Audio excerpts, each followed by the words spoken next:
Homewood Suites and Home 2. Hawk fans, experience your home away from home at Coralville's finest all-suite hotels. Iowa corn. You might think Iowa just grows corn, but the truth is, corn grows Iowa. Brought to you by Iowa's corn farmers of the Iowa Corn Growers Association and the Iowa Corn Promotion Board. Also brought to you by Mediacom, home of extreme and 1 gig internet speeds. Wimmer's Meats, the official hot dog of the Hawkeyes. Travel Leaders, Destinations Unlimited, the official travel partner of the Hawkeyes. And by Bud & Mary's. There's no THC cap on Iowa medical cannabis, and getting a card is fast and easy online. Get your medical card today. Visit budmary.com. This is Iowa Hawkeye Baseball.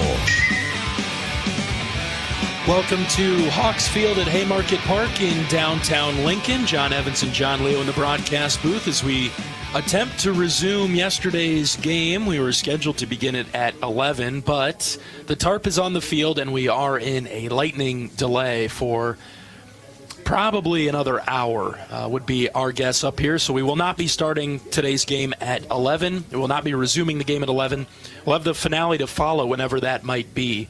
The resumption of yesterday's game will start in the 6th inning with Iowa at the plate and Nebraska leading 8-1. But we're probably an hour away from even having a legitimate conversation about beginning that game with rain in the area, lightning in the area. It's now started to rain here at the ballpark. So we will not start at 11 o'clock. We'll resume probably at least an hour from now. We'll come back with an update at 11:55. We'll have an update on the weather conditions. I encourage the listeners to tune into the University of Iowa baseball social media accounts for updates prior to 11:55 when John and I will come back on the air with a formal and official update. But for now, this game between Iowa and Nebraska will not start on time, will not resume on time.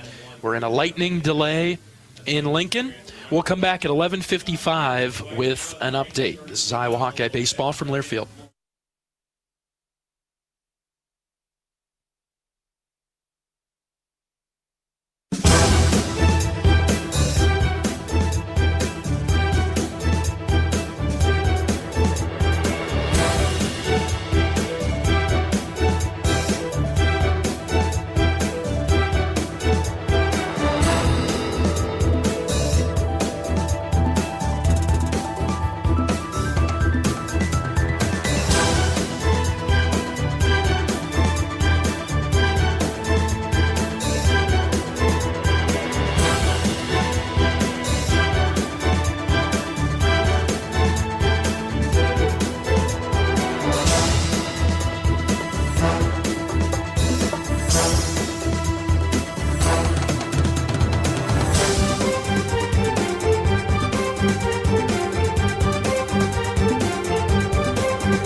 Welcome back to Hawks Field in Lincoln. Still on a weather delay as we begin to resume this game between Nebraska and Iowa. It's the 6th inning. It's 8-1 Nebraska. Rain trying to move out of the area. Still raining here in Lincoln, but don't have much of an update, although it appears as though we'll resume this game closer to 1 o'clock. So we'll continue to be in a weather delay. We'll come back at 12:50. We'll come back at 12:50.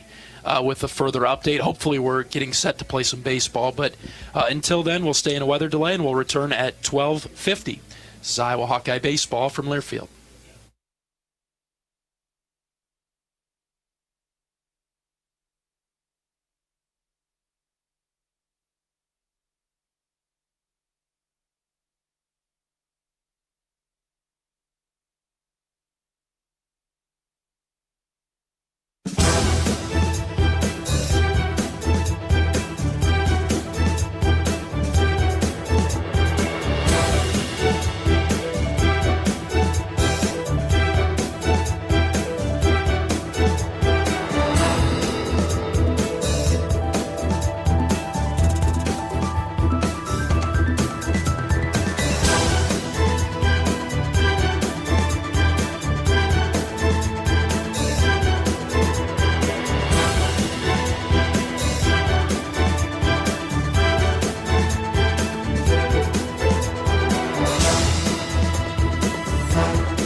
right, welcome back to Lincoln, Nebraska. Still in a rain delay. John Evans got the headset on for the first time today. Hey, John. I've been ducking this because every time we get close to a time that they've given us to play, it decides to rain harder. I think this current cell that's going through right now has produced the heaviest rain. we have seen if you turned on your shower and have good water pressure, well, that's what we've seen for the last 15 or 20 minutes. We've turned the outfield dirt, the warning track, and the warning area around the dugouts into an old castle moat right now.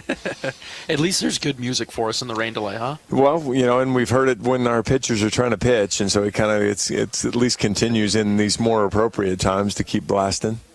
Still in a rain delay. We have a I don't know, glassy view of Memorial Stadium across the interstate. It was in plain sight the last 2 days, but looks like you're looking through a fog to visualize it over there. That's how heavy the rain's coming down. So still in a rain delay. Don't see baseball being played for quite some time here. Yeah, even if it stopped right now and they could start the drying process. I mean, best case scenario is we're an hour away as pitchers need time to warm up. Players will re-stretch. I mean, we were close at 11 this morning when they decided to not go. Pitchers hadn't started going, but they'd gone through infield and things. But we're kind of we're rudderless right now as we just at the mercy of Mother Nature. All right, we'll stay in a weather delay break. We'll come back at 1:50. We'll come back in an hour for another update. We'll talk to you at 1:50 from Lincoln. This is Iowa Hawkeye Baseball from Learfield.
John Evans and John Leo in Lincoln, Nebraska, awaiting the resumption of this game here today that's been delayed. It was suspended last night, trying to pick it up today, but have been unable to do so due to the rain and the lightning in the area. The sun is starting to come out behind some clouds. Now it has stopped raining.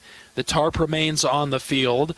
The field for the majority of it appears to be flooded, especially in foul ground in the dirt area, so hopefully that drains quickly, but we're still probably an hour or so away from resuming action, so we'll stay in our weather delay break as the field begins to be prepared for action later on this afternoon. We'll come back at 2:55 for an update and hopefully a lot closer to first pitch in the resumption of the games here today. All right, we'll be back in a little bit. This is Hawkeye Baseball from Learfield.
John Evans and John Leo in Lincoln, Nebraska. We're getting closer to resuming the game. Both teams in the dugouts, the tarps off the field.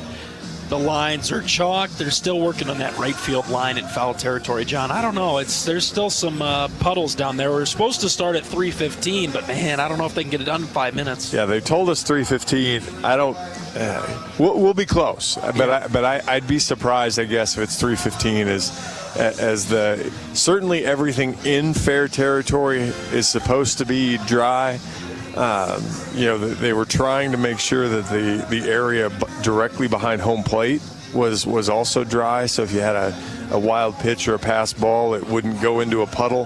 The Nebraska players and grounds crew did a heck of a job to squeegee the inches of water that were down there, but there's still some down there. So, and really it's the part out in right field that I just don't think. I don't think they'll start the game until they get that. There's a high probability that you could hit a foul. You could hit a fair ball and hook it down the left field line, and it's going to end up in a serious puddle. And so if it does that, do you think the outfielders put their hands up and say, dead ball? I don't know how that works. Yeah, I assume that's going to all be part of the coaches meeting and things as to how they'll play those certain things, but. Because, right field looks pretty good that way, wet, but okay. Left field, they really didn't even touch those puddles down there. So yeah, down that left field line, standing water. Working on the right field line, doing a pretty good job down there. It's in the 6th inning in Lincoln. This is technically game 2 of the series. Nebraska 8-1. We did find out during our lengthy delay. We've been here since, 9 o'clock? Yes. We did find out during those 6+ hours that there is a 10-run rule for both games, the completion of this one and also the next game, if that were to come into play. Yeah, the newer conference rule, there was some discussion of, okay, if it wasn't at the coaches meeting yesterday, could you have the run rule in this completed game? But the answer was, there's an overriding understanding that yes, any game that gets played on getaway day can have the run rule, even in our case where we're busing home and don't have to worry about a flight. It appears as though Brant Hogue will start for the Hawkeyes when we resume action when Nebraska comes to bat in the 6th. Nebraska, they'll go with a new pitcher right away here, but it's been interesting. We have not seen a Nebraska pitcher down in their left field bullpen throwing it all, so he must be throwing somewhere else. Yeah, they have to assume that they've been doing something different because, if we're ready to start in 2 minutes, he got warmed up somewhere. I'm a little surprised he didn't get warmed up on a dirt mound, but maybe they have a dirt mound somewhere else that was able to pitch in a better environment. Although, again, as we kind of talked about, this is probably the best weather now we've had in the 3 days we've been here. It took us 6 hours today to get here, but yeah. But it's the best weather, least amount of wind. It's blowing kind of straight out to left again, but not at the flagpole shaking velocity that's been the last 2 days. Patchy clouds in downtown Lincoln, but some sun peeking through from behind us and over to the right a little bit, which will just continue to improve the conditions on the field. A pretty decent crowd, in my opinion, considering today's events. Well, gosh, we were talking about it. They hung around and sat there through some of the rain, and when there was no chance we were playing, and they were still ready to get wet. Couldn't have been me, John. I don't know. I'm guessing you and I would have been in the same boat. We would have been out of here by then, but. All right, here we go. The Huskers have taken the field. We are getting ready to roll. Resuming game 2 in the 6th. Iowa trails Nebraska 8-1. The Hawks will have a runner at first base in Davis Kopp. Reese Moore will be the batter. The count for him. 2 balls, 2 strikes, I think. Should be 2-2. They've got it shown as 0-0. But that could just be on the stat broadcast. It should stay the same for Reese. He doesn't get a reset. I don't think so. Shouldn't be any reason for that. We do know that Sam Peterson will not play today. That was a message from Coach, so we won't see him towards the top of the lineup for the Hawkeyes. The pitcher for Nebraska will be a left-hander. This is Caleb Clark, a sophomore lefty. He'll come in. 10 appearances, 3 starts on the season, 8.82 ERA, 16 and a third innings, 18 hits, 17 runs, 16 earned, 10 walks, 19 strikeouts with a .277 batting average. He'll move it up there around 90, a little higher. He'll have a slider and a changeup as well. Kind of the same. Unlike some of the other guys that we've seen so far this weekend, some of those guys have had outstanding control. His kind of comes and goes just a little bit, and we'll see. Maybe he's the guy to come in and try to get Reese out as the lefty and to finish up that at bat, or maybe he's a guy that they're hoping can get 5 outs and they can run rule and they're done. We'll see how all that part goes, but. By gosh and by golly, it's 3:15 and we're gonna 3:16, so we were pretty close. We are gonna go here as Reese Moore makes his way to the box. Iowa down 8-1 in the 6th. Coach Heller addressed the team yesterday and said, "Hey, come out whenever we start to play. Come out and treat it as a tie game, scoreless game. See what the Hawks can accomplish the last few innings here." I'm surprised there was no national anthem, though, to just start the day. Yeah, I wonder when that'll take place. Must be before the next game. Caleb Clark misses outside for a ball, and the count's now full for Reese. What a strange way to start the day. 3-2 to Moore. Grounded right side. That'll be foul. Woke up at, before 8 o'clock breakfast today. Made our way over here. Got here at 9. Watched the rain fall for 5 hours. Good to finally see some baseball. Here comes a 3-2 to Reese. That's in. Ball 4. You're going to want to be really careful throwing your bat back to the dugout today when you walk. You don't want to splash the on-deck guy, right? Well, you don't want to splash it, or you don't want to have to, your next at bat when you go go grip that with a bunch of muddy waters. So chance to put together a little rally here for Iowa. 1 out for Seegers. Michael comes to the plate. Michael's 1 for 2 in the game. I like how you did that. Not on the day. Took some focus. First pitch to Michael's high, ball 1.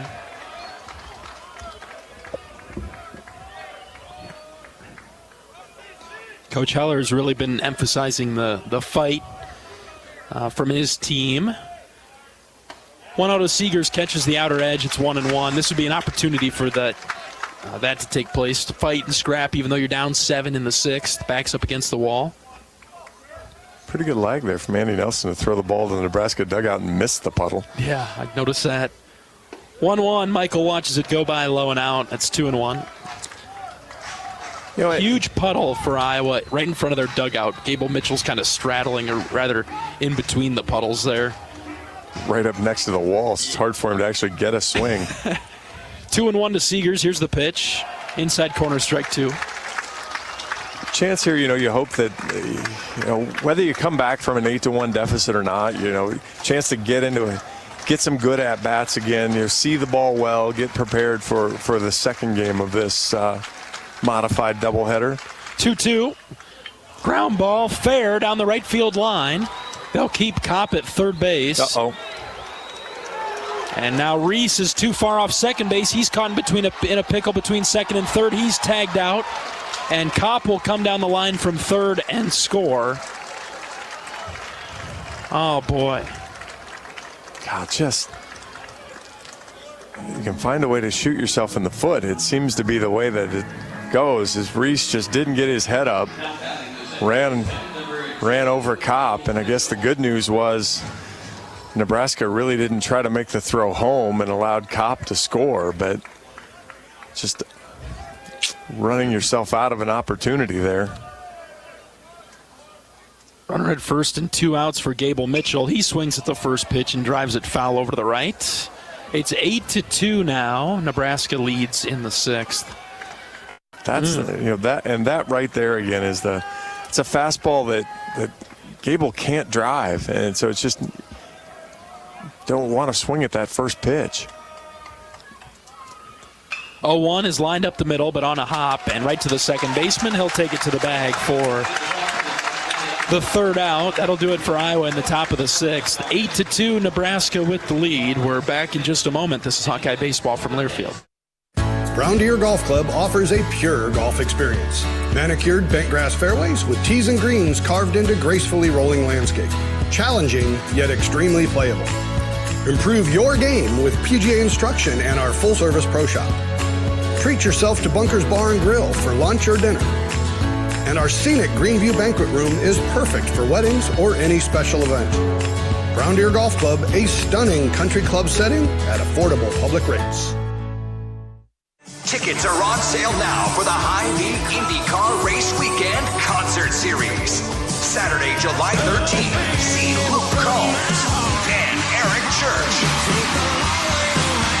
And Sunday, July 14th, see Post Malone and Kelsey Ballerini live in concert. 1 ticket per day gets you into a race and 2 concerts. Tickets on sale now at HyVeeIndyCarWeekend.com.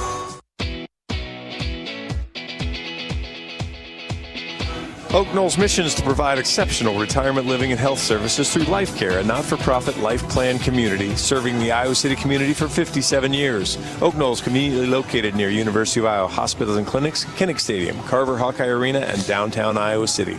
A proud sponsor of Hawkeye Athletics. Visit oakknoll.com to learn more. 8-2 Nebraska in the bottom of the sixth inning. Brant Hogue will come in. Brant is a left-handed senior from Sioux City. He'll pitch for the Hawkeyes. 0-1 on the season in 10 appearances. He's got 8 2/3 innings, only given up 5 hits, but 8 runs have all been earned due to 9 walks and 4 hit batters as he struck out 8. Opponents hitting 172 against him. So obviously, as I've mentioned to a number of guys, the key for Brant, if he gets it in the strike zone, he's tough to hit, but it's when he gives up the free bases. So see Brant excel here in this relief opportunity.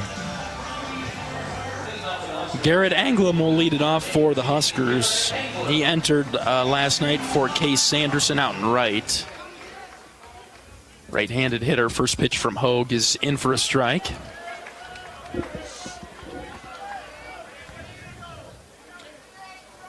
So a couple of changes for Iowa defensively with Sam Peterson now out of the lineup as the 0-1 from Hogue is hit on the ground left side. Seegers gloves it on the run. He'll step and throw across the diamond. There's the first out of the inning. Good play there by Michaels. That ball was destined to roll through, but might catch a little bit of break too. The heavy grass and infield grass maybe a little bit slower allowed Michael to get there. That ball probably scoots through on the home turf, but yeah, you mentioned the Connor Hennings out in left now. Andy Nelson shifts to center. Ben Wilmus still out in right field. So 2 of Iowa's starting outfielders are out today. Hogue fires a strike past Silva. Huckstorf is out. Peterson is out. Still a good outfield of Hennings, Nelson, and Wilmus defensively for the Hawkeyes. Coach Heller very high on Connor Hennings and where his swing is at, so what he could provide offensively. Coach detailed that Connor was probably going to get the start in the next game anyways. 0-2 from Hogue. That's outside for a ball. I think the Hawkeyes are predicting a left-hander for Nebraska in the next game, pitching-wise. Yeah, I think originally they thought it was going to be Will Walsh. 1-2's low and out. 2-2 now.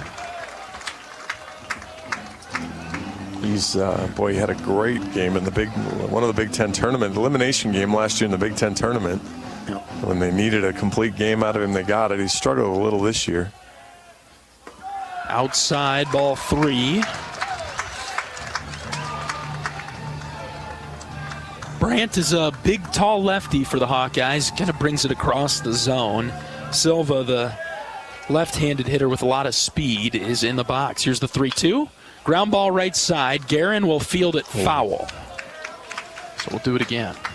Oh, I just missed it. You needed, you really would have loved to have stolen that out. Yep. Just as it bounced over the bag, it was in foul territory. It was fair all the way down there.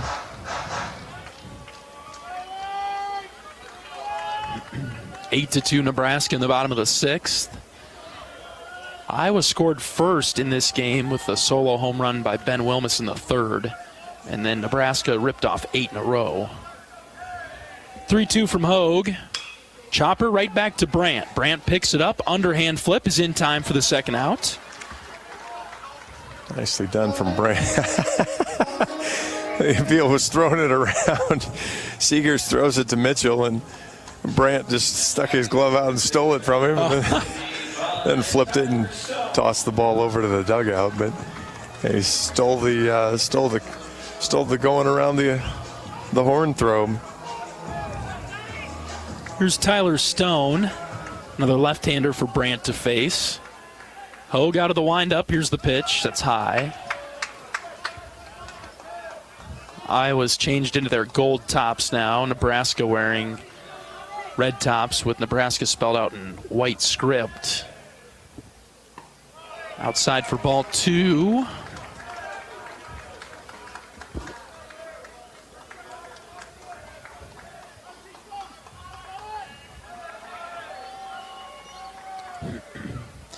Two balls and no strikes. Here's the pitch from Hogue. Inside. Thought it caught the corner, but it did not. Ball 3.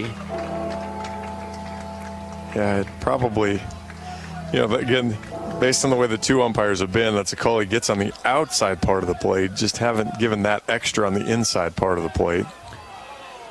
There's a strike from Hogue on the outer edge. And he gets the high strike. So maybe net he's in about the same spot overall. 3-1 pitch is outside for ball 4. I can't remember the umpire arrangement yesterday, but I assume do they change in a situation like this, or do they have to finish their game too? They'd finish their game. Okay, we should have the same home plate umpire we had yesterday. Got it. Here's Josh Caron. Caron hit a 2-run home run in the 5th.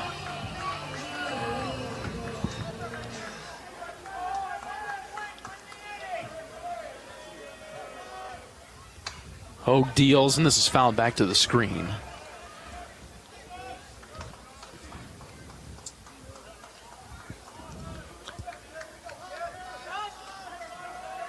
Really known a lot about Caron's power. Team leading home runs coming into the series. Here's the 0-1. This is hit well to right. Wilmus is going back, and it's off the wall over his head.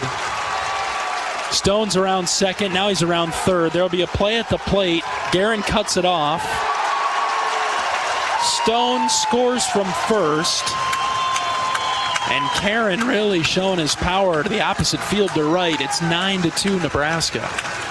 Yeah, that was a pretty good fastball, but up and off the plate. Went 107 to right field. Unfortunately, Ben thought he could catch it for a long time and then realized he couldn't. But by the time he realized he couldn't and the ball hit off the wall at 107, it ricocheted past him. Because, he had plenty of time to make sure that he threw that guy out at the plate. If he just is able to corral it right away, by the time it got around to it, he didn't have that opportunity. So Nebraska gets that run right back. Here's Ben Columbus. Columbus, the DH for Nebraska. First pitch from Hogue is outside for a ball.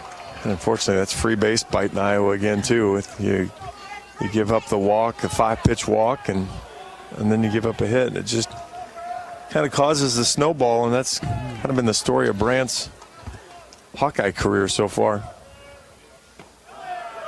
1-0 pitch is outside for ball 2. And another theme, especially this weekend for Iowa, 2 outs. Giving up a run with 2 outs. Yeah, another one there. This game, not so much, but Friday night was impactful. 2-0 is high for ball 3.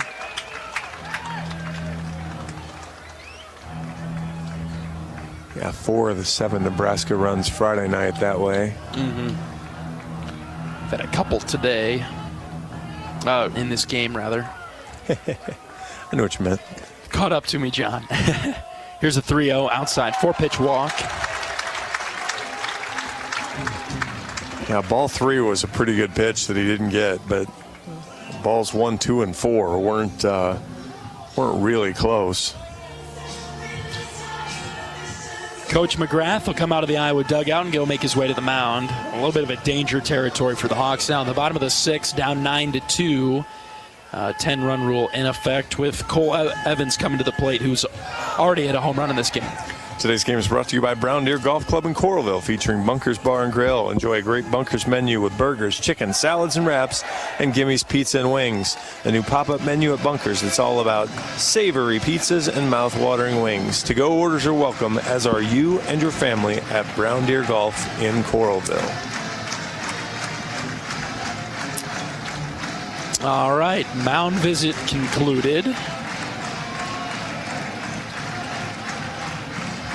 9-2 Cornhuskers in the 6th.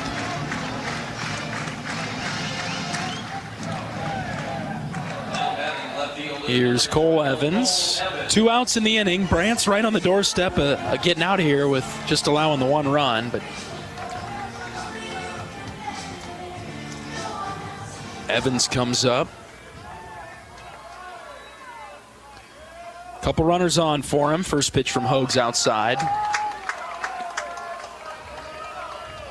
Iowa has a right-hander getting loose in the bullpen. I mean, another one of those stories of Iowa's bullpen and season. 2-0. For 2 batters, Brandt looks every bit of the part. And then a walk, a laser, and another walk, and now falling behind here. Left-hander comes set. Here's the 2-0. Fouled back. Evans was trying to give Nebraska the 10-run lead on that swing.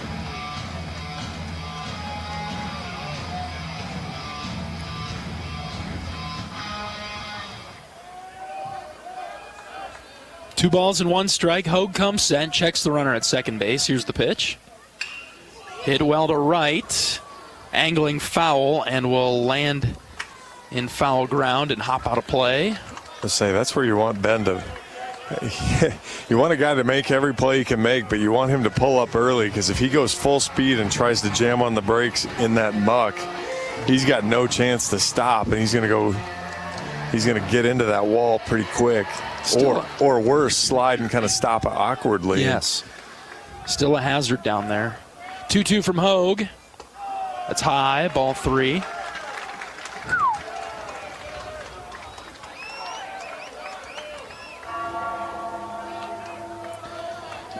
Full count, 2 outs.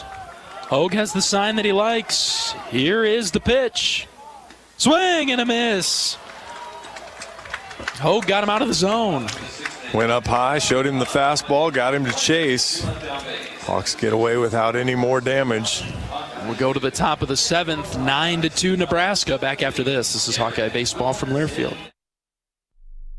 Heard about this new type of television experience from Epson? It's called the Epic Vision Ultra Laser Projection TV. It combines a new type of laser projection technology along with a unique Epson Silverflex screen to produce an epic 120-inch 4K Pro UHD picture that's up to 4 times bigger than a traditional 60-inch TV. There's no better way to watch live sports, and watching Iowa basketball play live on this big bright TV is simply awesome. If you're a sports fanatic like me, you need to check this new Epson TV out for yourself. Visit Epson.com/TV to learn more. Get a great offer on the stylish HR-V or the Honda Civic, which car and driver called fun to drive. Honda, the brand named Kelley Blue Book's KBB.com Best Value Brand for 2023. For a limited time, well-qualified buyers can get a 3.9% APR on the 2024 Honda Civic or HR-V. So see your Central Midwest Honda dealer today. Honda gets the Midwest. See dealer for financing details. Exclude Civic SI and Type R car and driver January 2023 based on 2023 brand image awards from Kelley Blue Book. Visit KBB.com for more information. Feel the excitement as NASCAR returns to the Iowa Speedway with Powerball and the Iowa Lottery. Add the double play bonus to your Powerball ticket for your chance to win exclusive NASCAR prizes. See complete rules and details at ialottery.com/VIP. All right, top of the 7th. Nebraska 9-2. It'll be Guerin, Wilmus, and Nelson coming to the plate for Iowa.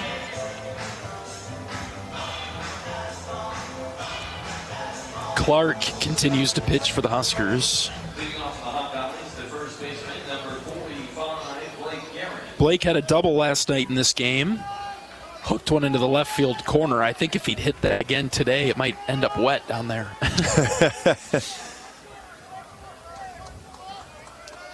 Playing Blake to the opposite field a little bit, though, despite the wind blowing out to left center. First pitch to Guerin is across for a strike. Boy, I don't know what their scouting report shows that Blake wants to hit it to right center field, but we've seen him do it, but that's certainly not a preferred. Maybe because they're going to pitch him outside like that. He swings and misses on a pitch out, nothing in 2. But for him to hit it to right center, he's got to be a willing participant in that. And if he's trying to pull that pitch, shortstop's going to get a ground ball. 0-2 to Guerin. Swing and a miss, pitch in the dirt. He is tagged out on his way to first.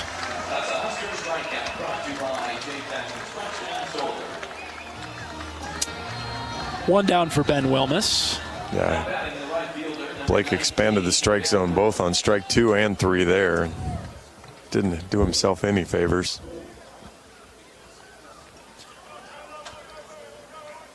Wilmus hit a home run in the 3rd last night.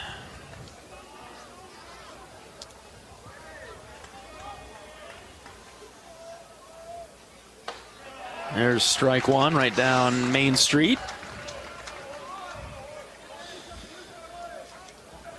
Not his normal voice. That was kind of a get me over. That was just 88 right through the main highway. Missed low on that one.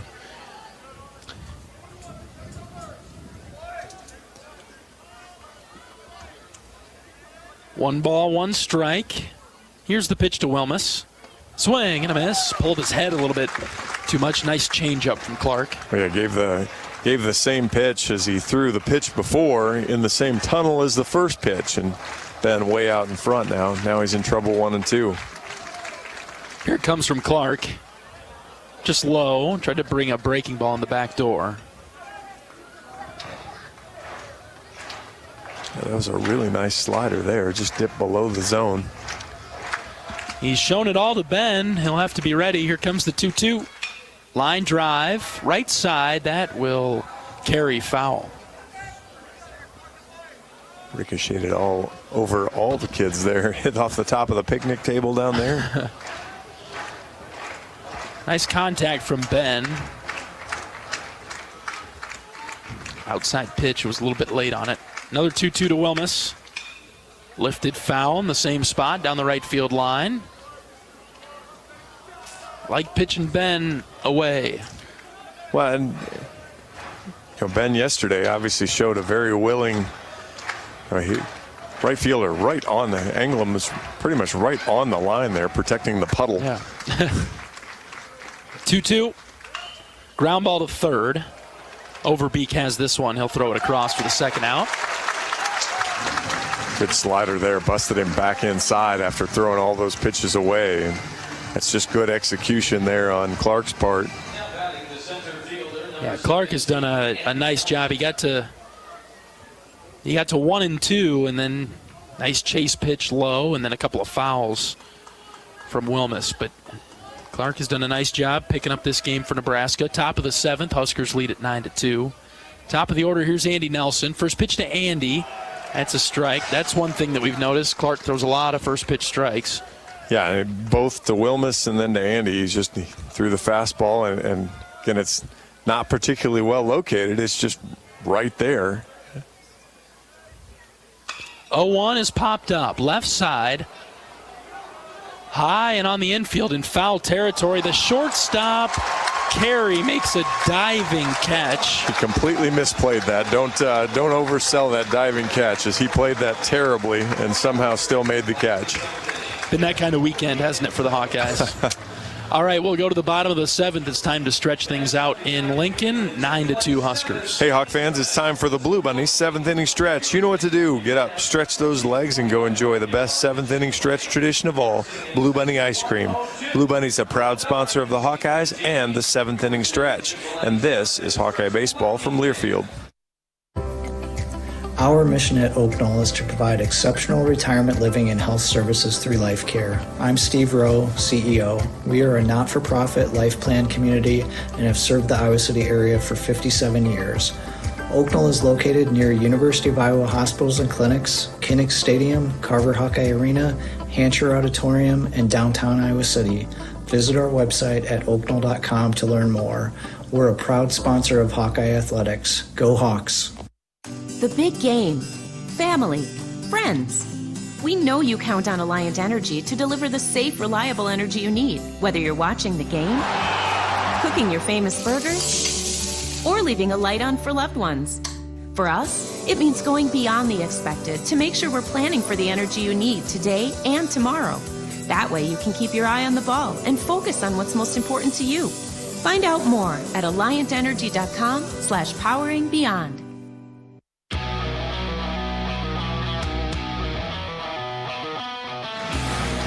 Bottom of the 7th inning in Lincoln, 9-2 the Huskers with the lead. Justin Hackett will come in for the Hawkeyes. He's a right-handed sophomore from Winterset. 5 appearances on the year. He's thrown 4 innings, 4 hits, 3 runs. None of those were earned, though. 3 walks, 9 strikeouts. Opponents hitting .222 against him. Again, fill it up. Fill up the zone, see what happens. And I'll have to look back. It feels like we haven't seen Hackett in a little bit. For the Hawkeyes, I'll pull up his stats. Had a nice chat with him last night, and he said he's ready to go. The meeting with Coach Heller yesterday was pretty much all pitchers, all hands on deck right now to get through the rest of this series. Have not seen Hackett since the Michigan series. Okay. Well, and to your point too, you got a kind of a surprise spot start. Well, you knew Marcus was going to pitch this weekend. Didn't know he was going to pitch Friday night. Not sure how Saturday was going to go. First pitch is hit on the ground. Seegers waits for it. Now charges. Throw across is in time to get the runner at first base. Calculated approach by Seegers. He's playing a little bit deep, but came all the way in to get it. Boy, a tough spinner there. That ball was just 54 miles an hour off the bat, and as you like to say, it was mowing the grass as it was spinning out there. Seegers came up and sent a good little seed across the diamond to make sure he got a guy hustling down the line there. Back to your point, John, though, this pitching rotation for Iowa has not really gone to plan. Untypical points of the season this year. Well, yeah, it's been a rearranging the same 3 parts for the most part, and then different reasons for that in different weekends.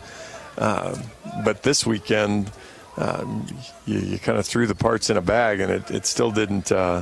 They came out in even a more unusual way than normal, and so saw Sav get the start yesterday, the first different guy to come into a weekend start. And I guess, according to Coach Heller, we'll still see how the second game here goes.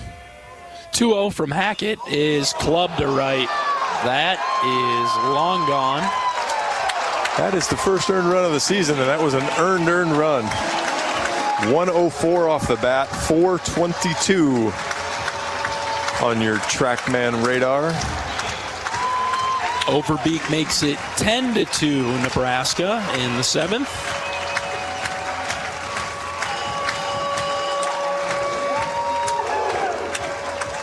High fastball was just clubbed. Now we're going to have a little chat about celebration, would be my guess. I made the decision not to look, John. I was marking it down in my scorebook, so I would have missed anything along those lines. I don't know if you caught anything. Well, nothing. They did the same thing yesterday. It's to me, it's nothing terrible or unusual. It's just we've just, like most of the sports these days, we've decided to take the fun out of it, and so I didn't see anything toward the Iowa dugout. So, I mean, there was nothing there that was like, oh, geez, what are they doing? So, to me, let them have fun. Who cares? Yep. But, you know, we're gonna regulate fun out of some of this stuff, and I mean, that should tell you something. If the radio guy for the other team is telling you, stop it, and we're gonna get a warning here, and we're gonna get told to quit doing that, because they were aggressive yesterday, and the home plate umpire pushed them back fairly aggressively yesterday.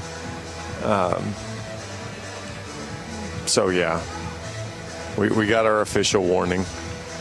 All right. Will Bolt came out to talk with the umpires. Official word is that there was a bat flip towards our dugout.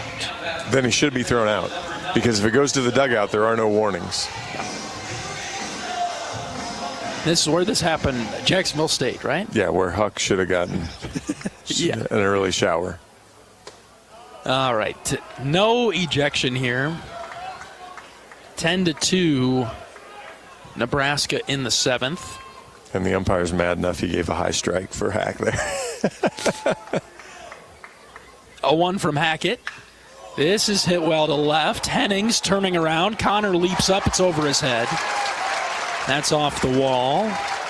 Stokes is into second with a double. That's a tough pitch to hit.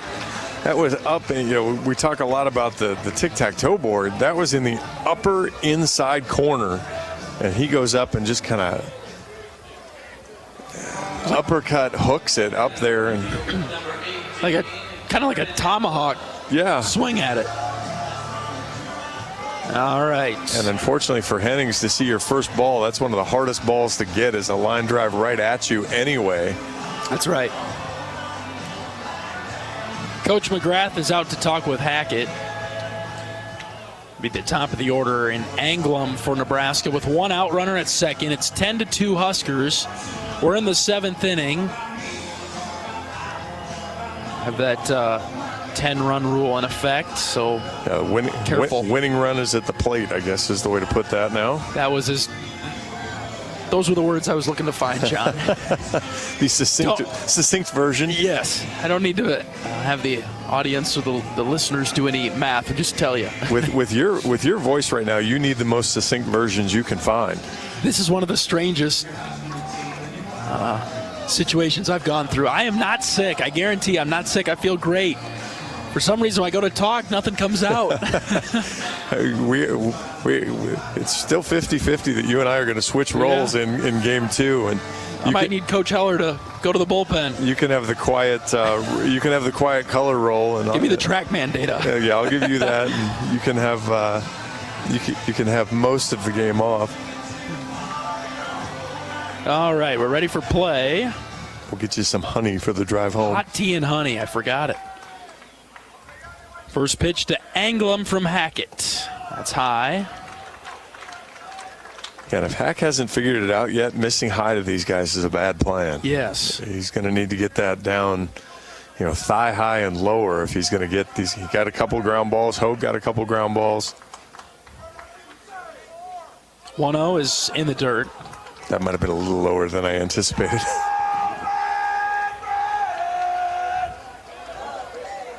Two 2-0 now.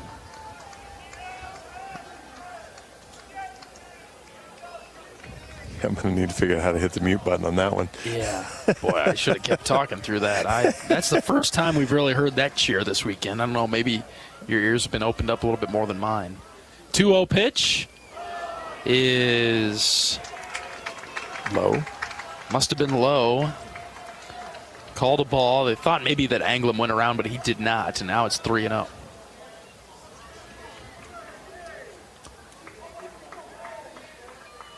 Here's the 3-0. Low, ball 4.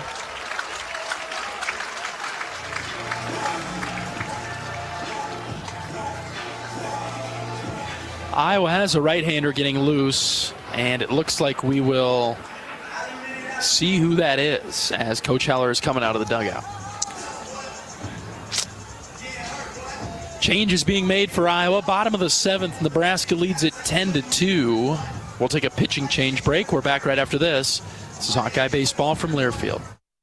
Nestled on the rolling greens of the iconic Finkbine Golf Course, Bumps Restaurant is open to the public year-round. Whether you're swinging by after a round of golf or just in the neighborhood, Bumps is your go-to spot for scrumptious sandwiches, shareable appetizers, and mouth-watering pizzas. Quench your thirst with our selection of local craft beers, or let our full bar serve you a refreshing cocktail to toast to your game, or just because it's 5 o'clock somewhere. Our happy hour from 2 to 6 p.m. is the perfect 19th hole. Be sure to follow us on Facebook and Instagram to catch our latest daily specials. And here's a little insider secret just for our radio listeners. Thursdays are not to be missed at Bumps Restaurant. It's BOGO Happy Hour. Buy one, get one free on select beverages from our happy hour menu. Whether you're a diehard golfer or just love a great meal with a view, Bumps Restaurant at Finkbine Golf Course is your destination. We're currently open Wednesday through Saturday. Swing on by today. Bumps at Finkbine Golf Course. Great food, great drinks, and the best views in town. See you at Bumps.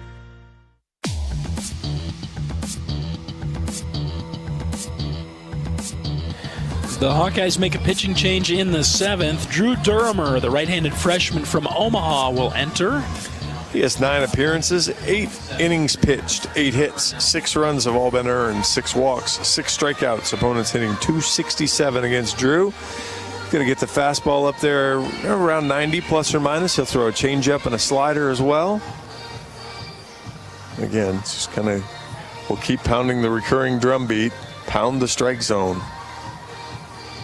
Preferably, as we've seen now, lower in the strike zone. Yes, keep it down against these hitters.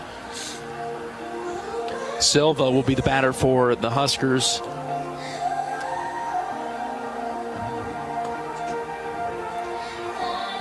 The final game of this series will start 30 to 40 minutes after the conclusion of this one.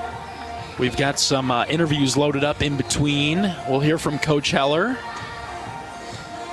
And some player interviews with Kyle Huckstorf and Ben Swales. We'll have that during the break in between games. We'd love for you to stick around and tune into those.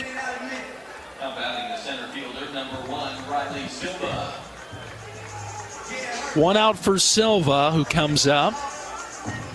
The winning run for Nebraska is over at first base. They have a runner at second in front of him.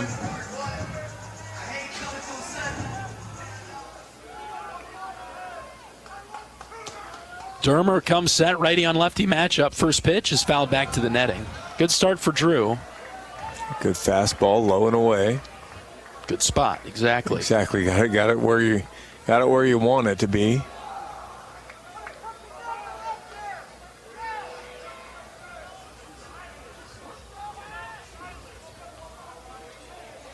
Drew checks on the runner at second. Here's the 0-1, popped up left side.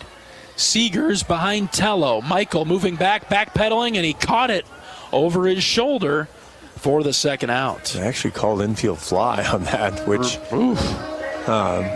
interesting enough that since nobody was particularly camped, Michael wasn't going to drop that on purpose. Maybe the wind is blowing.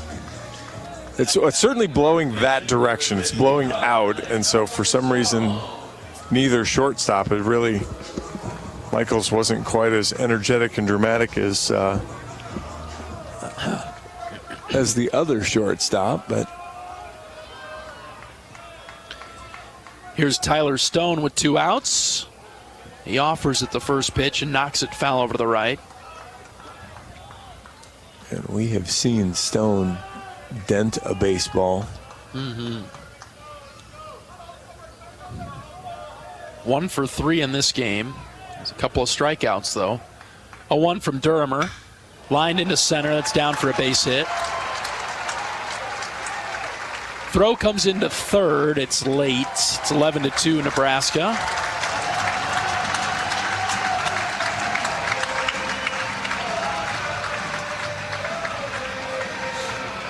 And the winning run is now 90 feet away.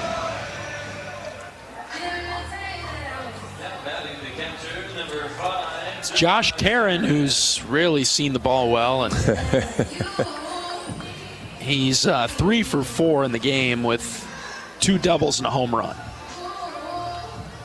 Runners at the corners and 2 outs. 11-2 Nebraska in the 7th.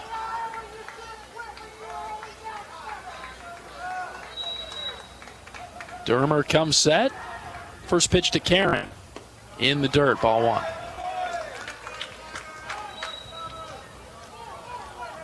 See Drew for his own well-being here. Get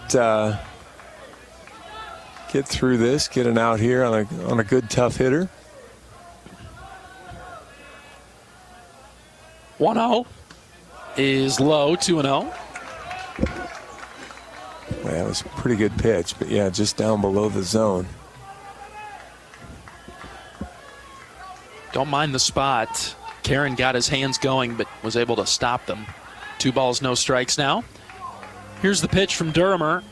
Swing and a miss. 2-1. Really good there. Through the off-speed pitch toward the outside part.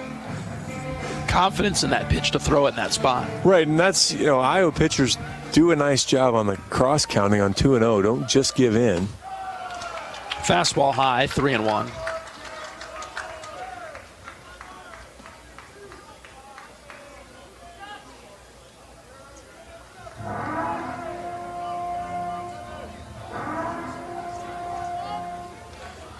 Dermer gets the sign. Here is the 3-1 pitch. Outside, ball 4. Bases loaded. You'll have a pinch hitter coming up here for Nebraska. Yeah, they'll bring in Clay Bradford, a senior from Humboldt, Texas. Left-handed hitter.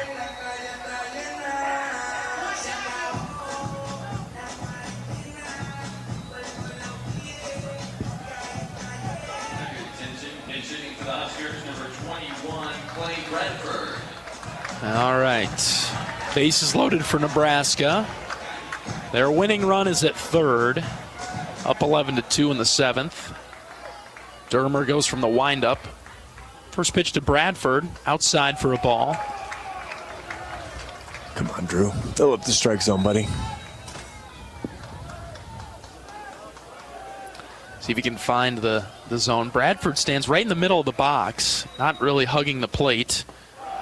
Downstairs for ball 2. Yeah, right now, unfortunately, Drew's not even close to the strike zone, not even giving him a reason to want to swing. Here's the 2-0.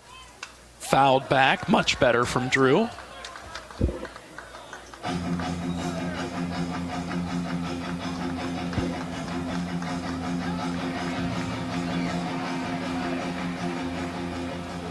Two balls and 1 strike. Here's the pitch from Dermer. Outside for ball 3. Boy, that was a tough pitch there. Right on the outer edge, but didn't get the call. He was off the plate just enough. 3-1, no place to put him now for Drew. Here's the pitch. Call the ball. Outside. And the winning run comes across for Nebraska.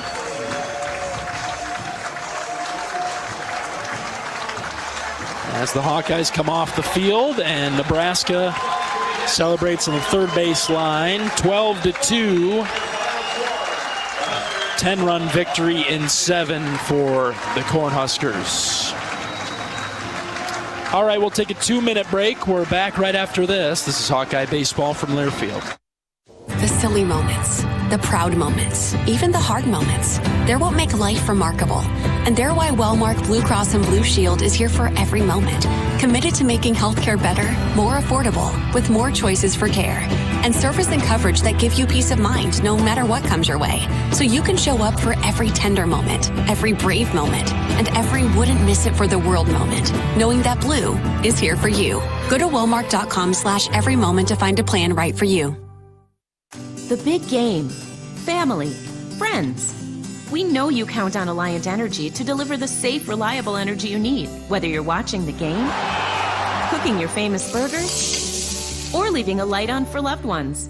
For us, it means going beyond the expected to make sure we're planning for the energy you need today and tomorrow. That way you can keep your eye on the ball and focus on what's most important to you. Find out more at alliantenergy.com/poweringbeyond. If you or someone you know is having thoughts of suicide, experiencing a mental health or substance use crisis, or just need someone to listen, 988 provides a direct connection to free, confidential, and compassionate support. When you call, text, or chat 988, you'll be quickly connected to trained crisis counselors who will listen to your concerns, provide support, and connect you to additional resources if needed. There is hope. You are not alone. For 24/7 support, call or text 988 or chat 988lifeline.org. If you've got the right tools and the friendly people at U.S. Bank in your corner, making smarter money choices is a piece of cake. If only our tools and helpful advisors could have helped you avoid some of those not-so-smart choices in life. Like that time you tried to pick up unicycling. Whoa, coming through! Or when you thought it'd be okay to pet that squirrel in the park. Good squirrel, good squirrel. While we can't help you with all that, we can help you bank smartly at usbank.com/smarter together. Member FDIC.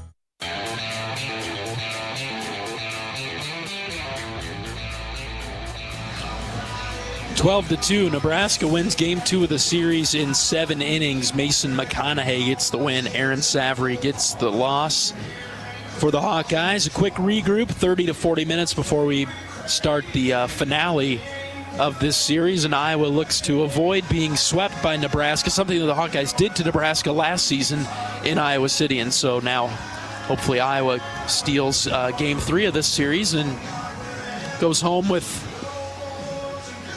some sort of good vibe. A little bit better taste in your mouth. If you can get the end, it'll certainly be better than the alternative.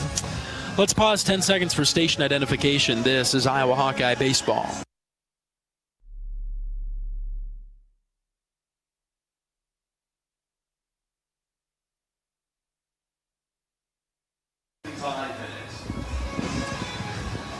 All right, they just announced that the finale of this series will start in about 45 minutes, so we have quite a distance before we get ready for the next game. Come to you at about 4:45. I guess we pieced together some of this game from last night and into tonight, John. It's just tough to have the plans change on the pitcher's mound to start. But I thought Aaron Savary had a pretty nice outing to begin for the Hawks. Yeah, I thought, and Sav's final line doesn't look that great. 3 innings, 5 hits, 4 runs that were all earned.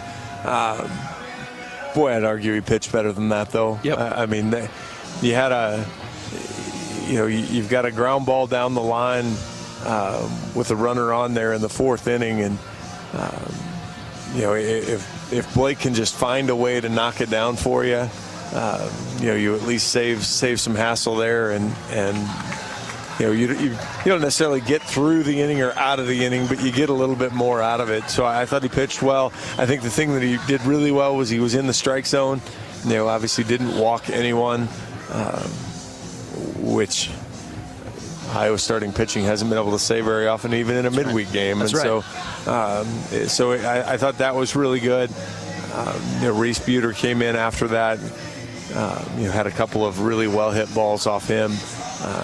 Elliott came in, finished up an inning. But unfortunately then for Elliott, didn't get to go back out because that was the last time we took the field yesterday. And then today, again, just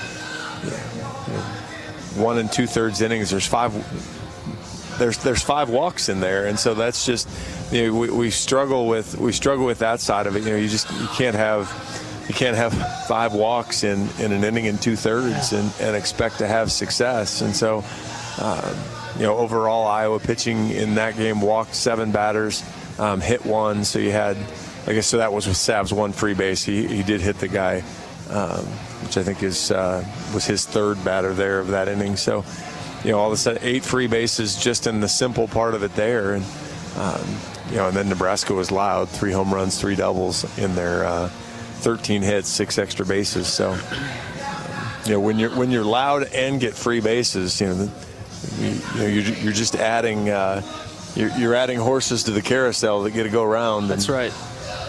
What have you seen from Iowa offensively?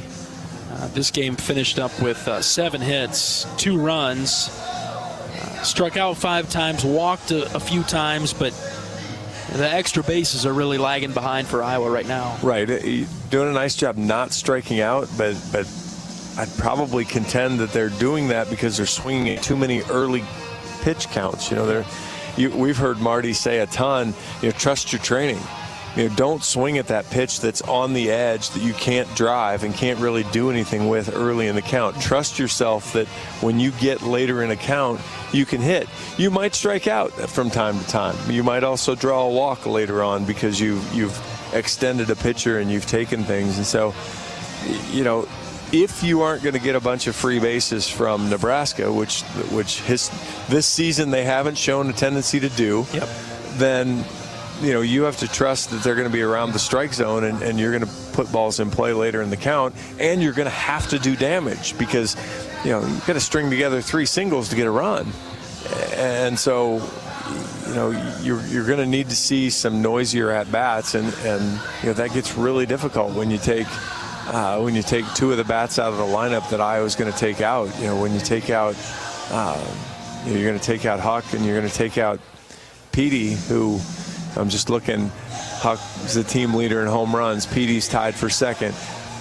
Huck's tied for first in triples. Petey's second, or I guess would be third.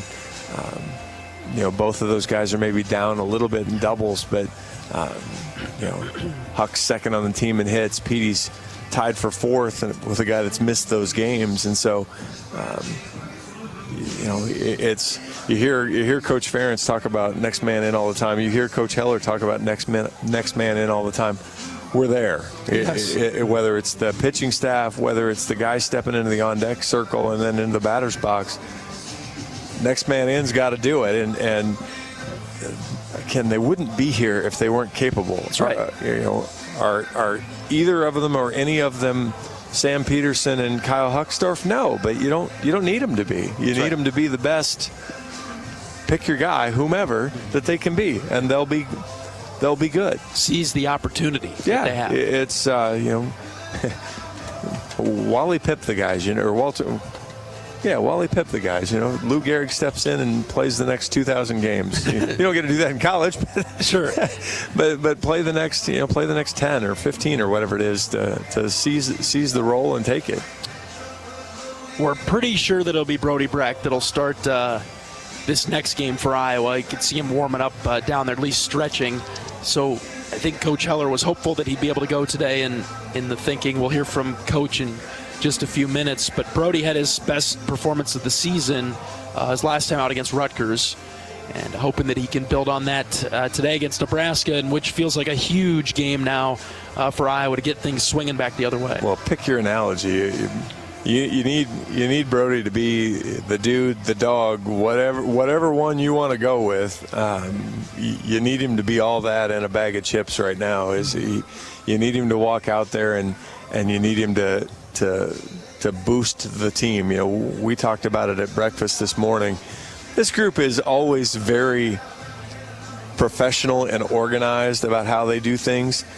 They were quieter than normal this morning, and so they whatever it is, however they find it, they need to find a spark that gives them something to rally around and behind. And certainly, if Brody came and dealt like he dealt last week, that would give him a rallying point to move with. And who are some other arms in the bullpen for Iowa today? I think Gannon Archer's still out there. He could throw for the Hawks. Yeah, if Brody isn't able to go as long as you want or as long as he wants to, whether it's effectiveness or what he's battling through, you'll see Arch get some time.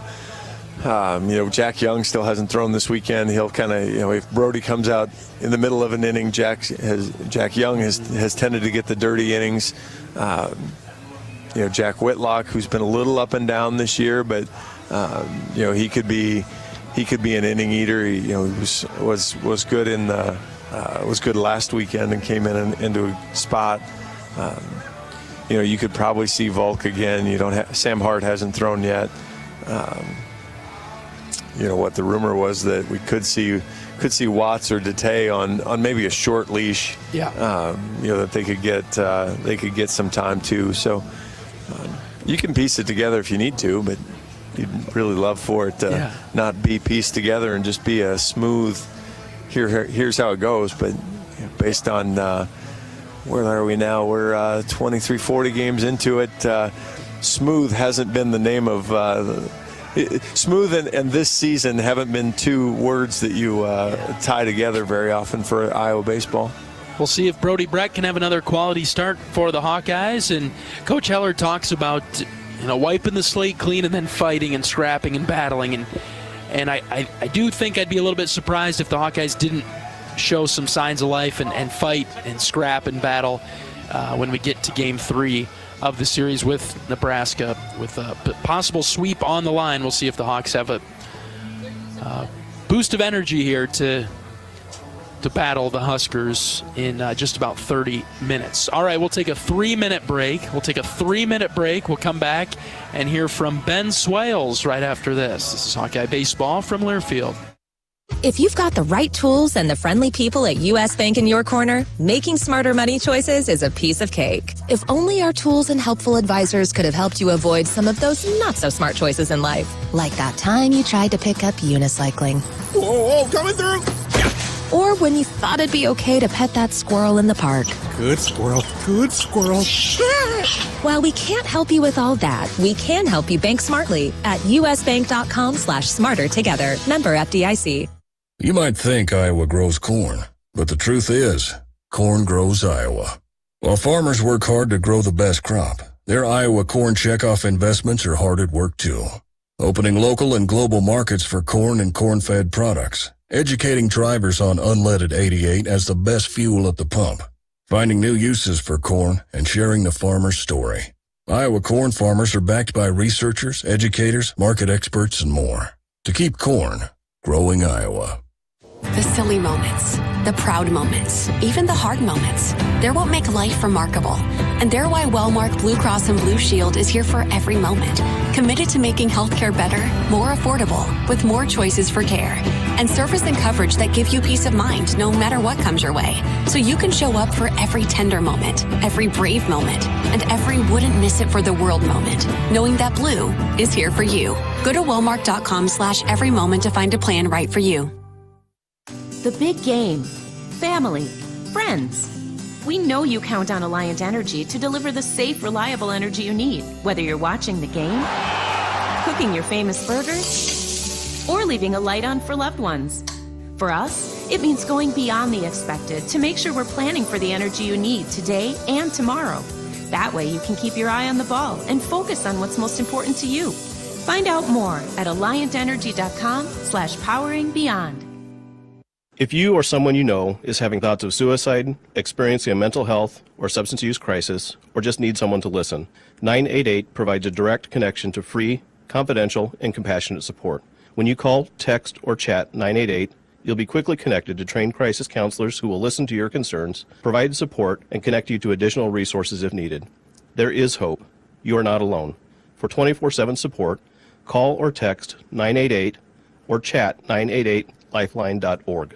If you've got the right tools and the friendly people at U.S. Bank in your corner, making smarter money choices is a piece of cake. If only our tools and helpful advisors could have helped you avoid some of those not-so-smart choices in life. Like that time you tried to pick up unicycling. Whoa, coming through! Or when you thought it'd be okay to pet that squirrel in the park. Good squirrel, good squirrel. While we can't help you with all that, we can help you bank smartly at usbank.com/smarter together. Member FDIC.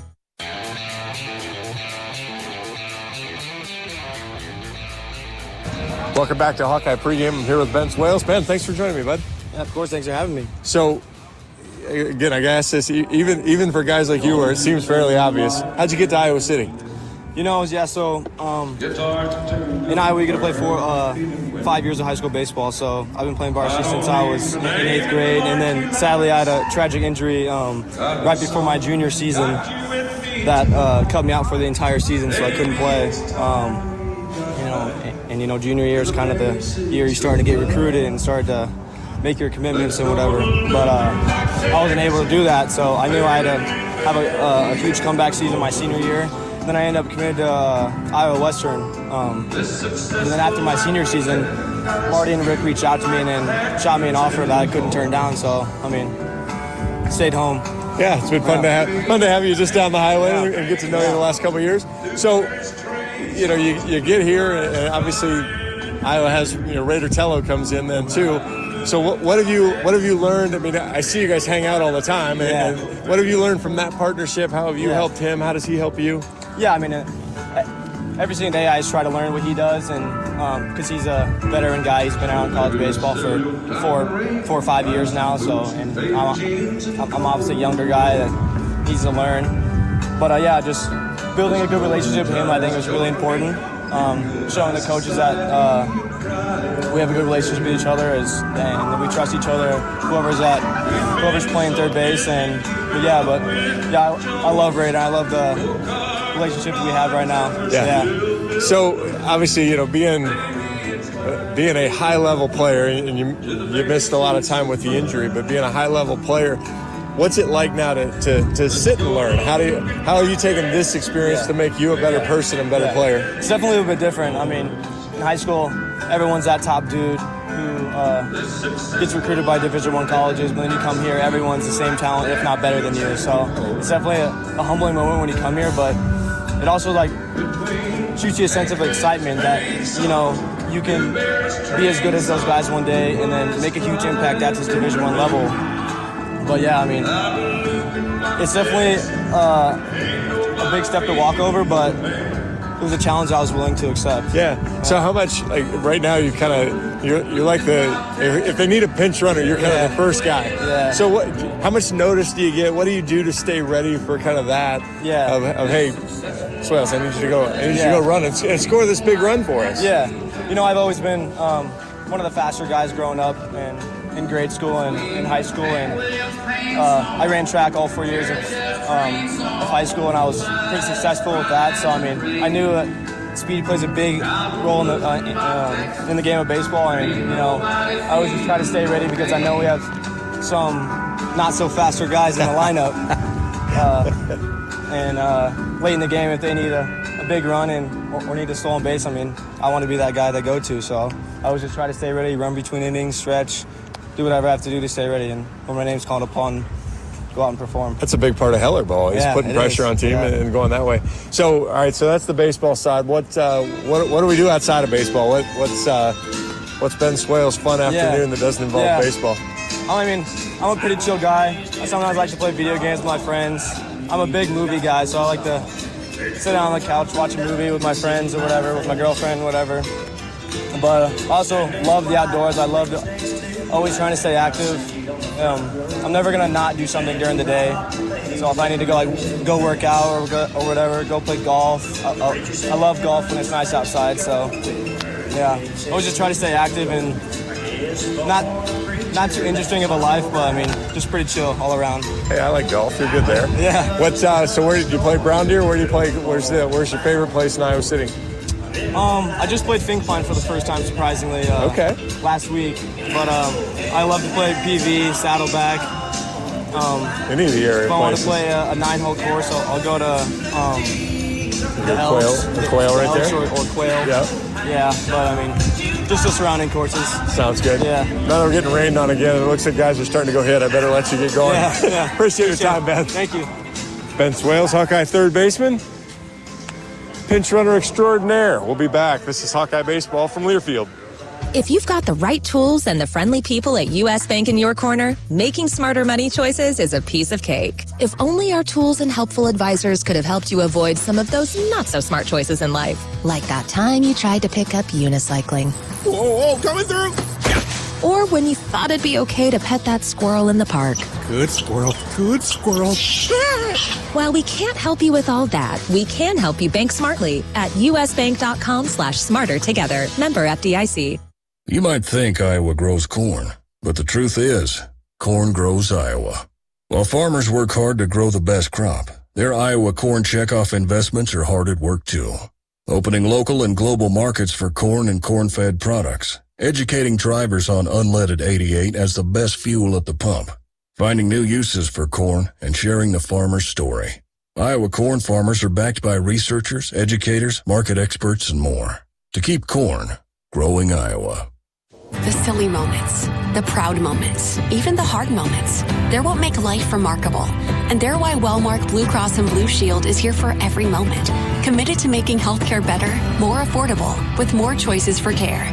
And service and coverage that give you peace of mind no matter what comes your way. So you can show up for every tender moment, every brave moment, and every wouldn't miss it for the world moment, knowing that Blue is here for you. Go to Wellmark.com/every moment to find a plan right for you. The big game. Family. Friends.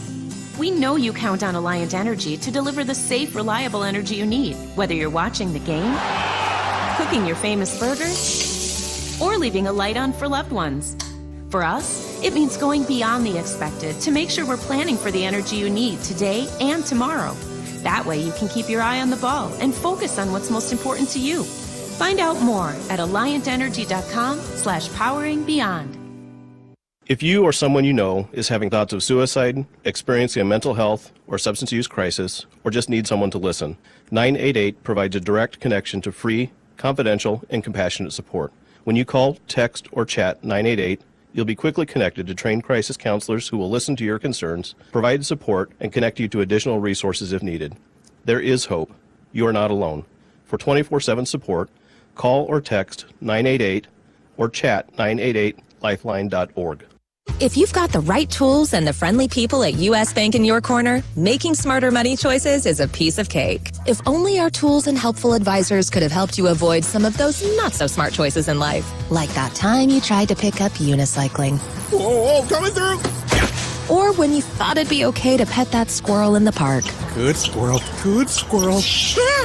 While we can't help you with all that, we can help you bank smartly at usbank.com/smarter together. Member FDIC.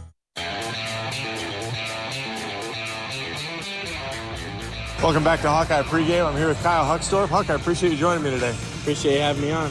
So, again, I know you've been here 3 years now, but I still ask everybody the same question. How did you originally get to Iowa City? So out of high school, I had 2 offers, and they were junior college offers. So I went to Iowa Western, and first year was COVID, so we didn't get a finish or anything with that. And I went back the next year, had a pretty good year, and then Marty saw me from there, and I committed to Iowa. So like I'd ask you, so you've kind of been, I've seen you hang around now the team for 3 years. What, in the 3 years that you've been here now, what have you learned, and what's helped make you, I always like to ask, better player, but even better person with dealing with the coaching staff and your teammates? The coaching staff does such a great job of making us better players, better people. They always teach us great life lessons that we can use in baseball, and then we can just take care, take them out of baseball, so as we grow up. But better player, I'd have to say, swing decisions. We do a lot on pitch recognition and decide which pitch to swing at, what pitch we can hit well, all that kind of good stuff. But it's better person. It's always their message always is just keep fighting. When things go wrong, you just got to keep fighting. You just got to control what you can control and just keep on going. Well, that's a pretty good baseball lesson in general, right? I mean, you play 56 games, and nobody goes 56-0. No. So things are going to happen that are great, and things are going to happen not so great. Anything can happen on the baseball field. Yeah, just keep plowing through. Tell me a little bit about, before we came over, you were working on the swing decision thing, helping some of the guys with the numbers and the plate. Yeah. Kind of what goes into that, or what's different here that maybe what you saw before? Yeah, so we have these planks, and we just got to call out the number of where the ball across the plate. So we say if it's off, or otherwise we say 1 through 7. So it really gets us dialed in and lets us know if our brain is telling us the right thing that we're seeing. Making sure that you're on the right path and not seeing it 2 balls in or 2 balls out or whatever. Exactly. If you're seeing it 2 balls off, you're in trouble. And that really matters when it gets to the edge of the plate. Yes, those types of things. Yes. So, one of the other things, the hitting part is great, and I've seen you have some great hitting streaks. I called your Indiana game a couple years ago. It's but the thing that's always impressed me is your fearlessness in center field, and I mean, you are 100% full tilt. Dove for a couple balls again last night. What are you thinking as you're chasing some of those down and kind of that willingness to throw your body around? Yeah, I'm just kind of thinking like, oh, I might be able to get to it, or like, oh, I'm gonna have to dive. Like, that's the big thing for me, is because offense is always the hardest part in baseball, and like going back out on defense, you get to reset your mind, you get to go have fun, you get to run around, you just get to feel like a kid again, you just get to dive around, just honestly just chase balls down. And I think that's probably the funnest part about baseball, is just go out there and dive around, make cool plays, and gets everyone going at the end of the day. So that's just so fun to me. You've made a handful plus of Sports Center top 10 or those cool plays in center field. The one that stood out to me that was different was this year at Purdue, and I actually asked you about it. You said it's something you work on.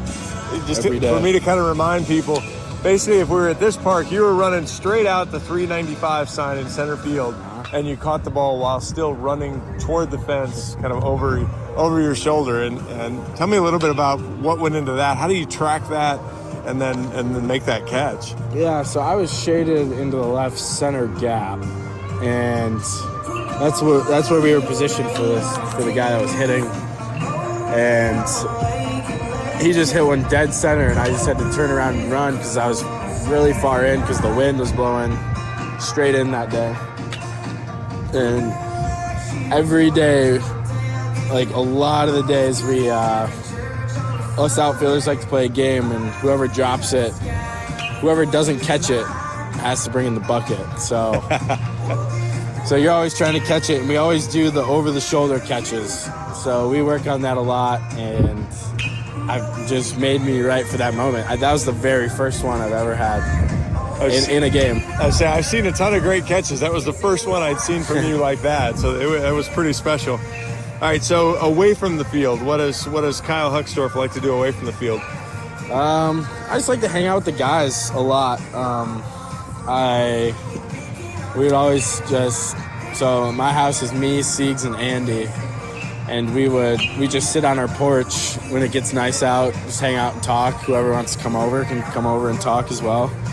Other than that, I play video games. Fortnite's a big one. Nice. Are you one of the golfers?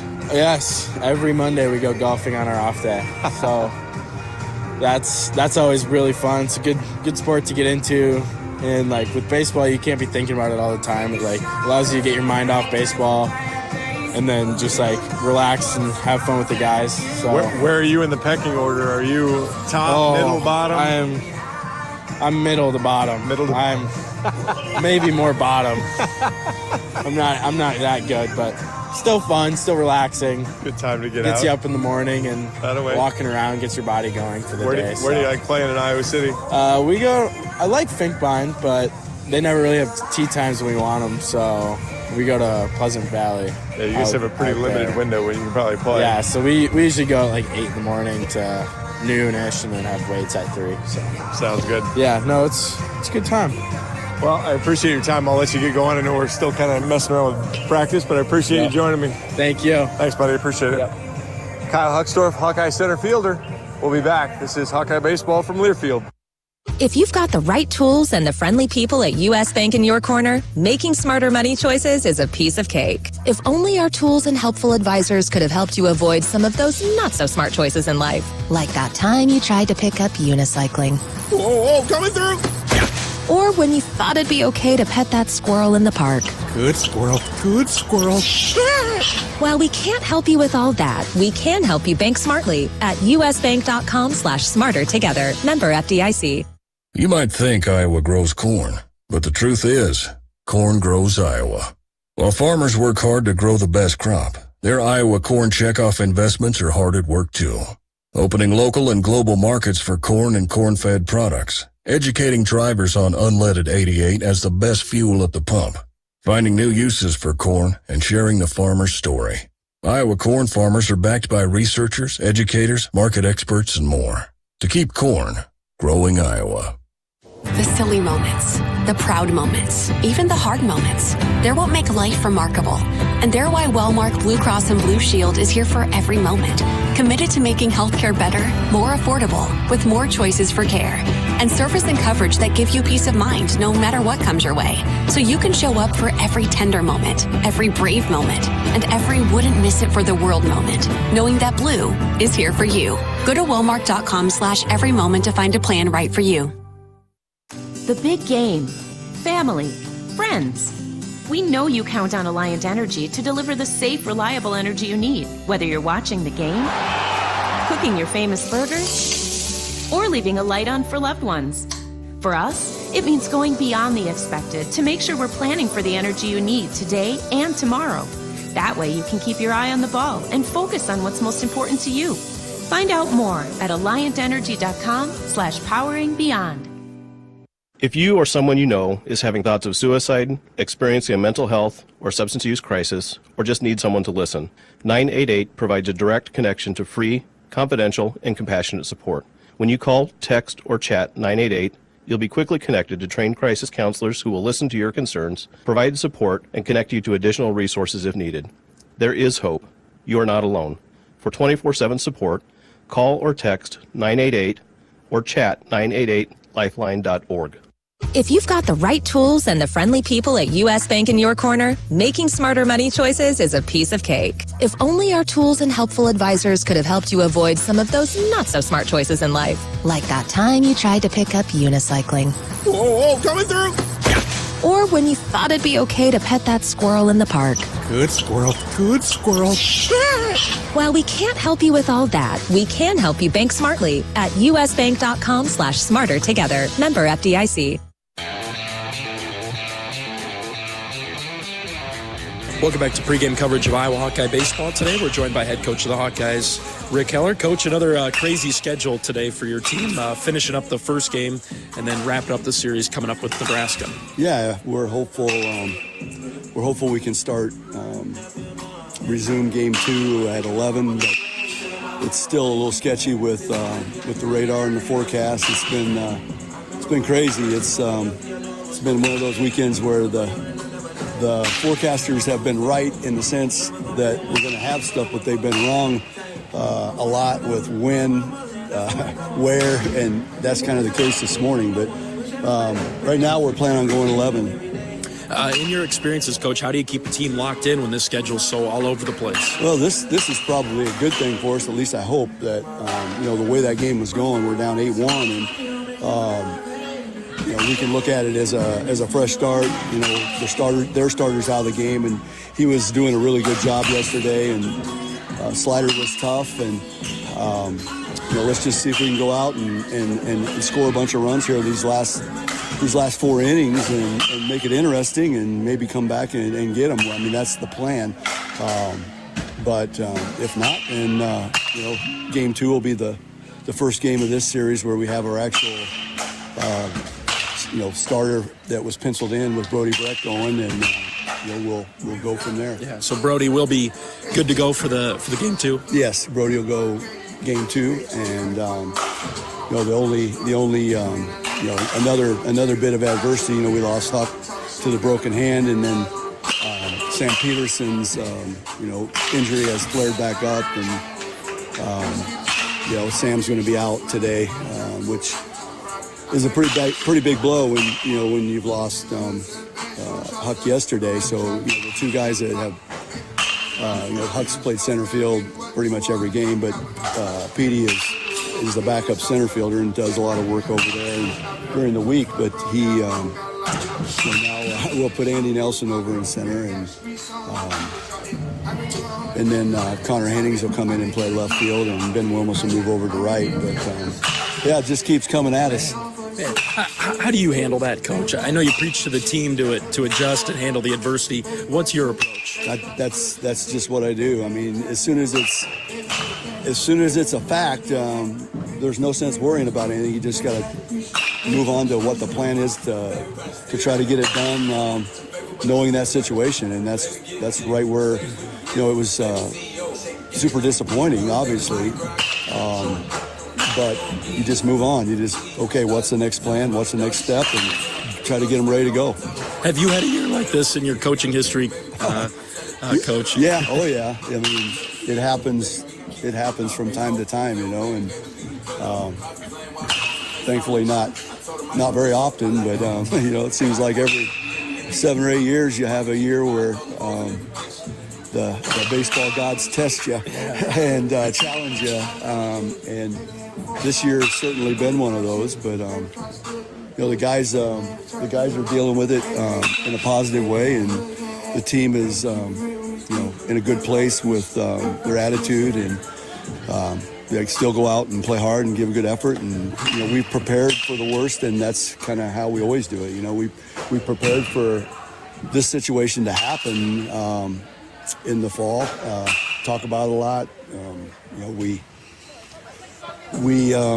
prepare the guys that aren't playing and talk to them a lot about it, that your one broken finger or your one sprained ankle or whatever it is from being in the lineup every day, and you have to be ready when that time comes. And I feel really good about the guys who are going to step up and replace the position players. And we had a trial run with that a couple weeks ago, where we had to do it. But those guys that are going to jump in there, I think, are in a good place. The challenging thing this year has just been the pitching stuff, and there's only so much you can do when that happens, because no one else on your staff is going to be built up like a starter. And that takes weeks and weeks to do that, and so that puts you in a tough spot. Trying to figure out what you can do to make it through a 9-inning game and not overextend guys and get them in a bad situation where they could get hurt, and then they're just not ready. And you saw that with Aaron Savary. Aaron Savary gave us a great start yesterday, but he's really built up for about 3 innings, and you've seen how quickly it went when we went into the 4th inning, and then unfortunately the bullpen situation didn't go good. They hit Buter around and got the big home run with 2 outs, which really changed the game. I mean, that was the hope that Reese could make it through the 4th and we could start somebody fresh in the 5th, and then they end up hitting a 3-run homer with 2 outs and to make it 8-1 and pull away a little bit. So that was disappointing. It's going to be a day where the wind I think is going to blow out early, and then across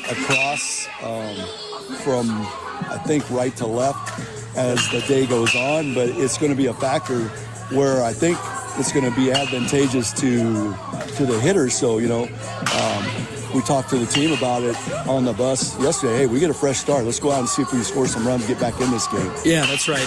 I think it's probably an exciting day for somebody like Connor Hennings, who has a lot of power, can help with the offense a little bit at this time. For sure. And I said earlier, I think Connor's swing's in a really good place right now. And then we face a left-hander in game 2. And Connor has done well against the left-handers this year, and he was going to get the start anyway. And then Ben Wilmus is in a good place right now. He saw that. He hit a home run yesterday. We'll go out there and battle him, that's for sure. Those will be a couple of names that we'll watch out for pitching-wise, Coach. When Brody's day is done, who do you expect to be on the board and ready to go? Well, it's kind of a crazy situation with what do we do in game 1. I mean, we're down 8-1. It's a situation where you don't want to burn a guy that you could potentially need to win the game in game 2, but you don't want to give up either, And so that's the tough decision that we're trying to make right now, in which I don't have a decision for you on who we're going to start when we get going, because we're up to bat right now, and we have, I think, 1 out and runner on first. Hopefully we can get a couple this inning and get us back in the game, and then we'll try to piece it together like a midweek game. And with the way Nebraska's lineup sets, they got a lot of their left-handers at the top and the righties at the bottom, and we'll try to mix and match and give the bullpen guys the best matchup possible based on where we're at. So that's kind of the plan. But we'll have we haven't used Jack Young, and you might have so Jack's going to go, only an opportunity to win the game in game 1. And obviously, he'll be one of the guys that will come into the game after Brody in Game 2. And then we should have DeTay back in Game 2. You could potentially have Watts for an inning maybe in Game 2. But after that, you're looking at a lot of new faces out there, and a lot of the guys that you would see in a midweek situation. All right, Coach, thanks for your time. Let's fight and scrap, take the Huskers today. All right, we will. Thanks, John. Head coach of the Hawkeyes, Rick Heller, on our pregame show in Lincoln. We're back right after this. This is Hawkeye Baseball from Learfield. If you've got the right tools and the friendly people at U.S. Bank in your corner, making smarter money choices is a piece of cake. If only our tools and helpful advisors could have helped you avoid some of those not-so-smart choices in life. Like that time you tried to pick up unicycling. Whoa, coming through! Or when you thought it'd be okay to pet that squirrel in the park. Good squirrel, good squirrel. While we can't help you with all that, we can help you bank smartly at usbank.com/smarter together. Member FDIC. You might think Iowa grows corn, but the truth is, corn grows Iowa. While farmers work hard to grow the best crop, their Iowa corn checkoff investments are hard at work too. Opening local and global markets for corn and corn-fed products, educating drivers on unleaded 88 as the best fuel at the pump, finding new uses for corn, and sharing the farmer's story. Iowa corn farmers are backed by researchers, educators, market experts, and more. To keep corn growing Iowa. The silly moments, the proud moments, even the hard moments. They're what make life remarkable. And they're why Wellmark Blue Cross and Blue Shield is here for every moment. Committed to making healthcare better, more affordable, with more choices for care. And service and coverage that give you peace of mind no matter what comes your way. So you can show up for every tender moment, every brave moment, and every wouldn't miss it for the world moment. Knowing that Blue is here for you. Go to Wellmark.com/every moment to find a plan right for you. The big game. Family. Friends. We know you count on Alliant Energy to deliver the safe, reliable energy you need, whether you're watching the game, cooking your famous burgers, or leaving a light on for loved ones. For us, it means going beyond the expected to make sure we're planning for the energy you need today and tomorrow. That way you can keep your eye on the ball and focus on what's most important to you. Find out more at alliantenergy.com/poweringbeyond. If you or someone you know is having thoughts of suicide, experiencing a mental health or substance use crisis, or just need someone to listen, 988 provides a direct connection to free, confidential, and compassionate support. When you call, text, or chat 988, you'll be quickly connected to trained crisis counselors who will listen to your concerns, provide support, and connect you to additional resources if needed. There is hope. You are not alone. For 24/7 support, call or text 988 or chat 988lifeline.org. If you've got the right tools and the friendly people at U.S. Bank in your corner, making smarter money choices is a piece of cake. If only our tools and helpful advisors could have helped you avoid some of those not-so-smart choices in life. Like that time you tried to pick up unicycling. Whoa, coming through! Or when you thought it'd be okay to pet that squirrel in the park. Good squirrel, good squirrel. While we can't help you with all that, we can help you bank smartly at usbank.com/smarter together. Member FDIC.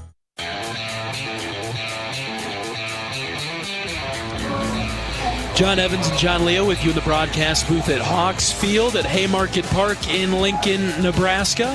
The Huskers have taken the field as we're getting ready for the final game of the series. Nebraska won on Friday, and they won Game 2 of the series earlier today. So Iowa looking to get one in their column before we head back to Iowa City for a few games now at home after this one. Ben Wilmus will lead it off for Iowa in this game, followed by Raider Tello and Andy Nelson.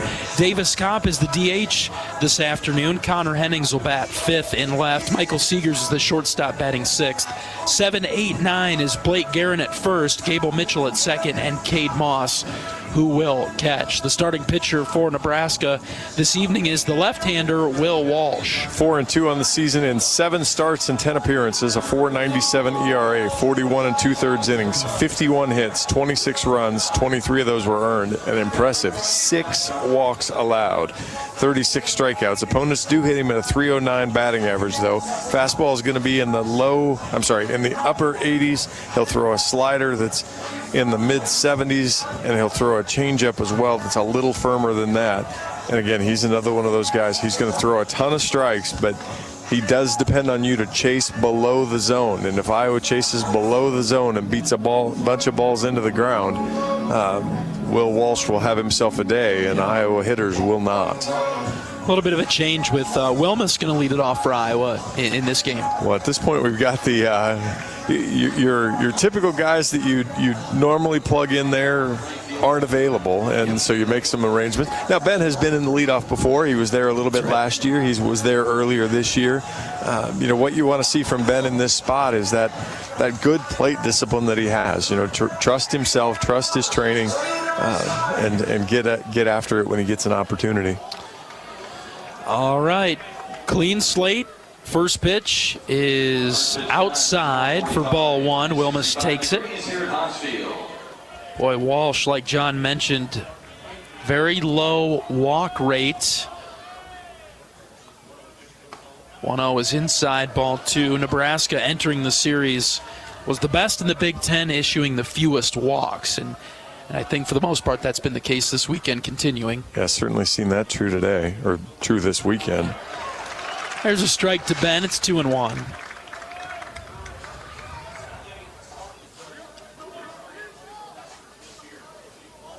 Here's the 2-1. That's high for ball three. The thing that though, when you get a guy that doesn't walk a bunch of guys, is he's going to be in the strike zone. Mm-hmm. And so if you don't like one, you don't have to swing at that strike. It's going to come back and get another one. Here's a ground ball left side. Third baseman Overbeek picks it up on a hop and throws out Wilmus at first base.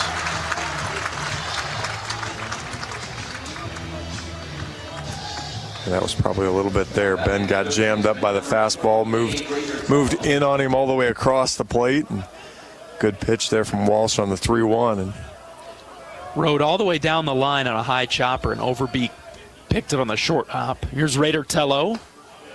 Breaking ball high. Andy Nelson's on deck for Iowa. Moved him down from the leadoff spot. 1-0 to Tello. Swing and a miss. Well, what we've seen, the Iowa offense has kind of lacked a little pop here lately. So you move Andy down, give him a chance. Raiders done a good job setting the table. Well, he's exhibited some pop lately too. Ground ball up the middle. This is the shortstop's ball. Carey will throw out Tello for the second out.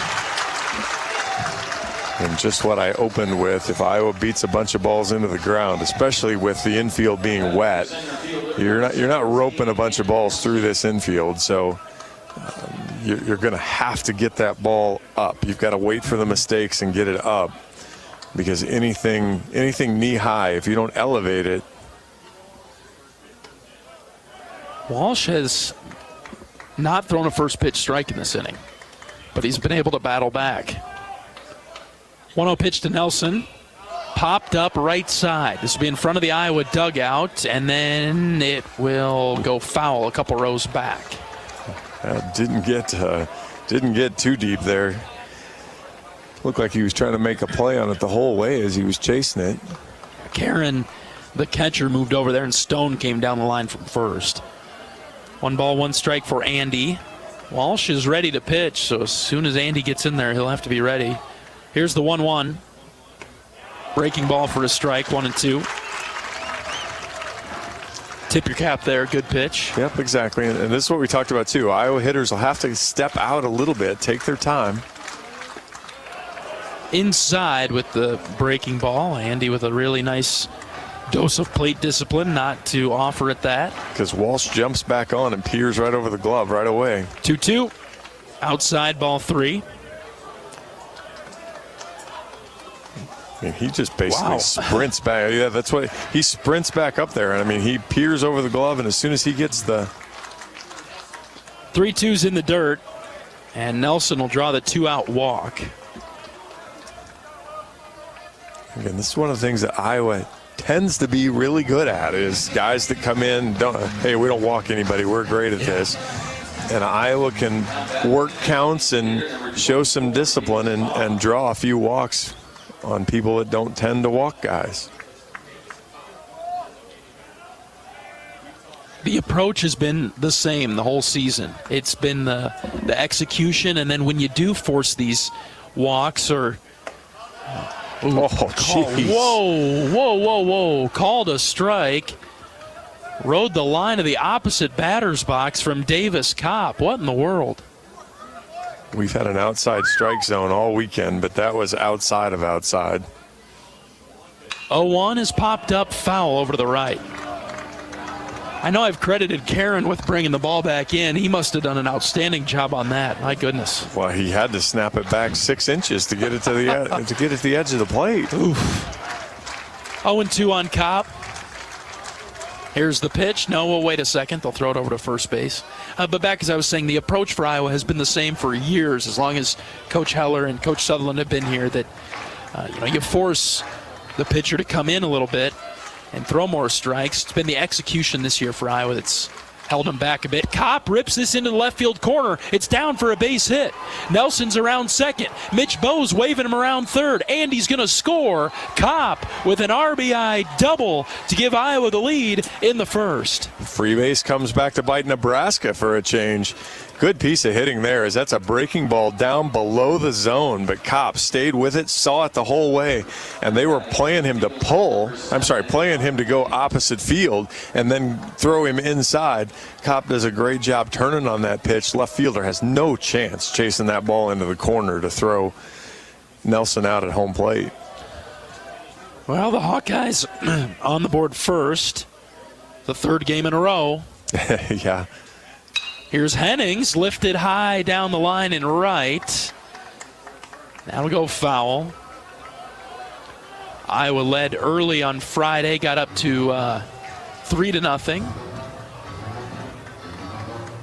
Yeah, 3-0 and 4-1. Yep, and led 1-0 yesterday, and into today. Hennings with another fly ball to right that's foul. 0-2. Oh, nice snag. Oh, no, didn't catch it. Slipped, fell, and I thought he made the snag, but didn't do it. Now Hennings is going to have to be careful here. He's seen 2 fastballs kind of up in the zone. Don't chase over top of that breaking ball. 0-2. He did just that, John. A breaking ball in the dirt. Connor missed it. Iowa on the board first with an RBI double from Davis Kopp. It's 1-0 Hawks. Brody Brecht will come to the mound for Iowa in the bottom half of this inning when we come back. This is Iowa Baseball from Learfield. Brown Deer Golf Club offers a pure golf experience. Manicured bentgrass fairways with tees and greens carved into gracefully rolling landscape. Challenging, yet extremely playable. Improve your game with PGA instruction and our full-service pro shop. Treat yourself to Bunker's Bar and Grill for lunch or dinner. And our scenic Greenview Banquet Room is perfect for weddings or any special event. Brown Deer Golf Club, a stunning country club setting at affordable public rates. The silly moments, the proud moments, even the hard moments. They're what make life remarkable. And they're why Wellmark Blue Cross and Blue Shield is here for every moment. Committed to making healthcare better, more affordable, with more choices for care. And service and coverage that give you peace of mind no matter what comes your way. So you can show up for every tender moment, every brave moment, and every wouldn't miss it for the world moment, knowing that Blue is here for you. Go to Wellmark.com/every moment to find a plan right for you.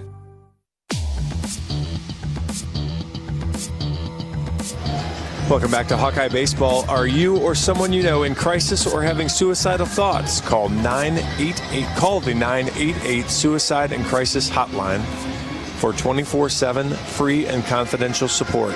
There is hope. Call or chat 988. A message from Iowa HHS. All right, Iowa leads Nebraska 1-0 as we get to the bottom of the first. Case Sanderson will lead it off for the Huskers, followed by Riley Silva and Tyler Stone. Josh Karen, Ben Columbus, and Cole Evans make up the middle of the order for the Huskers. Dylan Carey, Josh Overbeek, and Rhett Stokes, 7, 8, 9. Defensively for Iowa, Raider Tello at third, Michael Seegers at short, Gable Mitchell at second. Blake Guerin starts at first base this afternoon. In the outfield, left to right, Connor Hennings, Andy Nelson, and Ben Wilmus. The catcher today is Cade Moss, and Iowa's starting pitcher is the right-handed sophomore from Ankeny. This is Brody Brecht. 10 starts on the year with a 4.12 ERA. He's 1-2, and that one was last week, his best start. 48 innings, 38 hits, 28 runs, 22 earned, 35 walks, and 84 strikeouts. Opponents hitting Brody at a 194 average.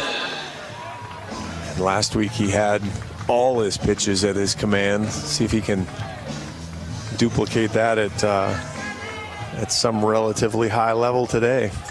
Yeah, Rutgers, the opponent last weekend, had the best offense in the conference, and Brody shut them down. Gave up 1 hit in 7 2/3. Getting squeezed early on a nice pitch from Breck that looked like it caught the inside corner, but called the ball. Here's the 1-0. That's in the dirt, 2-0.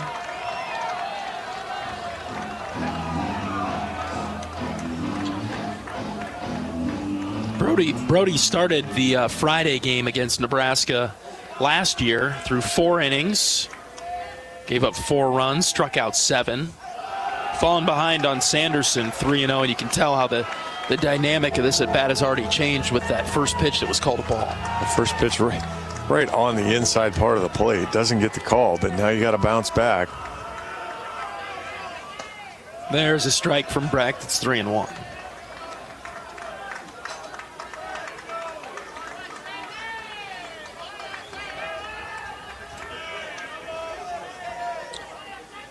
Wind up in the pitch from Brecht. Strike 2, low outside corner.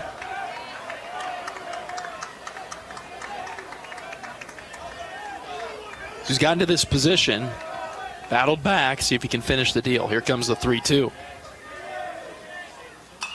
Lined foul, left side. That'll find the seats, heads up.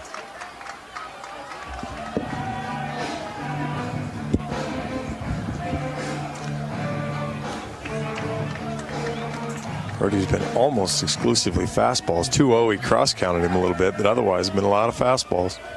3-2. Inside for ball 4. Tried to throw the slider there and missed. Good pitch, especially when you got him. If maybe he's thinking fastball. That's a great early count pitch, probably. Yeah, I think he might get a little more interest in it earlier in the count. But unfortunately, when you don't get the first pitch that you threw for a strike called a strike, now Rader will have to be alert here. Again, wet grass, so that ball would die off the bunt here. Yeah, it's not going to have a lot of energy. Silva's up. Brody from the stretch now. Here's the pitch. He got the strike call there on the inner edge. Silva had pulled back the bunt attempt. Nebraska third base coach still flashes the old school signs, so they're quick about it.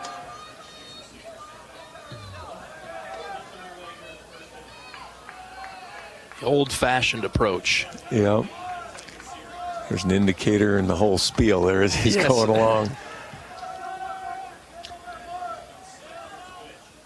0-1 is grounded into fair territory, now trickles foul over to the left. That would have been a really tough play. Yeah, that was going to be a heck of a swinging bunt. And for as fast as Silva is, he takes his sweet time walking back to the plate. He's got a Davis Cobb stroll to him as he gets there. So, again, there's no criticism there. It's just an observation that, again, Davis does pretty much the same thing. There's no, they're on a different timeline. No balls and 2 strikes. Brody is set. Here's the pitch to Silva. Grounded to first, but foul. Silva's a really tough batter to strike out. Only 19 strikeouts and 135 at-bats. Batting .289. God, can that possibly be right? Or you think that's a typo? 19 hit by pitches. 15 walks and 19 hit by pitches. So he's been hit by a pitch as much as he's struck out, if this is correct. 0-2 is high and out. Good spot from Brody. Yeah, I don't know about that. He doesn't really crowd the plate too much, but maybe with as often as he squares the bunt. Could be. It's harder to get out of the way when you're facing up that way. 1-2. Fouled back to the screen. Good battle between Brecht and Silva.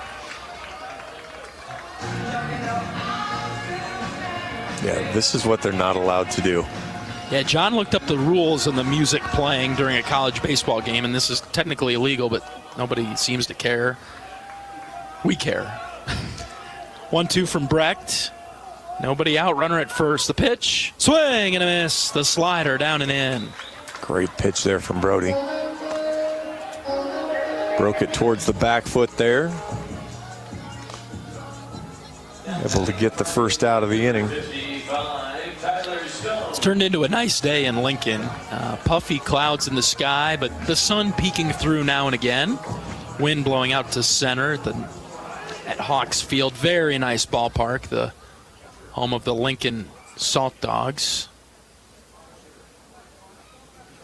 What just happened to Cade? Yeah, Moss stands up behind the plate and is shaking off his bare hand. Not sure what happened there. There hasn't been a pitch thrown. Here's Stone, dangerous left-handed hitter. Iowa leading 1-0 in the first. Ball one from Brody. Yes, probably see Brody try to attack in here, whether it's with the slider, sneak the fastball in there too. Sanderson with a good lead at first. There's a strike from Brecht. Outer third. A lot of fastballs from Brody. It's almost like he's gone predominantly back to that fastball slider mix and less of some of the other pitches that he has. Especially early, try to establish that as you get going and get into a rhythm and introduce the other stuff as you move along. Counts 1-1. The pitch from Brecht is low and out. Ball two. Cade knocked it down.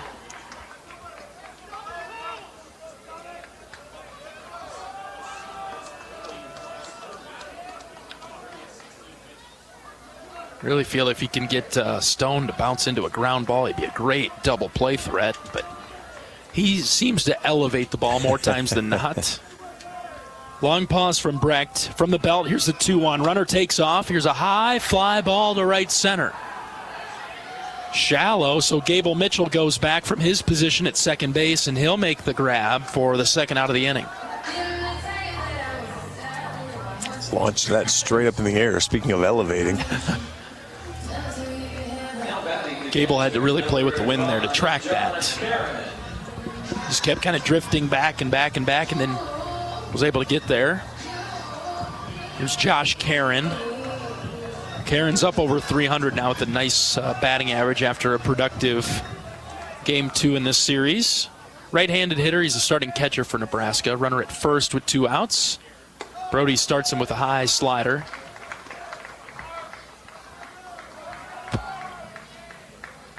One nothing Iowa in the bottom of the first. Seegers will lead off Iowa's second inning when we get there.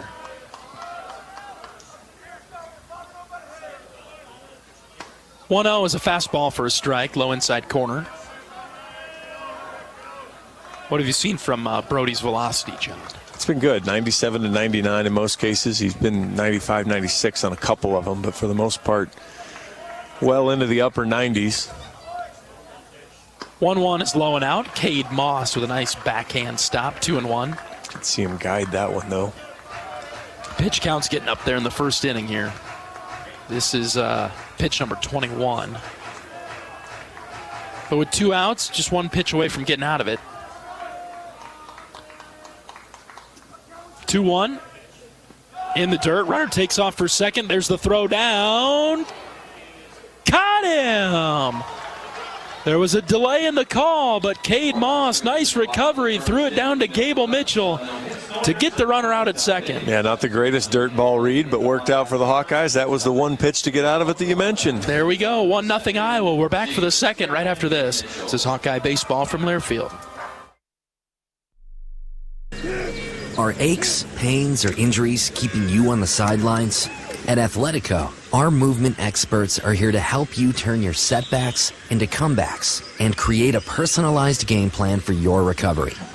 With no prescription or referral needed, Athletico Physical Therapy is where your comeback story begins. Get started today by scheduling a free assessment at athletico.com. Proud partner of the Iowa Hawkeyes. How do you become America's best-selling brand? Let's break it down. Innovative tech means smarter and safer driving. Intelligent all-wheel drive will keep you ready for anything. And built Ford tough trucks will always get the job done. Plus, come into your local Ford store today and get super low APR financing, big cash back, and great lease offers on Ford's full line of cars, trucks, and SUVs. That's Ford, and that's how you become America's best-selling brand. Sales claim based on calendar year sales.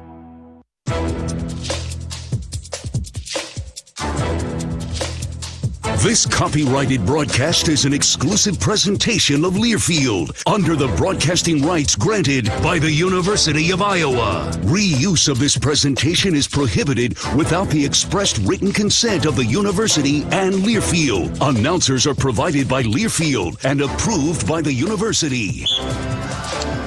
Iowa leads Nebraska 1-0 as we get to the top of the second. Let's pause 10 seconds for station identification. This is Iowa Hawkeye Baseball.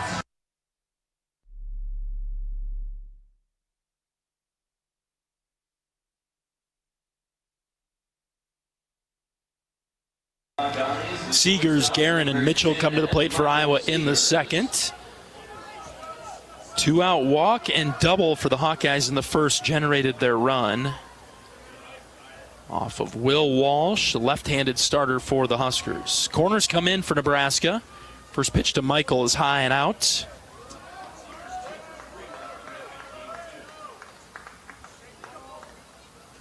Yeah, bunt toward first base could work. Takes a high strike there, 1-1. This Walsh will fall off toward third base, so you could push it to first, make the first baseman field it. He's well off the bag, and Seegers could win a race. 1-1 is off the plate away from Michael. 2-1. Love the idea, John. If you go, just to the right of the mound, a little bit further over. Yeah, an aggressive bunt right of the mound. 2-1 to Michael. Hit in the air, foul down the right field line. Iowa has been peppering that concourse over there to the right with foul balls this weekend. Hawkeye fans are down there. They're trying to give them souvenirs. Yeah. 2-2 on Michael, the leadoff Iowa second. Walsh from the windup. The left-hander's ready. Here it comes.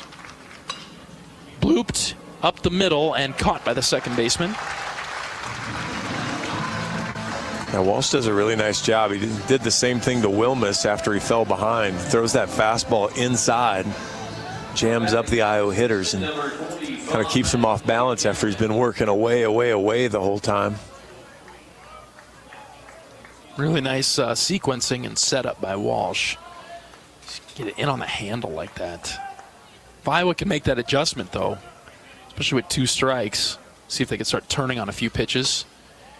Here's Guerin. Blake takes a high strike.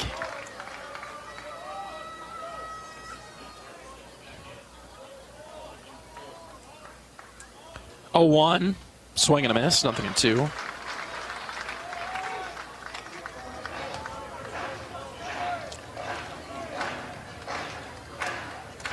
Yeah, I mean, now if you're Blake, you're kind of in between. He's got you with two off-speed pitches, but 0-2.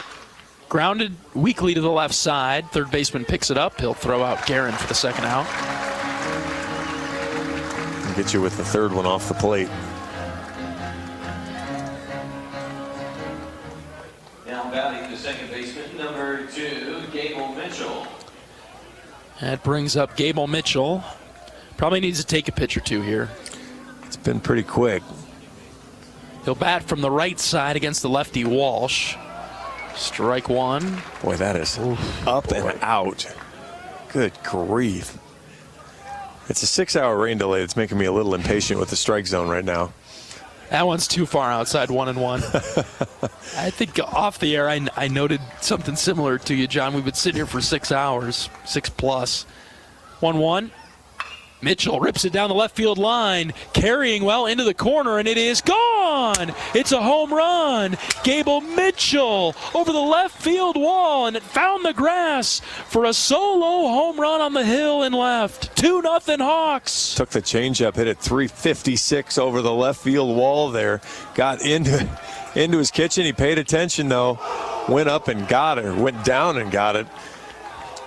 Took the off-speed pitch and got it.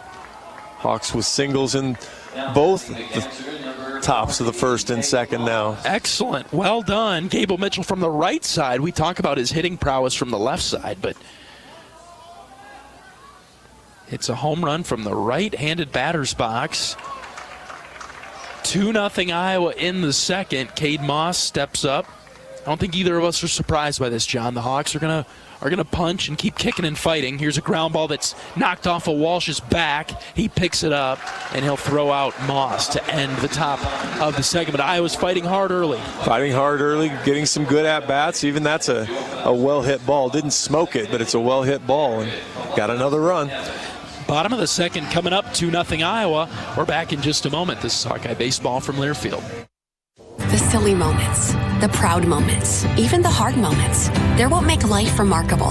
And they're why Wellmark Blue Cross and Blue Shield is here for every moment. Committed to making healthcare better, more affordable, with more choices for care.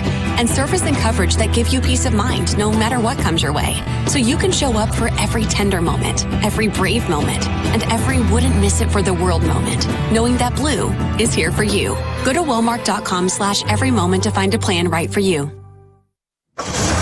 Feel the excitement as NASCAR returns to the Iowa Speedway with Powerball and the Iowa Lottery.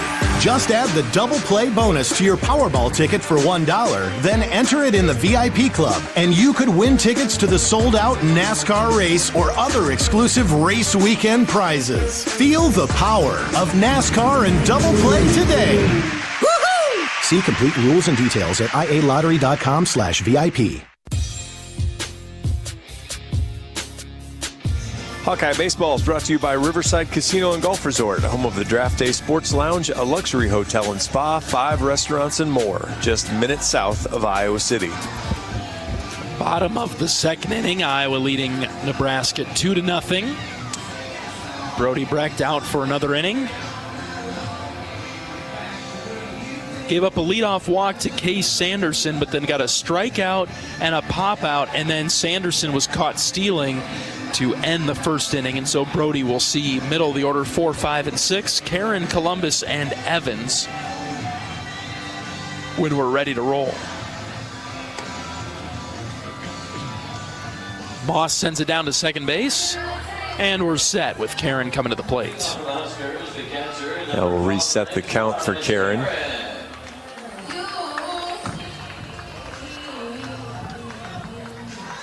Iowa has thrown the first punch in Game 3, up 2-0. Hold off the Huskers as long as possible. Here's the first pitch to Karen in this at-bat. Outside with a sharp fastball. Brody threw 21 pitches in the first inning.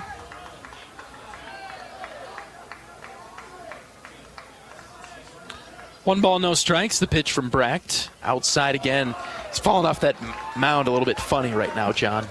Yeah, just struggling to, when you see Brody get into that good rhythm and nice smooth delivery, it's just a little extra in it right now.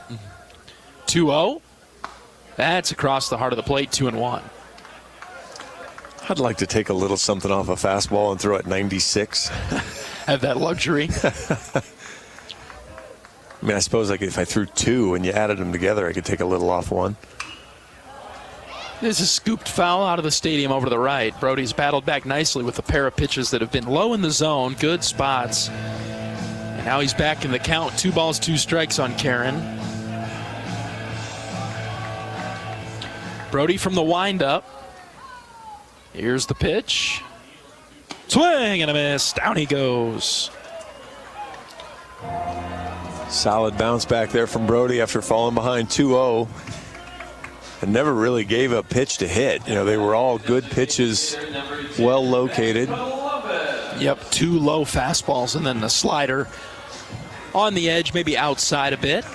Karen went after it. Second strikeout of the game for Brecht. Now he'll see Ben Columbus, the DH, left-handed hitter for the Big Red. First pitch from Brody. He's low and in for a ball.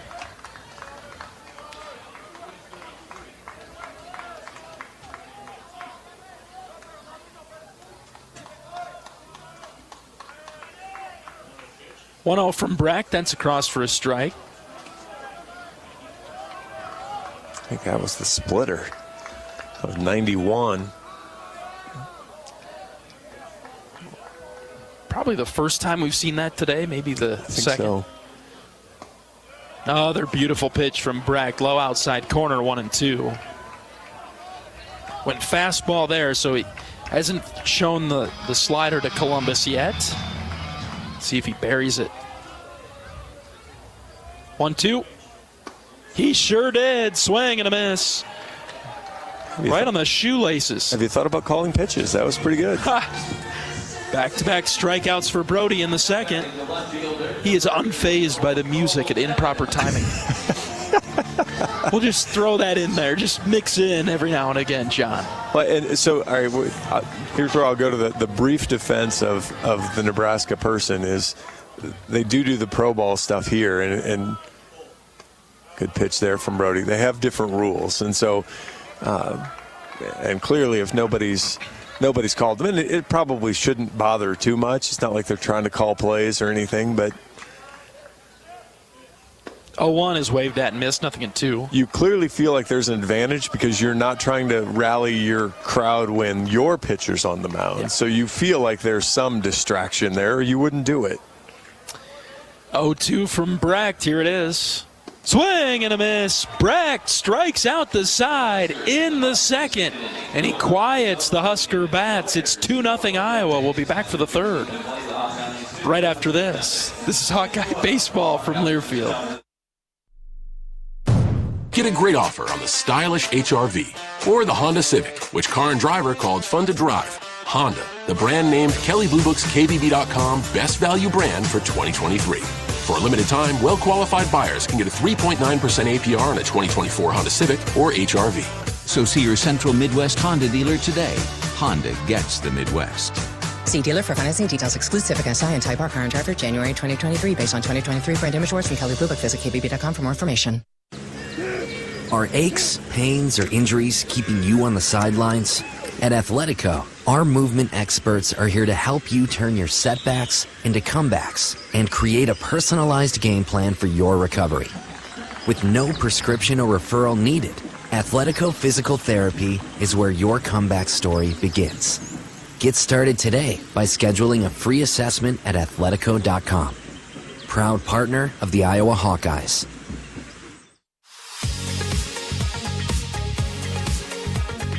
Hawk fans, experience your home away from home at Coralville's finest all-suite hotels. Homewood Suites and Home to Suites by Hilton each offer guests spacious suites, complimentary breakfast, 24-hour fitness center, a pool, hot tub, guest laundry, and convenient locations. Let their warm and friendly staff take care of you and your family when you visit Hawkeye Country. Ben Wilmus to the plate first for Iowa in the third. 2-0, the Hawks with the lead over Nebraska. After Brecht just struck out the side to end the second. Wilmus will come up. He grounded out to third his first time up. Ben takes a breaking ball for a strike. Ben's batting .265 on the season. He's drawn 20 walks in 98 at-bats. 20 strikeouts so for Ben. Here's another ground ball to third. Ben really sent it over there, but it's fielded nicely and thrown across the diamond for first out. He got the pitch he wanted, too. He was sitting on the fastball, and he got it. He was just a little early. He'd taken the breaking ball on the first pitch, was, again, exactly what you wanted him to do. If he throws it for a strike, little quick hat tip and jump back in there. And he knew what was coming. He was ready for it. He's just a little too early and no elevation. See if Rader can get going in this at-bat. First pitch is a breaking ball high. Rader tripled and scored on Friday. He walked yesterday in the beginning of game 2. Other than that, has been held hitless in the series. Grounded out his first time up. Counts 1-1. Walsh quick pitching. Here it comes. Swing and a miss. 1-2. Rader looks a little out of kilter here. He'll have to be ready. Kind of sped up in there, right? Here comes 1-2 in the dirt. And, Rader, he gets the bat going. He's got that quick twitch. He's a fast guy, but even kind of on top of what he's trying to do. 2-2 to Tello. Here it is. Grounded foul past Coach Bowe at third. Yeah, it just has not been on Rader's time in this game against Walsh. Count remains 2-2, trying to drive the pitch count up on Walsh and be rewarded for it. That's low, ball 3. Good hang by Rader. And we are really begging if we want that one called a strike. Boy, if that were to occur, that starts happening. Oof. 3-2. Up the middle, off of Walsh's leg. Rader running down to first base. The throw is wide of the bag. Rader takes off for second. Tello will get there. On the hard line drive back to Walsh. Deflected over to the third base side, and Walsh picked it up and then threw it wide of first base. Yeah, the interesting thing there was that was one that Rader might have wanted to look at third. I mean, I know you don't think about it, but that ball rolls into the puddle. And not only did then it roll into the puddle, but he had to kind of tiptoe around to go get it. And so it's just, again, one of the strange things of being aware of what the field conditions are and where the ball ends up is you could take an extra base. Now, he had it in plenty of time. I'm not sure that Rader wanted to look too hard at it, but Walsh is going to be also bruised after Hawkeyes that was 108 off the bat. Ouch. So that wasn't a little dribbler back up the middle. That was good, solid contact. Yeah, that got him in the leg. What do you think, the thigh, John? Sounded like it. All right, here's Andy Nelson with a runner at second, 1 out. First pitch to Andy. It's across for a strike. Yeah, fortunately for his sake, it missed like ankle or knee or something, less meaty. Yes, more muscle than bone. Otherwise, that would have been a problem, much bigger problem. 0-1 is off the plate outside. Ball 1. Just so you know, it was outside. That's just way out. The crowd overreacting. Walsh set with the 1-1. Pickoff move to second. Rader dives back in. And wasn't even particularly close. It's a left-handed breaking ball that Karen just snaps all the way in. And everybody wearing red fell for it. 1-1 to Andy. Breaking ball, that's a strike. Ooh, he hung it. Yeah, Andy must have been looking fastball there because, boy, he put it middle of the plate. Here's the 1-2. Hold on a minute. Throw to second base. Again, Rader Tello and the blazing speed drawing attention at second base.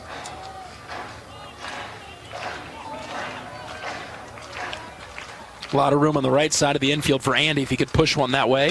1-2 is hit on the ground is short. Backhand stop by the shortstop. Throw from the hole, not in time. Nelson beats it out. Rader had to stay put at second. Yeah, he really did. Because if you start going too far and he decides to hold it, the second baseman walks in behind you. Because really, he had no chance to get Nelson. There was no reason to make that throw. But he makes the throw anyway. But if he realizes who the runner is, he might not. And if Rader walks too far off the bag, he leads himself into an out. Good analysis there, John. I think that's the right idea. Here's Davis Kopp with runners at first and second, 1 out. First pitch to Davis. Up the middle, a ground ball. This will be a double play. Oh, brother. First pitch swinging at a ball outside of the strike zone. It would just need the discipline. That's all it takes. The double play extinguishes the major threat for the Hawkeyes in the third. An opportunity to add to their lead goes out the window. It's 2-0 Hawks. We'll be back to the bottom of the third right after this. This is Hawkeye Baseball from Learfield. Our mission at Oak Knoll is to provide exceptional retirement living and health services through life care. I'm Steve Rowe, CEO. We are a not-for-profit life plan community and have served the Iowa City area for 57 years. Oak Knoll is located near University of Iowa hospitals and clinics, Kinnick Stadium, Carver Hawkeye Arena, Hancher Auditorium, and downtown Iowa City. Visit our website at oakknoll.com to learn more. We're a proud sponsor of Hawkeye Athletics. Go Hawks! When it comes to your health, you need the full picture. That means the right diagnosis and the right treatment right from the start. I'm Aaron Bose, pediatric neurologist with University of Iowa Healthcare. Here, we're working together every day to advance medicine so you can get the best care. With more research, more clinical trials, and more treatment options than anywhere else in the state, the University of Iowa Healthcare is changing medicine and changing lives. Learn more at uihc.org.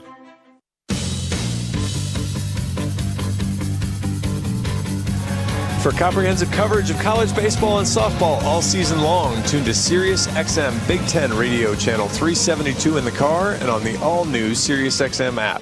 SiriusXM is the home of your favorite team and conference, including live games plus interviews and analysis. So cheer along online with the SiriusXM app and listen to your favorite team anywhere. Get a free trial at SiriusXM.us/Big Ten Radio 2023. All right.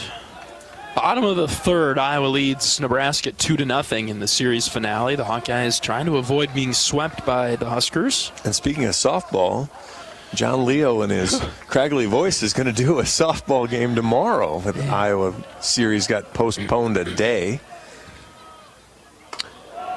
1-0 from Brecht is up and in.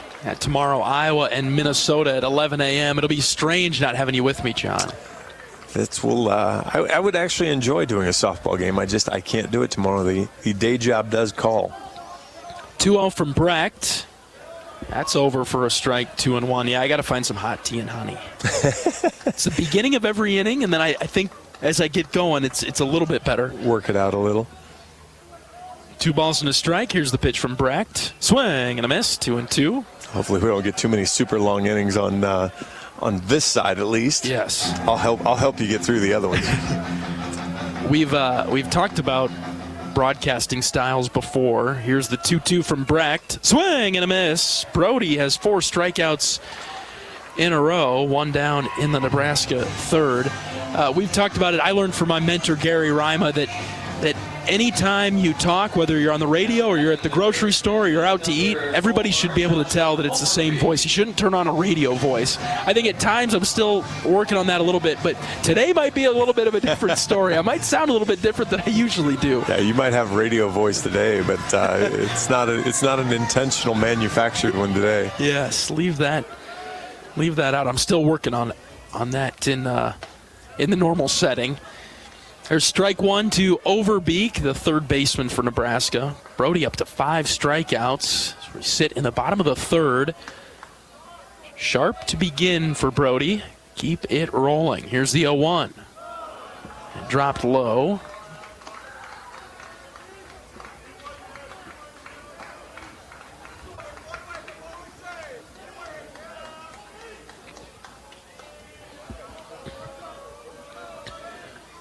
One from Brecht. Swing and a miss. Threw it right by him.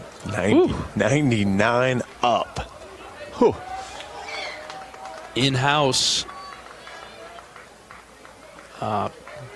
speed gun set 100, but we've had our questions about that. 1-2, swing and a miss. Did it again. 99. That had a trail of smoke behind it. So that's 101 on the scoreboard, so I'm a big fan of that because at the very least it's going to intimidate everybody sitting in the Nebraska dugout right now. That's right, because we see it. We see a different number, but that's 5 strikeouts in a row now for Brecht. Interestingly enough, during that at-bat, they played no music. Yeah.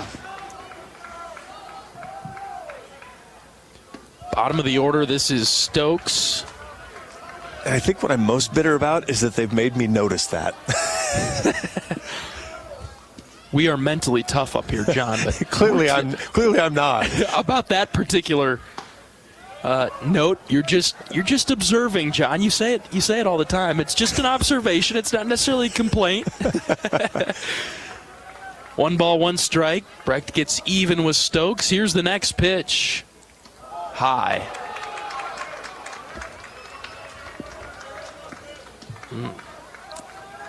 Slipped slider. Brody taking his time before he gets back on the mound. Here comes the 2-1 on its way home. Low, ball 3.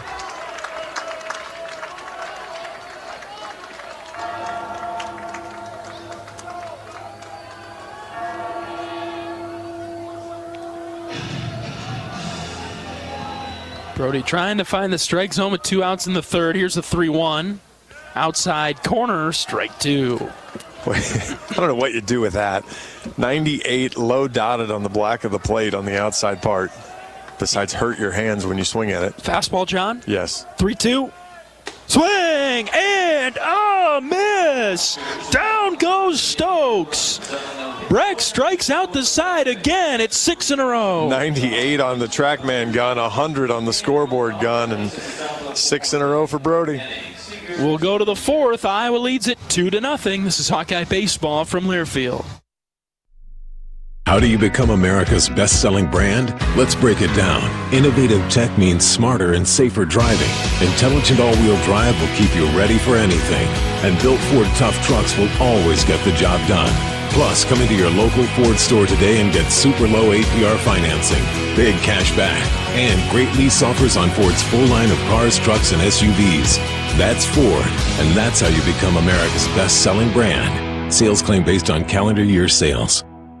American Equity salutes today's hero of the game. As a proud sponsor of the ongoing recognition of our military during Hawkeye games this season, please join American Equity in thanking all who have served our country. American Equity is more than just retirement savings and income products. They are committed to providing you best-in-class service and high-quality retirement income that helps deliver the independence to dream and reach your goals. To learn more about American Equity, please visit their website at american-equity.com.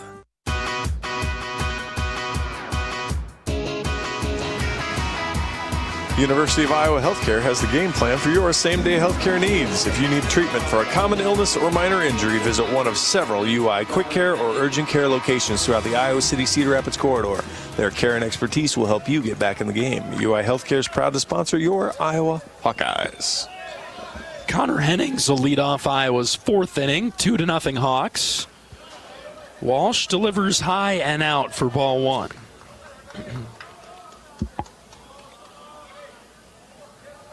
Connor could also lay down a bunt with his speed. Outside corner, strike one. Good take from Connor. 1-1. Right, he's not going to do anything with that ball other than bunt it, like maybe I asked, but he's not going to swing and do any damage with it. Changeup dropped in right at the knees, called a strike, 1-2. Yeah, no, Connor saw the first two pitches he saw were fastballs. He's seen 4 breaking balls since then. Mm-hmm. Here's the 1-2. Fisted on the ground, right side. This is spinner, fielded by the second baseman. Throw to first is in time. Stokes gets the out. Hennings is retired. It's a really good play there because Connor was zooming down the line, just 42 miles an hour off the bat. Just needed it to sit in the grass a little bit more and he'd have had a chance, but Walsh again goes inside with that fastball and jams up a Hawkeye hitter. Really likes it with 2 strikes. Michael Seegers is up now for Iowa. He swings at the first pitch, drives it to right, but right to Sanderson for the second out. Okay, and I'm not as frustrated with that one. It's a fastball. It caught wide of the plate. Michael had an opposite field approach, so he went the right direction with it. Just got it a little too elevated and hit it right at the right fielder. Now Blake Guerin better take a pitch now. There we go. It's been a 5-pitch inning for Walsh to this point. Iowa on top, 2-0 in the fourth. Yeah, the last sentence of the Iowa scouting report on Will Walsh. Will come in to right-handers late. There we go. So, I mean, we've seen that over and over and over. And the in has not really been in the strike zone either on the inside part. Maybe 1 or 2. Guerin swings at the 1-0 and slices it foul over to the right. But yeah, that scout is entirely correct. Yeah, I mean it's what we've seen here. 1-1 to Guerin. Right down the middle, strike 2. That sometimes happens when you swing at a pitch you shouldn't swing at. Then you decide, hell, I don't really trust my eyes. Now Blake's going to really have to trust himself now. In the dirt, low and out. Good job by Blake. Laid off, 2-2. Well, Walsh barely tries to catch the ball off the rubber. Reached for it. 2-2 to Guerin. Line drive, just foul at third. But a good job there. He got the fastball inside. He was ready for it. Got the barrel out. Didn't get jammed up. Now he's got to look out for that changeup away again. Here's the 2-2. In the dirt, ball 3. Turning into a nice at-bat for Blake. Let's see if he can get rewarded, find his way on with 2 outs. Base is empty for the Hawks in the 4th, leading Nebraska 2-0. Trying to salvage the series a bit. Full count pitch from Walsh. Here it is. That's low, ball 4. Really well done there from Blake. Got outside the zone a little bit early on, but got back to his process, did a good job, showed good discipline, fought off the pitch when the scouting report comes in. And see how they pitch Gable a little different after the last at-bat. Mitchell homered to left in the 2nd. Guerin at first base. First pitch from Walsh. Mitchell swings at the first pitch, pops it up to center. This will be caught by Silva, and that'll do it for the Hawkeyes in the 4th. No hits, no runs for the Hawks. Bottom of the 4th coming up, 2-0 Iowa. This is Iowa baseball from Learfield. At Mid-American Energy, our 1.6 million customers depend on our energy 24/7. That's why we work 24/7 to deliver the safe, reliable energy you need. To keep our 99.9% reliability record, we're enhancing our technology, improving resiliency, and investing in critical infrastructure. We're generating power from all available resources to cover any increases in demand. And we're innovating to ensure you always have the energy you need. Mid-American Energy, obsessively, relentlessly at your service. Hey, it's your friend, social media. You know, where I showcase the cool life of sports stars and friends. But don't fall for the editing and good lighting, because we all have struggles and challenges, like with alcohol or drug use, gambling, or our mental health. Talking about it is a sign of strength. Maybe you don't know who to talk to. Your Life Iowa can give you resources or treatment options. Get free 24/7 confidential support. Call, text, or chat online at yourlifeiowa.org. A message from Iowa HHS.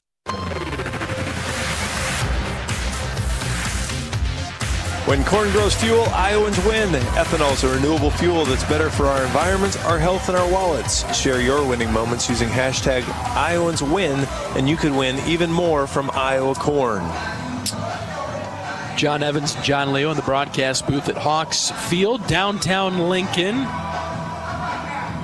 2-0 Iowa in the bottom of the 4th. The games have not gone our way, John, but downtown Lincoln, not a bad area. Yeah. I mean, we didn't exactly have super conducive weather to go wander too much. Yesterday was a great walk over here when we came. We were smart enough to take the bus back home and back to the hotel and not walk in that. Has a city feel right when you're down in there. You get too far outside of the downtown, though, not much around. Top of the order, this is Sanderson. Ball 1 from Brody on a nice fastball that was called high. Here's the 1-0. Brought it down a little bit, and there's a strike.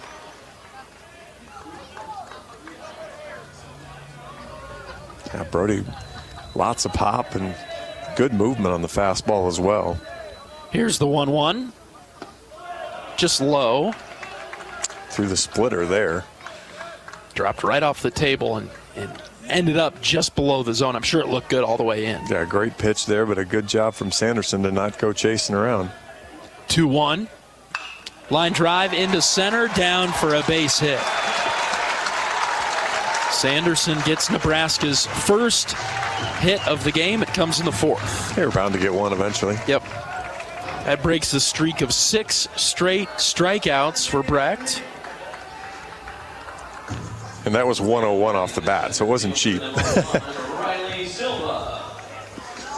was kind of right in the low middle. It wasn't center, but it caught a lot of plate on that one.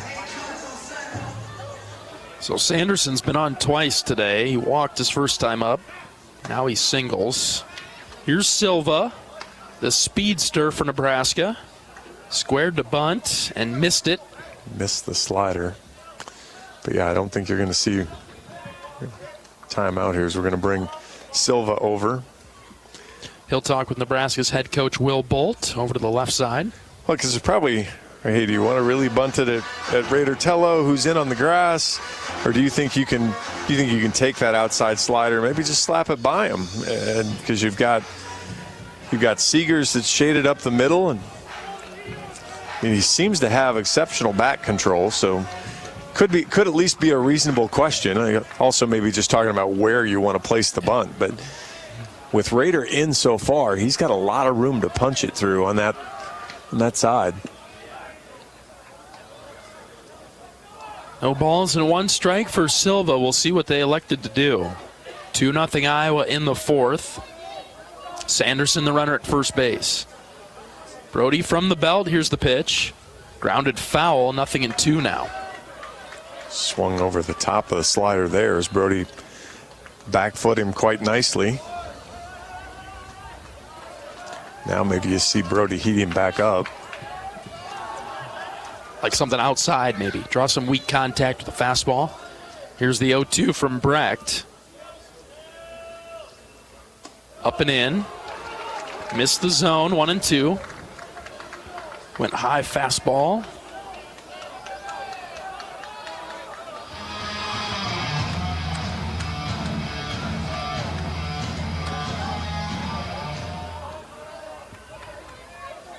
Brody has his sign. The 1-2, grounded right side. Mitchell knocks it down. He throws to second. Got him at second. Cut down the lead runner. Great play by Gable Mitchell. Boy, I think we're going to get a review, and he may have gotten him, but I don't love the decision from Gable there. You're never turning 2 there, and you're up 2-0, and you're giving an opportunity for a really big inning if you don't get this play at second base instead of just taking the play at first. Now, maybe with the way he was spinning, it was easier to spin and throw it to second than it was to flip all the way around and throw it to first, because there was going to be no easy way for him to get it to Silva, or to get it to first to try to get Silva, but an extremely risky play to try to get that lead runner on that one. And we do have a Nebraska challenge. So the Huskers have initiated a review down the third base line. Mitchell ranging to his left, full sprint to grab it, and then spun and made the long throw to second. Seegers did a nice job at short to really reach for it to help the ball get there sooner. Yeah, basically played first base there as he went with the good stretch. And bang, bang play. We don't have another look at it, and it's hard to see from here as it was happening in real time as well. And interestingly enough, you could get one of those weird things. If you remember, Iowa had a double play called on one of these where the guy wasn't even trying to turn a double play. Right. I don't see anybody making that complaint, but they go over there and they see the slide and decide, hey, took the guy out, and that's not legal either. Because, it's just such an unusual situation when the guy at second is stretching. You're used to seeing the guy coming across the bag, and, you're trying to avoid him in that instance. And so, you slide into the bag and maybe slide over it and catch him a little bit.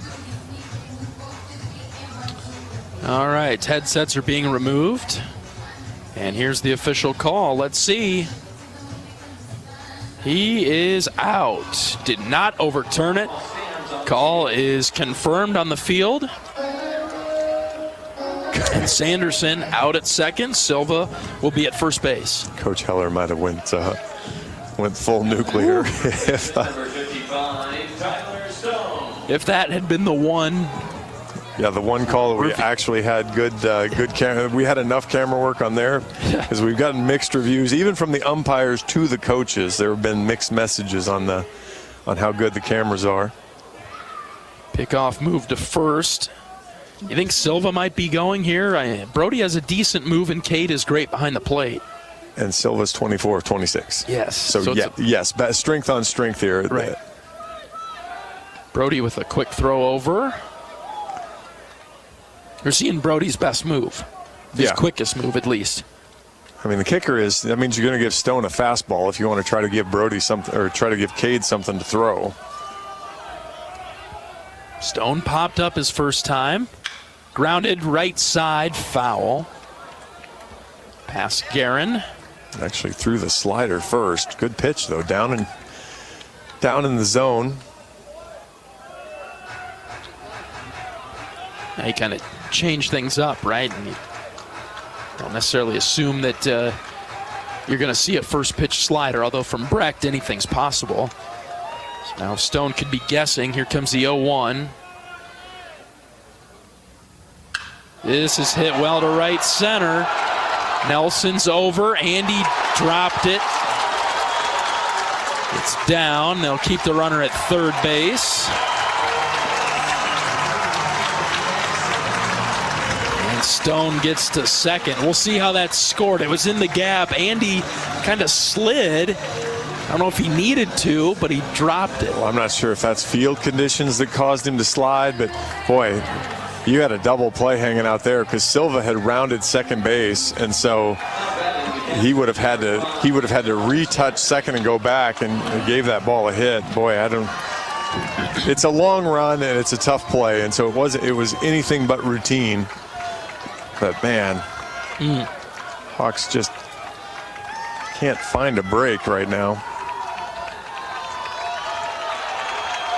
Now Cade will go out and talk with Brody. That'll fire up the Nebraska crowd some more. Brecht has been very good today. A little bit of contact, though, for Nebraska the second time through, and we'll see Karen in the box. A little bit of contact for the first three guys who made some contact the first time. These last six guys haven't made any contact. That's right. So let's see if Brody can continue that trend. He'll be okay here. 2-0 Iowa in the bottom of the fourth. Runners at second and third.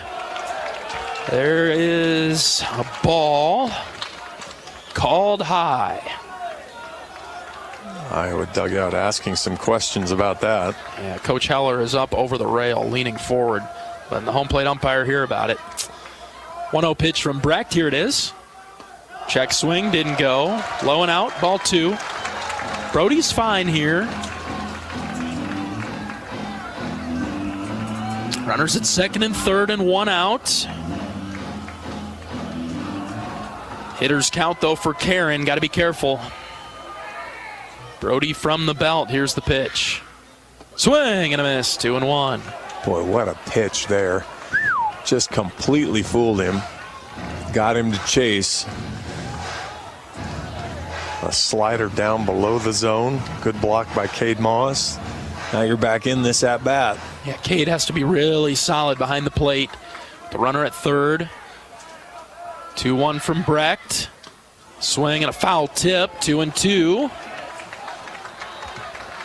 Oh, what do you like here, John? He's chased two sliders. I'm not sure I give him the fastball. If he's a willing participant to expand his strike zone, I allow him to expand. 2 balls, 2 strikes. Here it comes from Brody. Hit in the air, high to right. Wilmus is underneath it. Ben grabs it. Runner tagging from third. Here comes the throw, cut off by Guerin. Sacrifice fly. It's 2-1. Yeah, if I'm Wilmus, I probably would have rather seen that throw go to third. I don't think you're throwing Silva out at the plate, but you might throw Stone out at third. Even though it might have been just a touch longer, Silva's way faster than Stone is. So Stone gets to third. He also tags up. And so Ben Columbus will come up now for Nebraska with 2 outs. 2-1 Iowa in the fourth. First pitch from Brecht, hit in the air to left center. Nelson and Hennings come together. It is Hennings who cuts in front of Andy for the third out. Nice grab by Connor on the run. 1 run across for Nebraska. 2-1 Hawks. We'll bring you the fifth right after this. This is Iowa baseball from Learfield.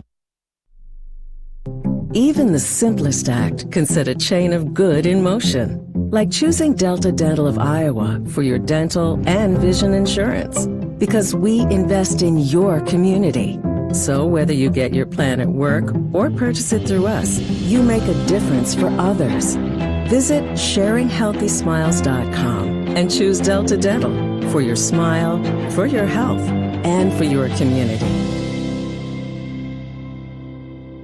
American Equity salutes today's hero of the game. As a proud sponsor of the ongoing recognition of our military during Hawkeye games this season, please join American Equity in thanking all who have served our country. American Equity is more than just retirement savings and income products. They are committed to providing you best-in-class service and high-quality retirement income that helps deliver the independence to dream and reach your goals. To learn more about American Equity, please visit their website at american-equity.com.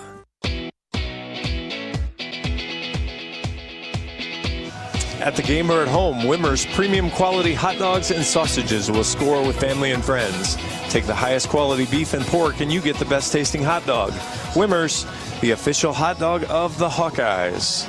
9-1-2 coming up for the Hawkeyes here in the top of the 5th inning. Iowa leads 2-1, 2-4-0 for the Hawks, 1-2-1 for the Cornhuskers. Cade Moss 0 for 1. Lined the ball back off Will Walsh.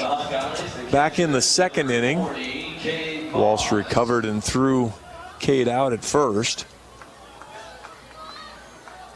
Cade 182 on the year, but a 419 on base percentage. He does a good job working the count in the bottom of the order. Been hit by a few pitches.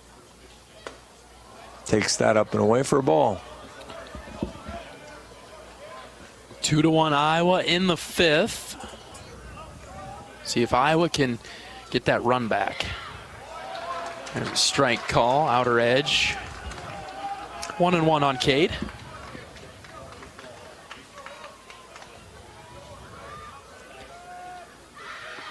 That dropped low, 2-1. You want the Iowa hitters to keep taking all day long on that outside corner. Only think about it when there's 2 strikes. 2-1 from Walsh. Ground ball right back to him. He fields it and will throw to first, 1 down. He used his glove that time, so that was a little bit better for him. He's 1 out of 3 with getting a glove on those, but he's thrown a couple guys out, so it's worked out for him. Cade's done that twice. Yeah. A couple of ground outs right back to him. All right, here's Ben Wilmus back to the top of the order for Iowa. Ben is 0 for 2 with 2 ground outs to third. I'd like to see Ben, work the count here, be that leadoff hitter, taking pitches, show some patience. Off the plate outside with a fastball. If you would have called that one, John, you had to keep eyes on the Iowa dugout. 1-0 pitch. That's high. 2-0. Good spot here for Ben. He's been disciplined. Usually finds a way to get on base. .416 on base percentage. 2-0. Squares to bunt. Pulled it back. It's a strike. 2-1. I like that from Ben. He was pretty much auto take there, but it's okay. You trust yourself.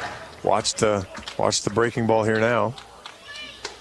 Outside for ball 3.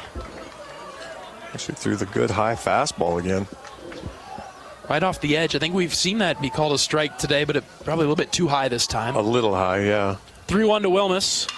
This one is hit in the air to center. Shallow. Silva comes forward, now goes back a couple of steps. 2 down. Well, that's a couple times. Ben's got a 3-1 count, got a fastball he wanted, and one he beat into the ground, and one he just launched straight up into the air. And so doing a good job working through it, just then not executing when he gets it into his advantage. That brings up Tello. Iowa's third baseman. He singled his last time up on a hard missile comebacker right to Walsh. Outside on a pair of pitches, 2-0. Yeah, 107, 108 off the pitcher's leg. Low again, ball 3. Great take there from Rader. He really wanted to swing, but recognized it was the off-speed pitch. Good cross-count pitch from Walsh. 3-0 is on the edge. Right on the corner of the zone, bottom and right corner away from Raider, 3-1. See if Iowa can generate some two-out magic. Raider, a swing and a drive deep to right at the track, at the wall. Get going, baby. It's gone. Adios, pelota. A solo shot to right for Raider Tello, and it's 3-1. Hawks finally take advantage of the short wall in right field. Raider gets it 98, goes 347. Boy, he tracked it a long ways. I thought he might... Thought the right fielder, Sanderson, might do something funny there. And that'll bring Coach Bolt out of the dugout, and that will end Will Walsh's day. Call to the bullpen for Nebraska comes in the 5th. Iowa extending their lead. It's 3-1 Hawks.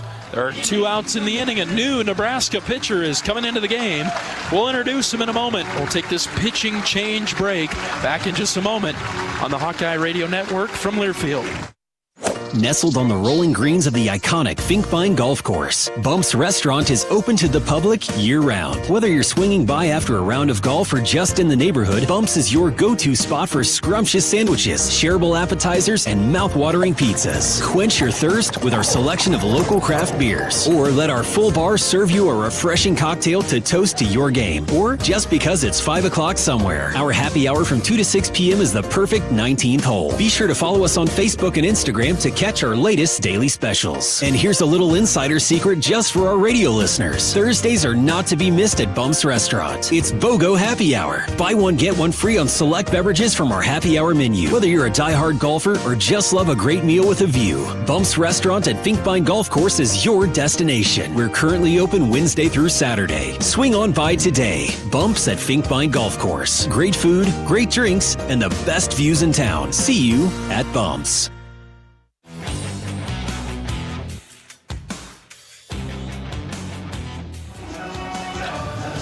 3-1 Iowa with the lead in the 5th after Raider Tello's 5th home run of the season. The Huskers go to the bullpen. They bring in a new pitcher from Webster, Florida. This is a right-handed junior, Casey Dice. 0-1 on the season in 13 appearances. He does have 4 saves, a 1.80 ERA, 15 innings, 13 hits, just 4 runs. 3 of those were earned, 5 walks, 9 strikeouts. Opponents hitting .241 against him. Fastball is going to be in the upper 80s. He'll throw the changeup. He'll throw the slider. He's got a little bit of it's not really a full sidearm delivery. Ball will kind of work away from right-handers. So again, stay with it, trying to drive it out into right field. Slider's kind of a little question mark, but fastball will be there. Andy Nelson will get the first look at him. Swings and misses over the top of a sinking pitch, low and in. No balls and a strike on Andy now. 2 outs, bases empty. Iowa out hitting Nebraska right now 5-2. 1-1 to Andy. Outside, ball 2. Dice kind of reaches out there and whips it all the way across his body, the right-hander. And so you got to watch that outer edge. Maybe it has a little two-seam back at the end to come back in. 2-1. Off the plate outside, ball 3. Well, most of his movement is glove side, so you'll see most of it run away. So if it's outer half as it's screaming past, it's probably going to miss wide. 3-1, that's over for a strike. Good fastball there, 89, center. Throw it again. Full count pitch to Nelson, here it is. Outside, ball 4. Come on, people. I know everybody starts walking to the dugout on a ball that's 3 balls outside. It's their catcher that's doing it to him, John. He's misleading them. Karen is a power framer, no doubt about it. And his tricep gets a workout, snapping the glove back in. I mean, you're the weightlifting guy. You probably know what exercise would do that. Well, I'm motioning it right now, and I'm feeling a little tension in the tricep, so I'm guessing tricep, John. All right, here's Davis Kopp. So those the dips or the extensions? Which one are you doing? You got to work both sides? Yes. First pitch to Davis is outside. Try a back pick to first. Nelson back in. Andy's been on 3 times today. I think that's kind of gotten lost in the course of this game. 2 walks and a single. So he set up the middle of the order nicely. Davis Kopp doubled him in the first. Davis grounded into a double play his last time up, though. But I like that he took that pitch because that was basically a little more outside than the ball he grounded into the double play. Hits this on the ground to short. It's bobbled. Flip to second is in time to get Andy right in the nick of time. And that'll retire the side. Iowa with the solo shot off the bat of Raider Tello extends its lead. It's 3-1 Hawkeyes. We're back after this. This is Iowa baseball from Learfield. Nestled on the rolling greens of the iconic Finkbine Golf Course, Bumps Restaurant is open to the public year-round. Whether you're swinging by after a round of golf or just in the neighborhood, Bumps is your go-to spot for scrumptious sandwiches, shareable appetizers, and mouth-watering pizzas. Quench your thirst with our selection of local craft beers, or let our full bar serve you a refreshing cocktail to toast to your game, or just because it's 5 o'clock somewhere. Our happy hour from 2 to 6 p.m. is the perfect 19th hole. Be sure to follow us on Facebook and Instagram to catch our latest daily specials. And here's a little insider secret just for our radio listeners. Thursdays are not to be missed at Bumps Restaurant. It's BOGO Happy Hour. Buy one, get one free on select beverages from our happy hour menu. Whether you're a diehard golfer or just love a great meal with a view, Bumps Restaurant at Finkbine Golf Course is your destination. We're currently open Wednesday through Saturday. Swing on by today. Bumps at Finkbine Golf Course. Great food, great drinks, and the best views in town. See you at Bumps.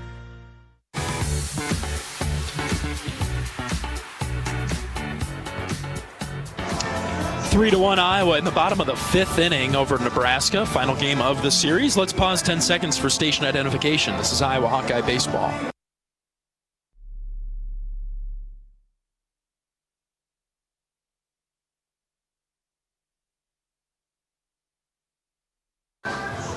Two-run lead for Brody Brecht and the Hawkeyes now, returning for the 5th inning. Cole Evans will lead it off. It'll be Evans, Carey, and Overbeek as Brecht returns to the mound. This feels like a big inning for Brody. Iowa got the run back that Nebraska got in the 4th. See if Brody can resettle in and throw up a 0. Yeah, you'd like a smooth strike-throwing 0 inning here. 1-0 from Brecht. That's low, 2-0. You're in a pretty decent place with pitch count so far, so you can continue to be mostly efficient. 2-0 to Evans. Low ball 3. Which does not include falling behind the first hitter 3-0.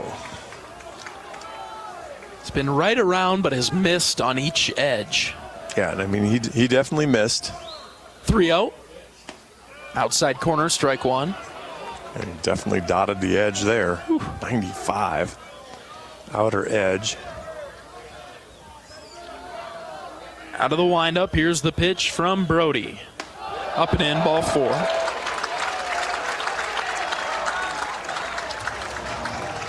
Second walk of the day issued by Iowa's starting pitcher.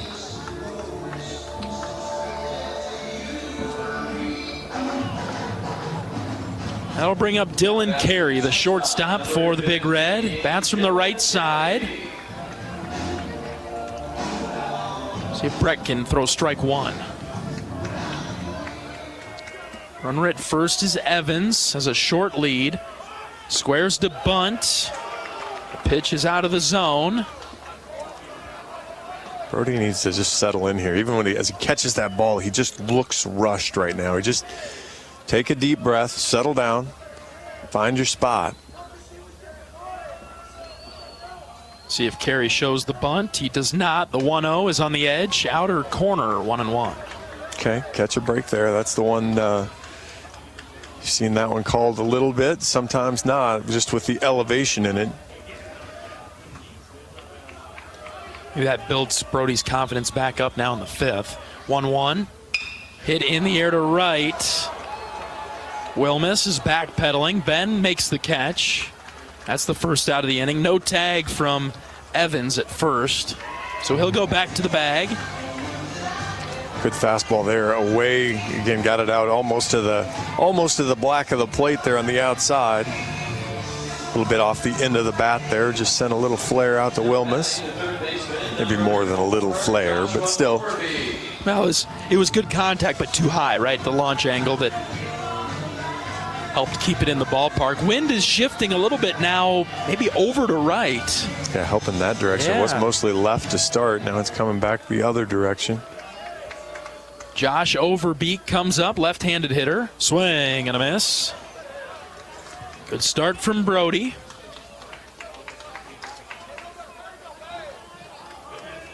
Overbeek's a guy you can probably spin right into the ground. Evans, the runner at first. The 0-1 from Brecht. Low and out, 1-1. That's a good pitch by Brody, though. Just missed on the outer edge. It's a tough pitch for Cade to catch and Karen frame. Yes, we may need to patent that. Count even at 1 as Brody looks in for the sign. Runner takes off, swing and a miss, throw down to second. Safe. Just missed the tag. It was a good slide by Evans to go to the backside of the bag. Will the Hawks challenge it? Michael said yes, and so the coaches agree with him.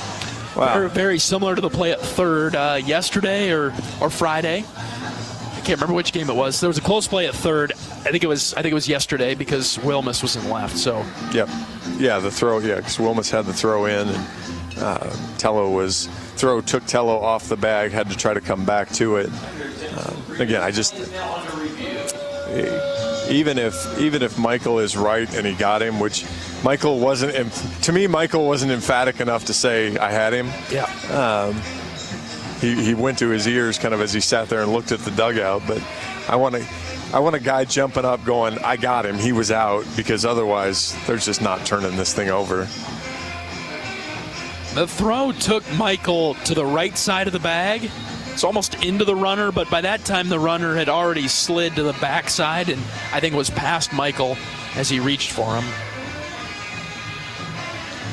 And so we will have a review for now, but I'll be tickled but amazed if anything gets changed. We have not had an overturned call.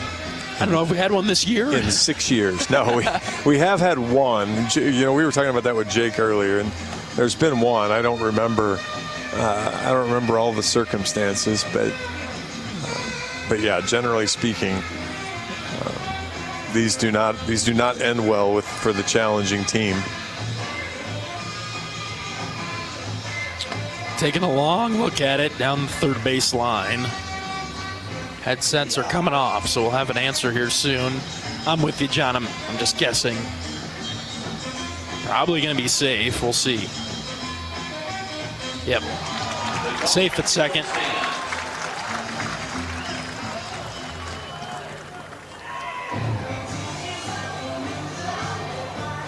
Mostly fine. 1 ball, 2 strikes here. That last pitch was a strike. Yep. Boy, if you get Overbeek now, then you get to that 2-out situation with the bottom of the order.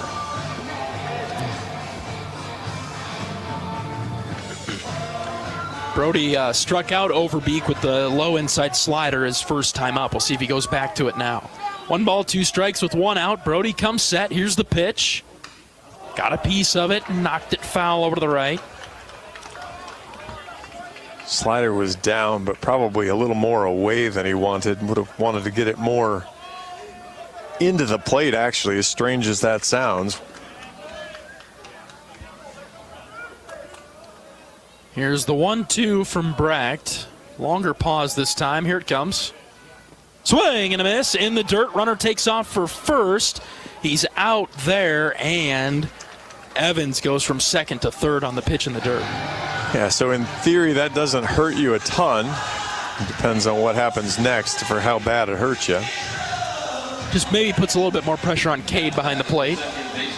But the sack flies out. The fielder's choice type of situation is out with 2 down. And Rhett Stokes coming up for the Huskers.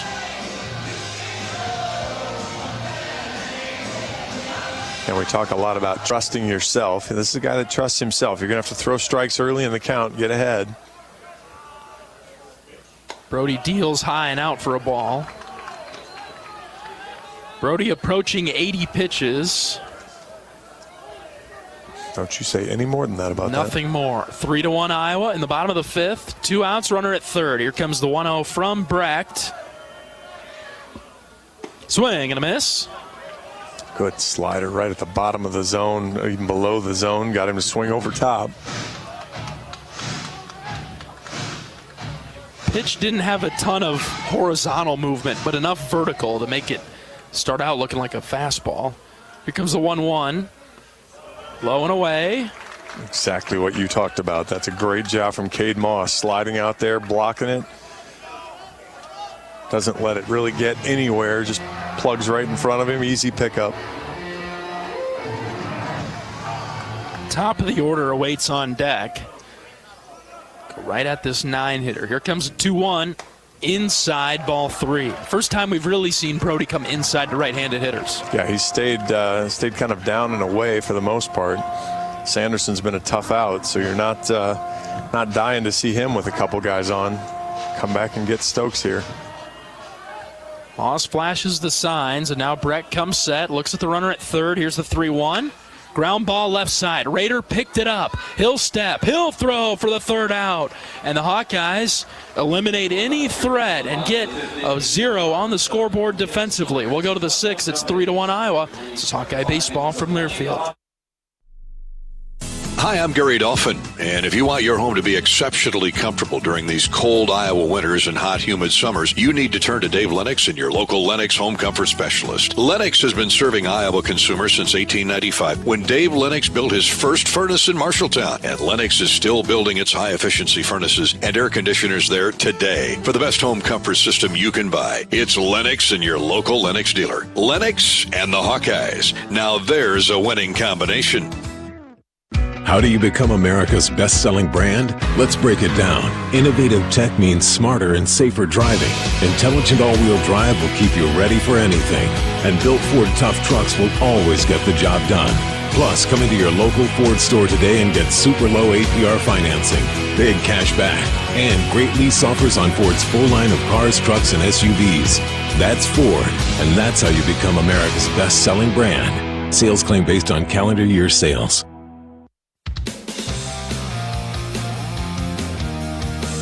Today's game is brought to you by Bud Light, proud sponsor of Hawkeye Athletics. Easy to drink and easy to enjoy. 3-1 Iowa in the top of the 6th. Middle of the order coming to the plate for the black and gold. It'll be Hennings, Seegers, and Guerin. A lot of speed, a lot of power in this middle part. When you mentioned it in the break there that, get to this guy. One of the things Iowa's been pretty good at through this season is doing damage to the starting pitcher. And then maybe there's been not a conscious let off the throttle, but maybe it's a lesser scouting report, lesser focus on it, or quicker turnaround. But they haven't always done as good a job with the guys that come out of the bullpen. Connor Hennings takes strike 1. Haven't seen that one called too often, low and in. Even though technically the guy probably doesn't have as good a stuff, but that's right. Need to stick to your know what the plan is here still. This is crushed into the left center gap, and it is down and all the way to the wall. Hennings will have a stand-up double to start the 6th. How about that for Connor? Boy, he was flying too. I just love watching him run, just get the full speed as he gets zooming out there. When the place got quiet all of a sudden. You can hear a pin drop in here. What's going on? Holy cow, did it get quiet in here. Now, don't be surprised to see a little Michael Seeger short game here. Been talking about bunting it, or at least putting pressure on Overbeek at third. First baseman Stone is way off the bag. I'd kind of like to see the ball go to Overbeek. First pitch to Michael, hits it on the ground to second. Stokes has that. He'll throw out Michael at first, and Hennings gets to third. That's actually professional hitting right there. That's a fastball down and away, and Michael didn't try to pull it. You could just kind of see I mean, if you want to use the golf analogy of opening up and slicing it, that's exactly what he did. Just pushed it to the right side, made sure that he moved Connor up. Now see if the Hawks run a contact play here with Guerin, or if they make Connor wait a little bit, or if Guerin just elevates one and solves all our problems. I think a lot of those options would be beneficial for the Hawks right now. 3-1 in the 6th. Elevated door number 3 would be great. Ooh. Oh, jeez. Wow. Strike called, low and out. It's a good. It's fine, Blake. You know what? We shouldn't moan too much about that. That's a good thing he didn't swing. Right. That's a great take. I'm not complaining that Blake didn't swing, and we've got a timeout all of a sudden. Wow. Middle of the at bat. And when he was kind of set, rip, raring to go, interesting mound visit. Dice, one of the better pitchers for Nebraska out of the bullpen. And so, boy, I don't know what this conversation could be, but Iowa knocking at the door to break through here. Well, I think it's probably going to be very Blake specific. You know, hey, here's how you're going to get this guy out. Here's where, if you make a mistake, here's where you're making it. You know, you're not going to. My guess is Blake's not seeing a fastball this at bat. You know, if they walk him, would be kind of the way I could see this at bat going. I mean, you've got Mitchell on deck, who's had a good day, but also a guy you might get to hit a ground ball, and so I just don't think Blake's going to get a pitch that he's going to love here at all. So just has to be patient. You know, not extend his zone too far. He's got to make him try to hit the spots, and if he can get to 2 strikes, if Dace can get to 2 strikes just by picking at edges, then you're going to have to be a little more particular. But otherwise, like Blake to really, really shrink that lunchbox. Yeah, Coach Heller and Coach Sutherland came out and talked to Blake during that mound visit. Infield in for Nebraska. No balls and a strike on Guerin with 1 out runner at third. Pitch from Dice, outside for a ball. Boy, he did see a fastball, but I mean, it wasn't competitive, believable. Way out. Iowa on top 3-1, threatening again in the 6th. 1-1 pitch to Guerin. Rounded foul over the left. Helped him out, chased a fastball below the zone. Again, you're seeing what I'm sure their pitching coach mentioned is just be around, but don't come into the zone. Tough with 2 strikes here, Blake. 1-2. Called third strike. Outer portion of the zone. 2 down. And neither one of those, neither the first nor the third pitch was a strike, but they have been today, and especially after the first one gets called on you, you better be ready for the second one. Yeah. With 2 strikes, it just gets a little bit too close. Now it's up to Gable Mitchell to bring home Connor Hennings over at third. Dice toes the rubber, but now time called again. And he's gone. And he has to come out of the game now. Short-lived outing for Dice, as he will exit in the 6th. With 2 outs, Hennings at third. Gable Mitchell will be the batter. New pitcher coming into the game for the Huskers. We'll take a pitching change break. Back in just a moment. This is Hawkeye Baseball from Learfield. Does your company attire make you feel like you're always 4th and long? It's time for a change. Hand the ball off to Authentic Brand and watch your team transform into MVPs. On game days, our team dresses like champions in Authentic Brand. Ensure that your company's reputation remains untarnished by using nothing but the label specifically designed to display your company's identity. Ask your supplier for Authentic Brand products and see for yourself why it's more than just a label. It's a statement. Tickets are on sale now for the Hy-Vee IndyCar Race Weekend Concert Series. Saturday, July 13th, see Luke Combs and Eric Church. And Sunday, July 14th, see Post Malone and Kelsey Ballerini live in concert. 1 ticket per day gets you into a race and 2 concerts.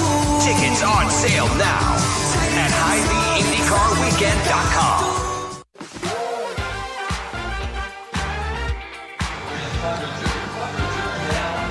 John Evans and John Leo in Lincoln, Nebraska. 6th inning. Iowa 3, Nebraska 1. New pitcher into the game for the Huskers is a left-handed sophomore from Lawrence, Kansas. This is Grant Clevenger. Boy, interesting move here. 5 appearances on the year. He has a 4.91 ERA, 3 2/3 innings. Hasn't given up a hit. He's given up 2 runs. Both were earned. He's walked 3 guys, struck out 5. If you haven't given up a hit, the opponent's batting average is 0. Fastball is going to be right around 90. He'll throw a slider off that, but he's going to throw a fastball nearly all the time, and it's going to work in as Gable will switch sides and go to the right, so it'll be kind of third base side run. Yeah, really interesting matchup. Gable, if he goes up there with kind of that idea of ambushing a fastball like he did his first at-bat, he could give the fans on that hill out there another souvenir. Interesting selection by Nebraska to go to a lefty here, don't you think, John? Clearly some reason why they wanted to flip Gable over, despite Gable's success in the first at-bat. They want to see him in the right side, the right-hand batter's box rather than the left. Gable come up with 2 outs. Hennings had a leadoff double. He stands at third base. Since that double, we've had a ground out and a strikeout.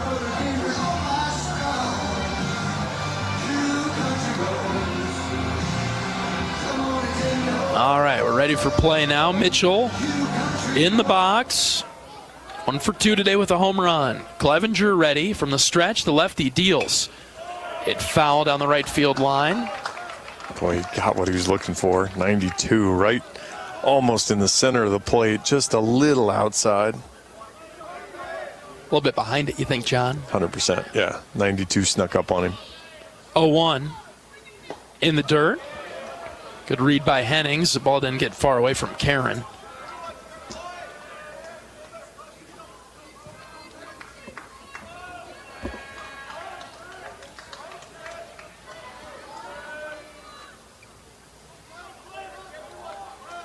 Three to 1 Iowa in the 6th. The Hawkeyes trying to add to it.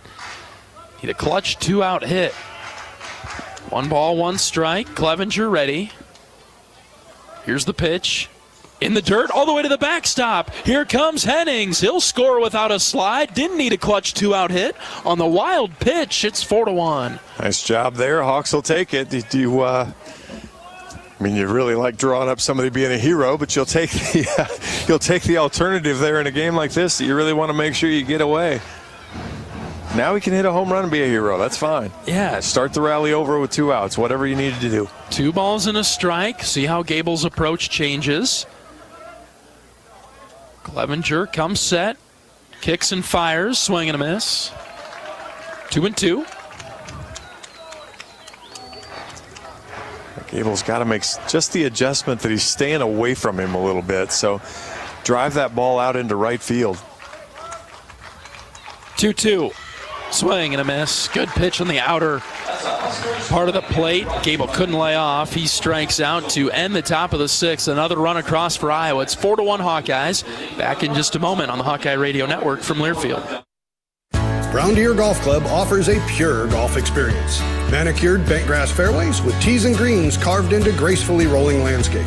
Challenging, yet extremely playable. Improve your game with PGA instruction and our full-service pro shop. Treat yourself to Bunker's Bar and Grill for lunch or dinner.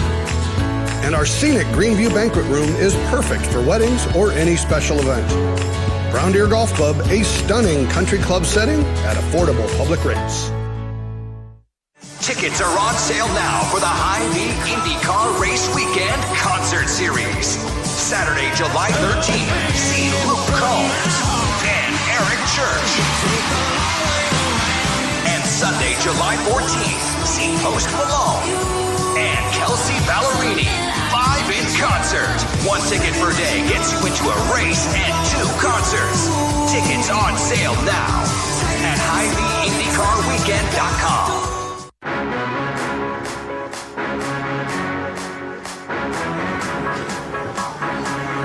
Bottom of the 6th in Lincoln, 4-1 Iowa. Hawkeyes have scored in the 1st, 2nd, 5th, and 6th innings. Nebraska scored in their 4th inning. Brody Brecht will see the top of the order for the Huskers. It'll be Sanderson, Silva, and Stone. 3 lefties in a row for Brody. Brecht at 82 pitches. He's allowed 2 hits, 1 earned run, walked 2. He struck out 8 today. Struck out the side in the second and the third. And the 6th? Be nice if he did in the 6th, wouldn't it? For some reason, the umpires are having a conversation with Will Bolt down the third baseline. Can't imagine what this could be about. As a proud sponsor of the Iowa Hawkeyes, U.S. Cellular wants you to make the most of today by choosing game day traditions first and scrolling later. U.S. Cellular, built for us. Whatever it was, came to no real action. Calm conclusion. Brecht versus Sanderson. Ball 1 low. And just got that slider down below the zone again. So that might have been the splitter, actually. Some velocity falling off these a little bit. There's a strike from Brody, outer edge. Sanderson walked in the first, singled in the fourth, so the Hawkeyes have not gotten him out in this game. Out of the windup, here's the pitch from Brecht. Ground ball right side. Guerin off his glove. He turns, throws to Brody, who's covering in time to get him at first. What a great stick there. And actually kind of undersold in that whole deal is Brody Brecht getting over to first base. You know, a lot of times if he's not there, if he's not ready, foot's kind of stabbing at the bag, you might not hit it. He got there, got in good rhythm, and Blake stuck with it, threw a dime over to Brody covering. You can see things panic and things go quickly if Blake picks that up and tries to rush a throw, but he trusted that Brody would be there at the bag. Get that big first out in the 6th. Huge first out. Here's Silva, swing and a miss to start his at-bat. Brecht winds and fires at the 0-1. Check swing, he went around, nothing in 2. Brody hasn't been great at getting the first out, just 3 for 6 on getting the leadoff guy, so nice to take some pressure off here in the 6th. Way ahead at 0-2 on the speedy Silva. Here's the pitch from Brecht.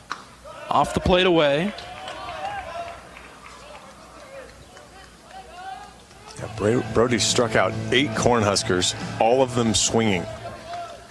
So get him to swing over this slider again and get strikeout number 9. The 1-2 in the dirt. Brody a little bit frustrated by his delivery on that. Wasn't his most believable. Count even at 2 now.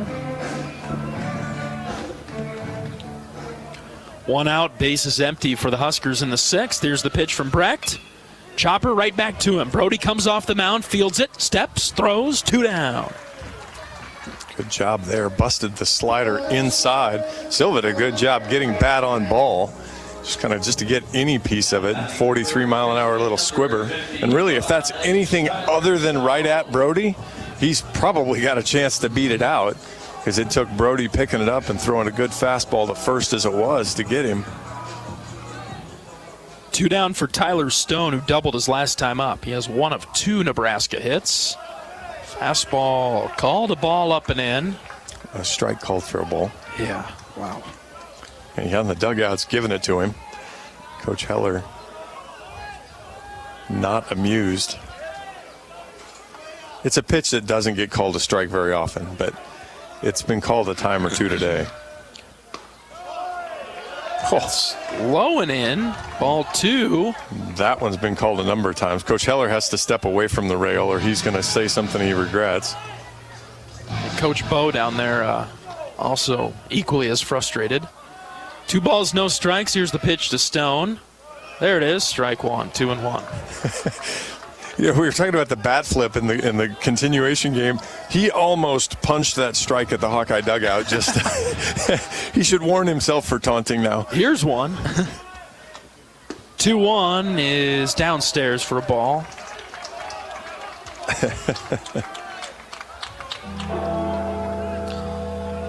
This is when you want to see Stone with the bases empty. And with 2 outs, Brody's fallen behind though 3-1. See if he can work back in. Here's the pitch.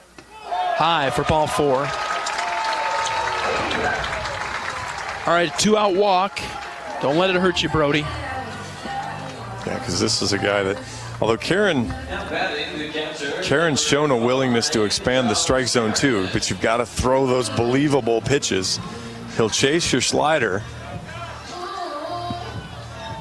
but you got to give him something he can see.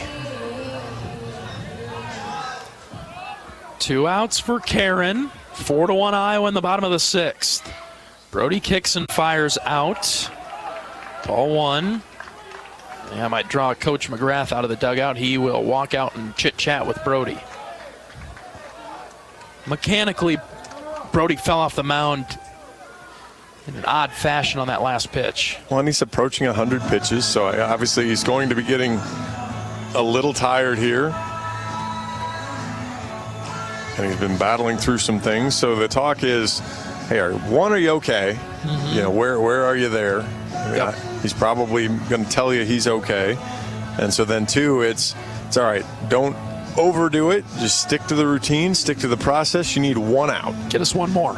And so you need 1 strike here. And I'm not talking about the hanging slider across the middle, or Karen will hit it onto the interstate over there. But you know, you've still got to make a good pitch, execute. But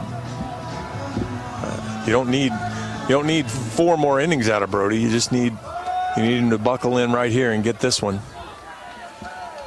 Some light tossing in the Iowa bullpen. 1 ball, no strikes to Karen. Brecht comes set from the belt, delivers. Strike 1. Good hard fastball.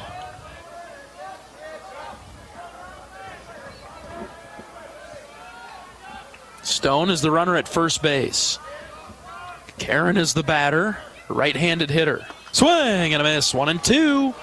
And that was the believable slider right there. After you dotted him up with a fastball, throw a slider right in the middle, but the bottom falls out of it. Think about doubling up, going to it again. Yep. Here's the 1-2 from Brecht. Swing and a miss! And a yell and a scream from Brody Brecht as he comes off the mound with a big strikeout in the 6th. Huge outing there from Brody. Great job to give the Hawks a chance, score some runs and help him out. 4-1 Iowa. We'll bring you the 7th right after this. This is Hawkeye Baseball from Learfield. Heard about this new type of television experience from Epson? It's called the Epic Vision Ultra Laser Projection TV. It combines a new type of laser projection technology along with a unique Epson Silverflex screen to produce an epic 120-inch 4K Pro UHD picture that's up to 4 times bigger than a traditional 60-inch TV. There's no better way to watch live sports, and watching Iowa basketball play live on this big bright TV is simply awesome. If you're a sports fanatic like me, you need to check this new Epson TV out for yourself. Visit Epson.com/TV to learn more. Get a great offer on the stylish HR-V or the Honda Civic, which Car and Driver called fun to drive. Honda, the brand named Kelly Blue Book's KBB.com best value brand for 2023. For a limited time, well-qualified buyers can get a 3.9% APR on a 2024 Honda Civic or HR-V. So see your Central Midwest Honda dealer today. Honda gets the Midwest. See dealer for financing details. Exclude Civic SI and Type R Car and Driver January 2023 based on 2023 brand image awards from Kelly Blue Book. Visit KBB.com for more information.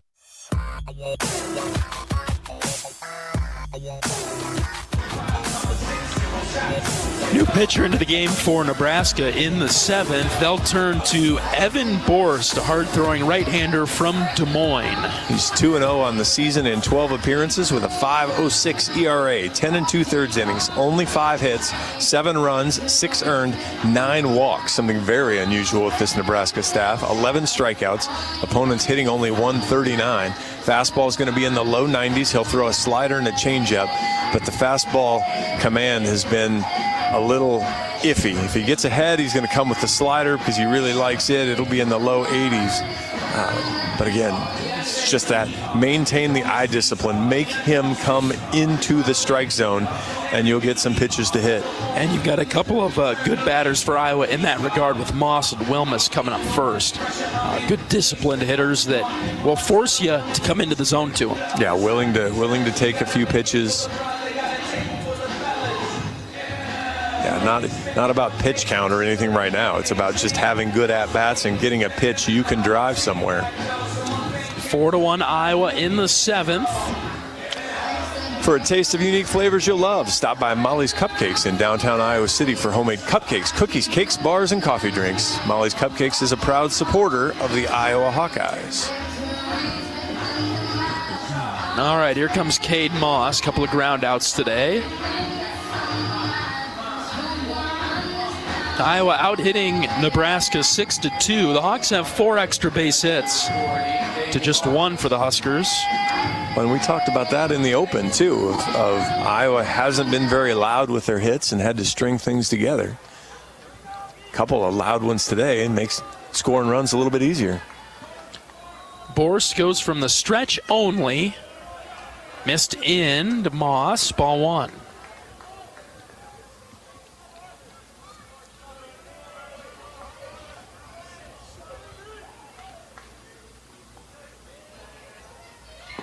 Low, ball 2. I think I'm see if I can find it real quick. I looked him up when I saw he was from Iowa. I'm pretty sure it's Norwalk, so they gave him Des Moines, but because I was trying to figure out which high school then from Des Moines. Sure.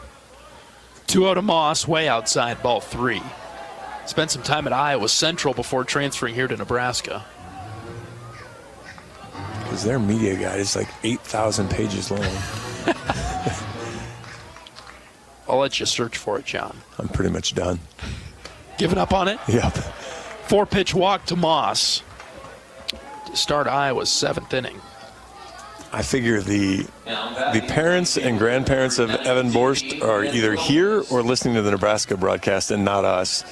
And anybody listening to the Iowa broadcast is either satisfied with Des Moines or my guess of Norwalk. They're fine with it, huh? I'm strictly hypothetical, but that's my guess. Top of the order, this is Ben Wilmus. Well, John, you would be correct. He attended Norwalk High School. There you go. All right. You're sharp today. You're on. Here's Wilmus. Oh, he got hit in the hand as he squared the bunt. Caught him right in the hand. He did not try to. They're going to argue. It hit him in the hand, not the bat. Saying that Wilmus went around. You think he got the bat out of the way in time? He tried to pull it back. Got hit in the hand. He got the bat back. They sent it down to first, and the first base umpire said he went. Oh, my goodness. Coach Heller wants an explanation, so he comes out. And you can't review check swings, so even if you wanted to review this, you couldn't. That is so bad. Really looked like he pulled the bat back and got hit. 100% he did. Hand. He spun away from it. Last thing base. Iowa needs is an outfielder taking anything off the hands at this point. John Hastings down the first base line says that Ben stayed committed, and it is a strike. I've got 93 about to hit me in the waist. I am not committed to bunting anymore. Early show this time from Wilmus. Here's the pitch. Ben took it for a strike. And that ball's low.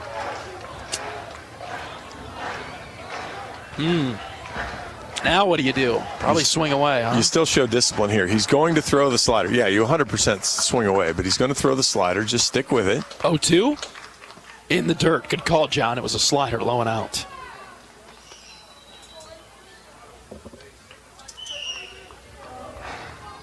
Just understand, again, it's in the scouting report how he's going to try to get you out.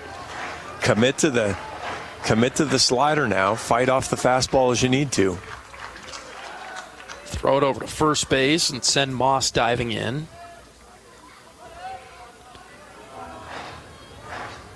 Ben can find a way on. Man, how you set the table for Tello and Nelson and Cobb. Wow.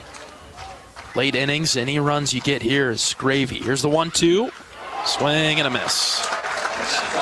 Swung right over top of the slider again. Out of the zone, the back foot slipped out from under Wilmus as he went to swing at it.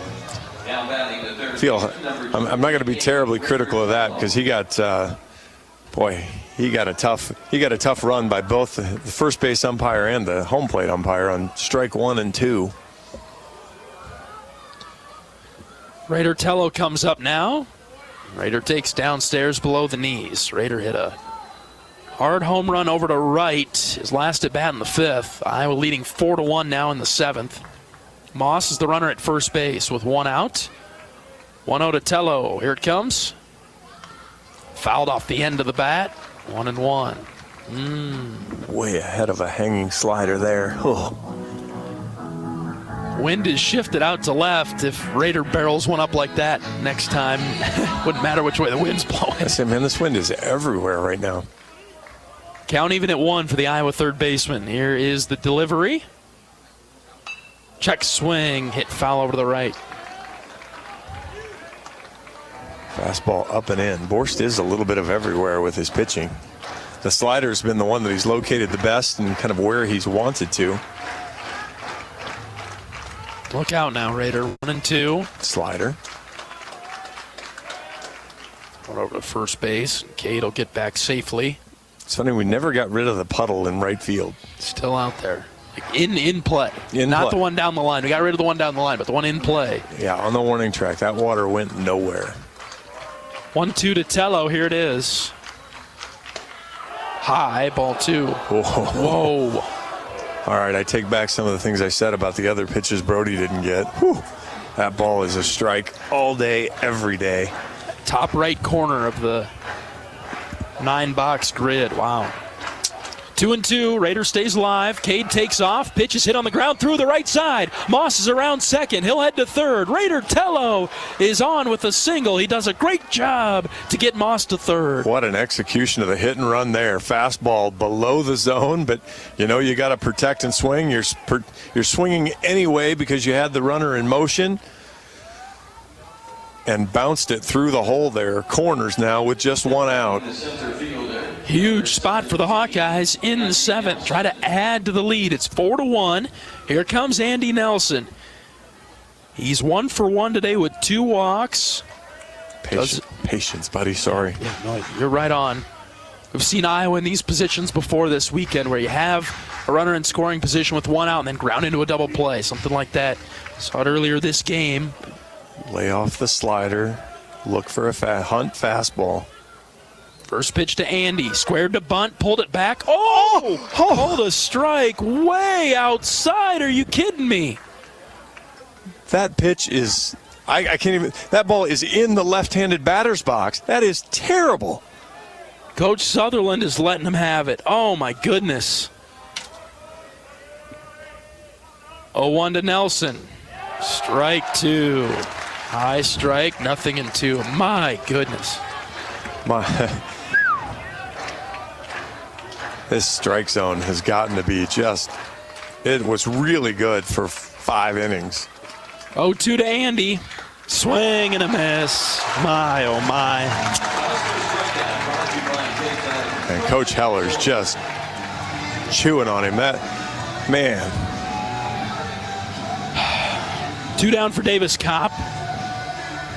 I mean, if you're Andy, I mean, you chase the pitch there, but I mean, at some level, you don't trust your eyes because the first pitch, which is 8 inches off the plate, gets called a strike. So are you really going to trust yourself in that situation to not swing at a ball that seems high? Here's Davis. 2 outs, runners at the corners. Pitch low and out for a ball. I like how you paused there. Make sure. I mean, if there's any justice in the baseball world right now, he bounces one of those and Moss scores from third. 1-0 to Kopp. Low, ball 2. Good eye from Davis. Connor Henning's on deck if you can get to him. Connor's got some pop in that bat today. Davis had a double in the first. A couple ground outs since then. 2 balls, no strikes. The pitch to Kopp, here it is. Grounded foul. Left side. Swung at ball 3. Wasn't even particularly close.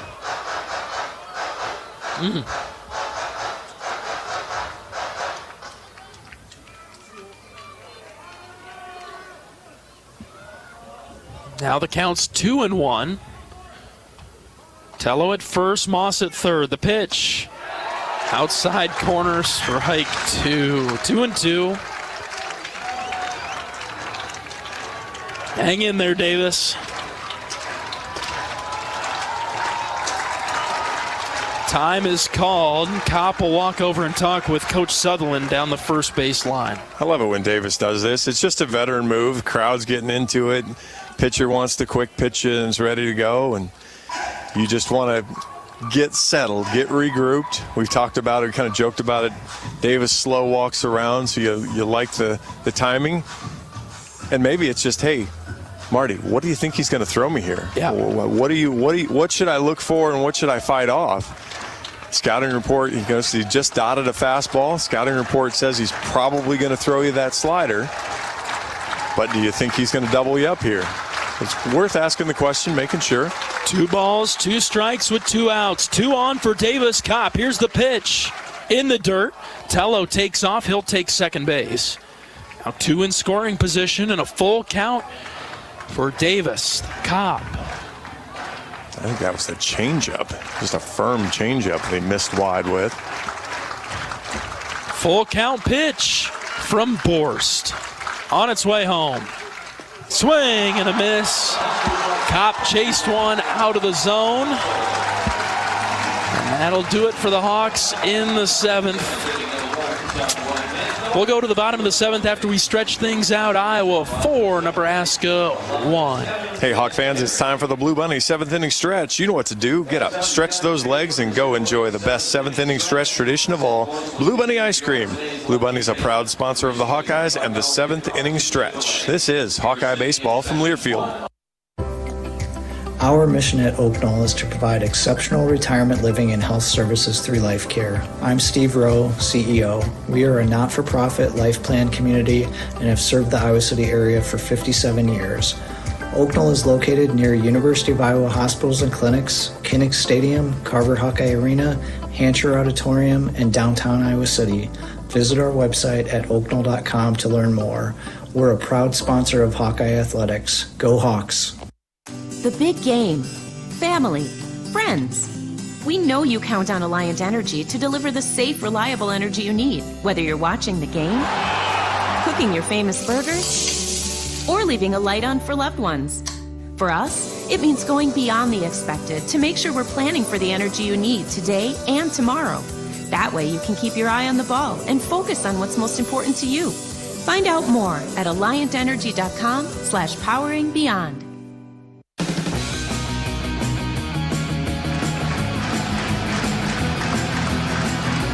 Feel the excitement as NASCAR returns to the Iowa Speedway with Powerball and the Iowa Lottery.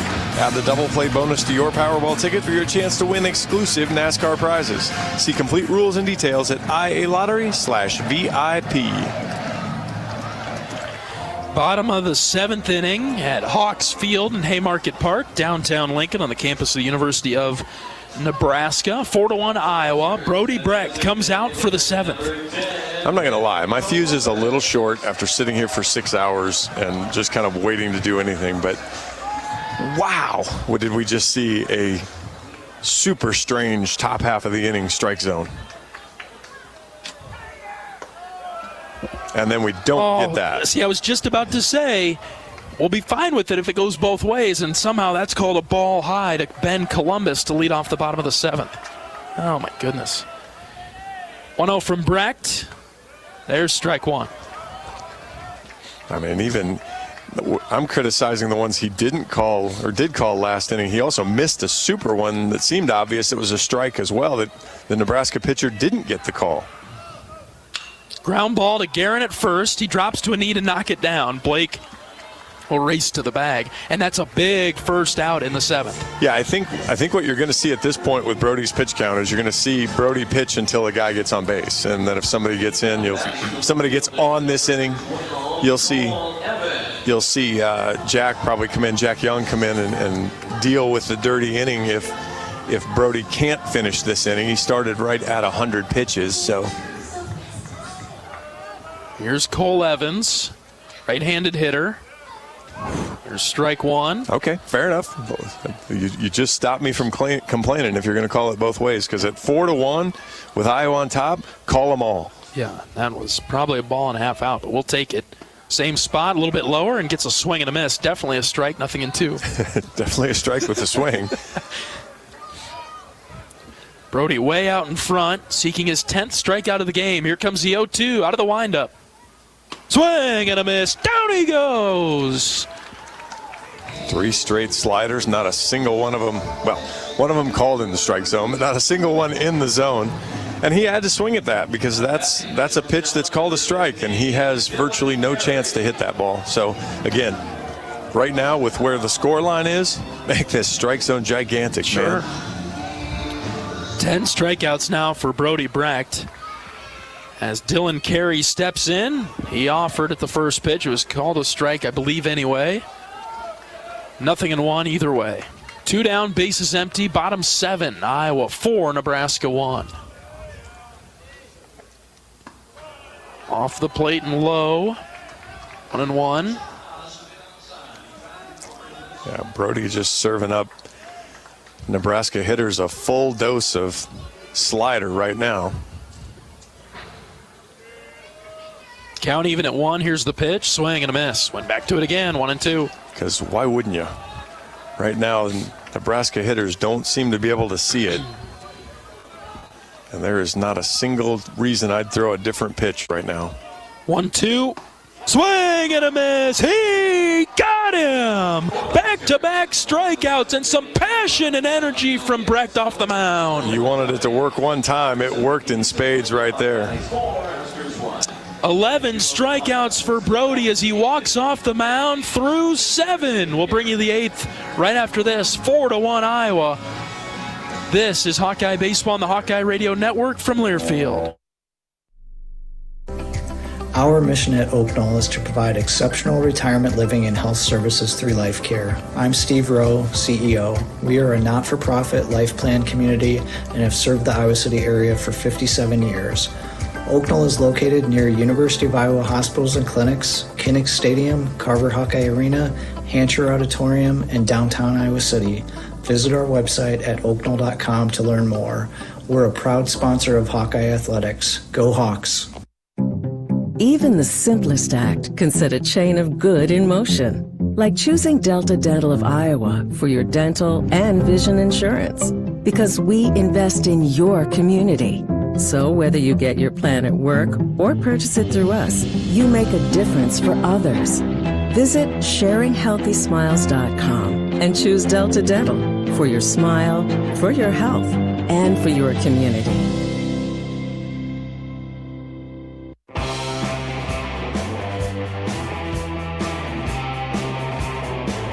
Today's game is brought to you in part by Brown Deer Golf Club in Coralville, featuring Bunkers Bar and Grill.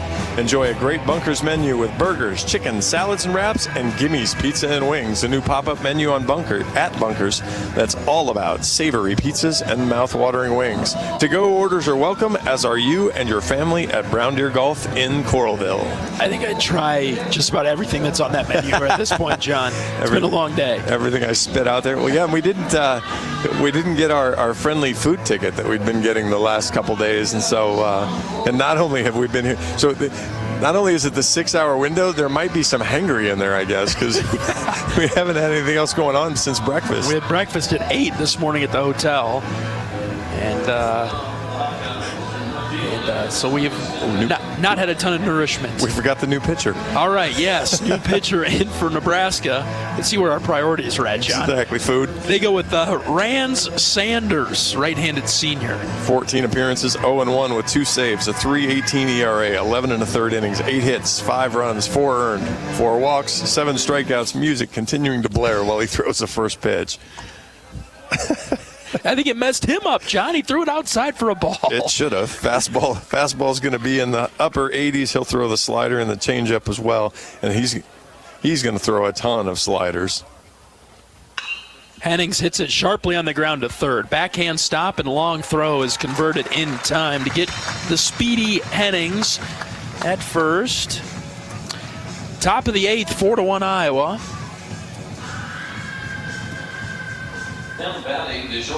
Here comes Michael Seegers. See, they do it right. When he came up, they played the music until he hit the dirt. When they hit the dirt, they stopped. I think, folks that make the argument that this is a pro ballpark, Seegers squared to bunt, there's strike one, outside corner. That's all fine, but it's the Nebraska marketing staff. It's not, I don't believe it's the Lincoln Salt Dogs marketing staff that's in charge of the music here today. Seen Nebraska folks in that booth over to the right. Backhand stop by the second baseman. Long throw to first is in time to get Seegers for the second out. So Sanders has come in and done a nice job out of the Nebraska bullpen in the 8th. That was a good play there. Michael hit that right back up the box. It might have paid the price for a little bit slower grass today, but still thought he had a chance to beat it out. Here comes Blake Guerin. Probably like to see Blake take a pitch or two. Couldn't hurt. I mean, again, it's not pitch count now as much as you either let Brody sit there for a little bit longer, or you let Jack finish his warm-up tosses and get good and loose in the bullpen. Guerin in the box, base is empty and 2 outs. Sanders out of the windup. Here's the pitch to Blake. Swing and hits it foul over to the right. This is not a great matchup for Blake, as Sanders is super slider heavy. Blake's going to have to be willing. That ball is low and outside. It's in the strike zone, but it's low and outside as he swings over. He's got to be willing to hit that ball to right and right center. And they're giving him the right side of the infield especially. 0-1. That's low for a ball. Good job there to see it, not swing right over top of it.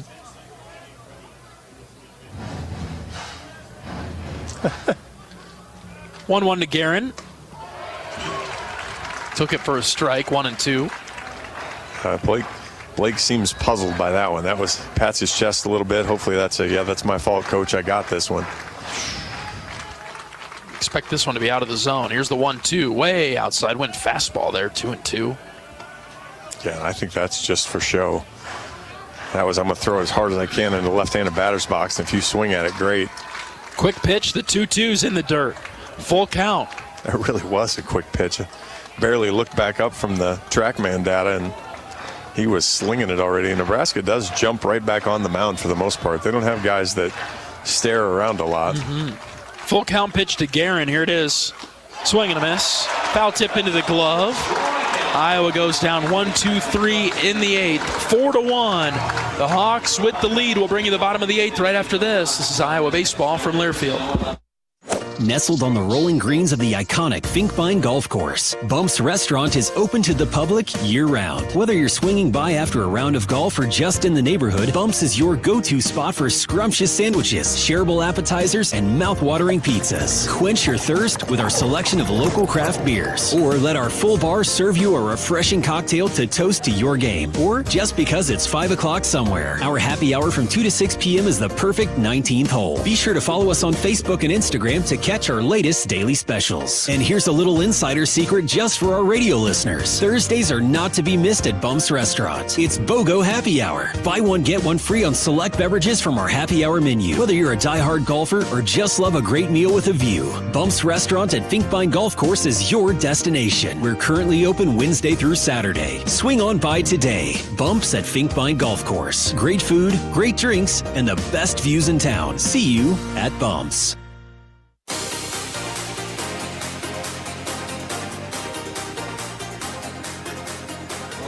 Brody Breck's day is done. We'll introduce the new Hawkeye pitcher after we pause 10 seconds for station identification. This is Iowa Hawkeye baseball from Learfield.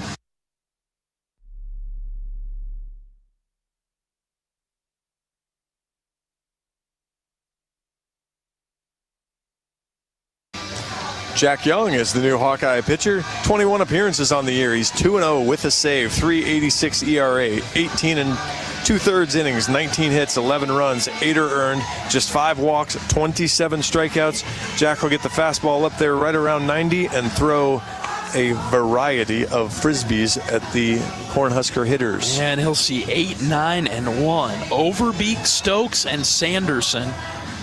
So eventually you get the toughest part of the order for Nebraska as the Hawks try to close this one out. We're in the bottom of the 8th, up 4-1. Breck, 7 innings, 2 hits, 1 run. It was earned, 3 walks, 11 strikeouts. Boy, and it's amazing when he limits the free bases, he can get deeper into the game, and his stuff is just a little bit gross after that, and guys can't do any real damage. So great job from Brody. A start you had to have in a spot you really needed we talked about it, your dude, your dog, whatever you call him. You needed him to be that, and Brody was all that. Showed a little more emotion than you see a lot.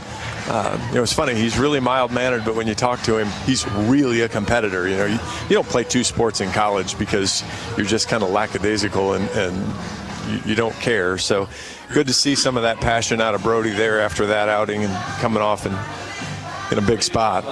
He was the Big Ten pitcher of the week last week. Well, he shared it with Michigan's pitcher. So you're saying there's a chance. And I think he doubled up and had a great performance today. And hopefully the Iowa bullpen can get 6 more outs and get Brody the win.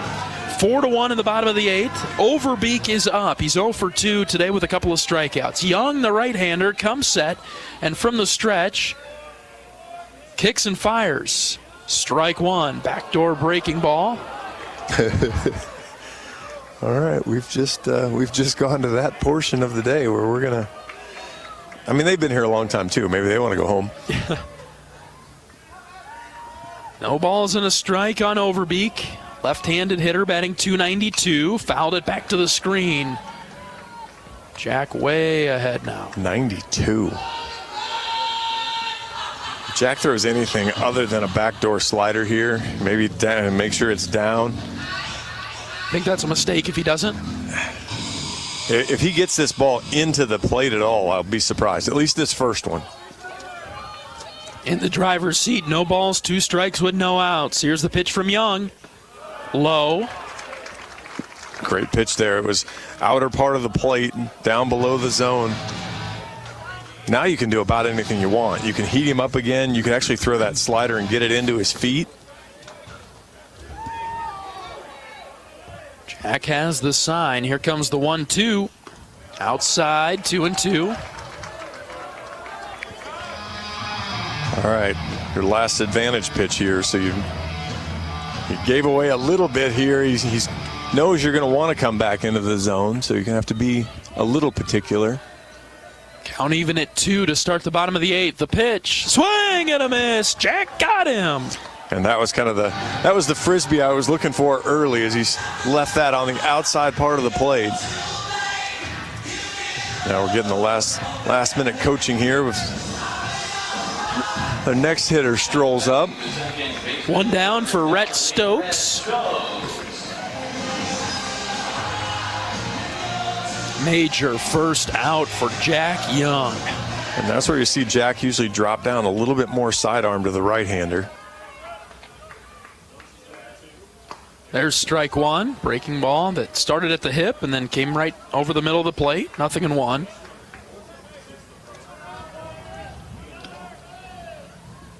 See if Jack tries to go down and away here. Young's 0-1 is off the plate outside. Stokes laid off.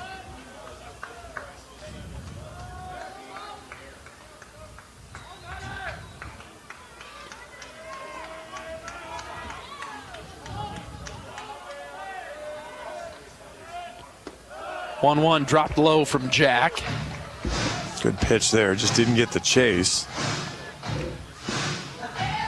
That Stokes has a really patient approach, so he's going to have to get back in. 2-1 is the count. Here's the pitch from Young. Low again, ball 3.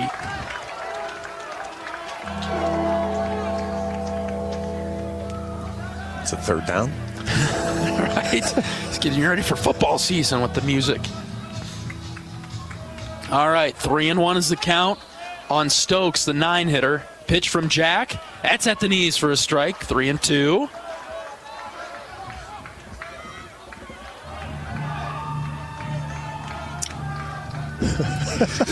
You like that one a little bit better? I'm not sure. The music choice just got strange on 3-2. Here it comes from Jack. Swing and a miss. Foul tip into the glove. 2 down. Really good comeback there.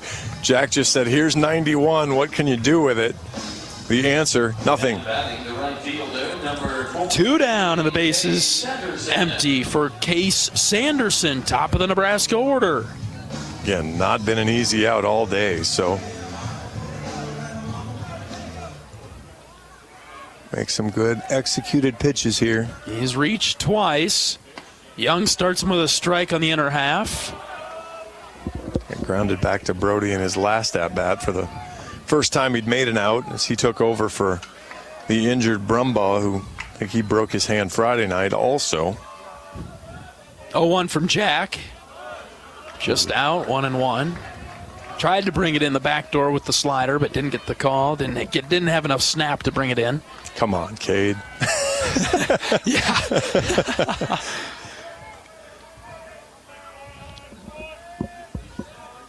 1-1 from Jack is grounded foul over towards Coach Heller in the first base dugout. 1-2. Before anybody gets mad at me, any of Cade Moss's family starts writing into the station, completely a joke. I love Cade.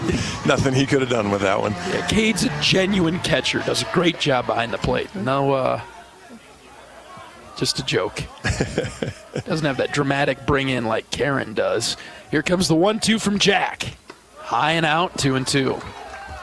Maybe you weren't going to go that far by bringing in Nebraska's catcher, but I'll take it there, John.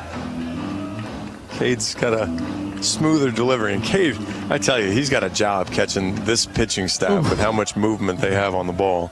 2 balls, 2 strikes, and 2 outs. The pitch from Young.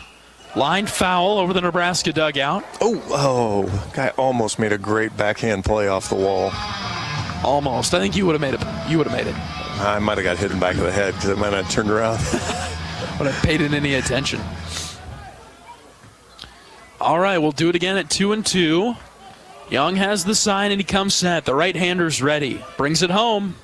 Swing and a miss. Jack Young, it's his turn to strike out the side. He sets down the Huskers in order in the 8th. Love it. Just absolutely love it. Attacked him through that breaking ball the outside. Couldn't reach it, couldn't get it.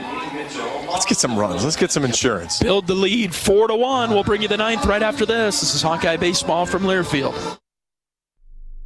American Equity salutes today's hero of the game. As a proud sponsor of the ongoing recognition of our military during Hawkeye games this season, please join American Equity in thanking all who have served our country. American Equity is more than just retirement savings and income products. They are committed to providing you best-in-class service and high-quality retirement income that helps deliver the independence to dream and reach your goals. To learn more about American Equity, please visit their website at american-equity.com. Are aches, pains, or injuries keeping you on the sidelines? At Athletico, our movement experts are here to help you turn your setbacks into comebacks and create a personalized game plan for your recovery. With no prescription or referral needed, Athletico Physical Therapy is where your comeback story begins. Get started today by scheduling a free assessment at athletico.com. Proud partner of the Iowa Hawkeyes.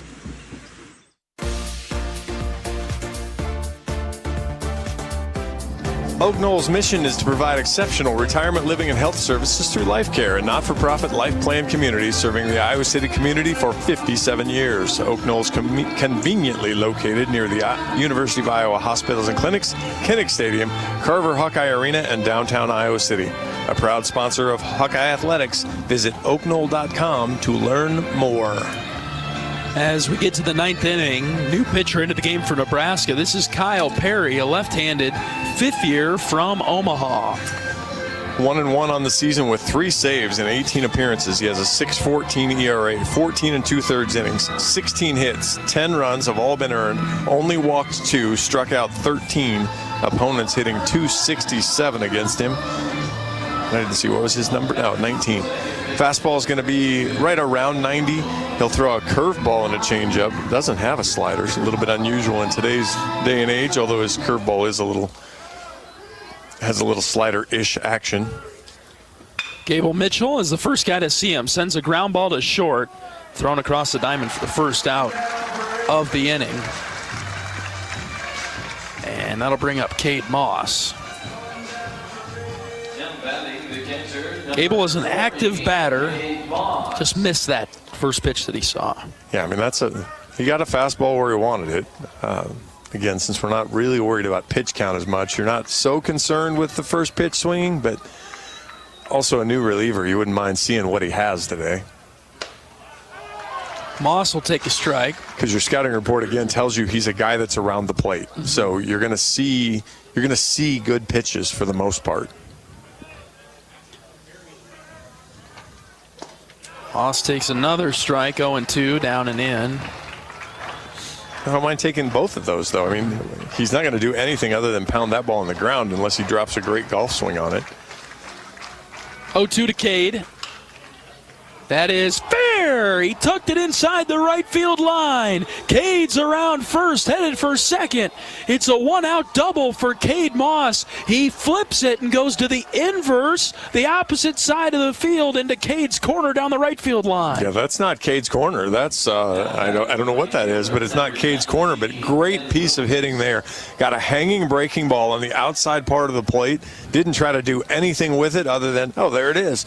Poked it right down the line. Just 75 miles an hour off the bat, but perfectly located for a double down the line.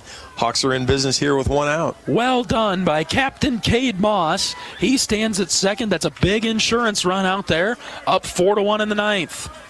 Top of the order, this is Ben Wilmus. First pitch to Ben.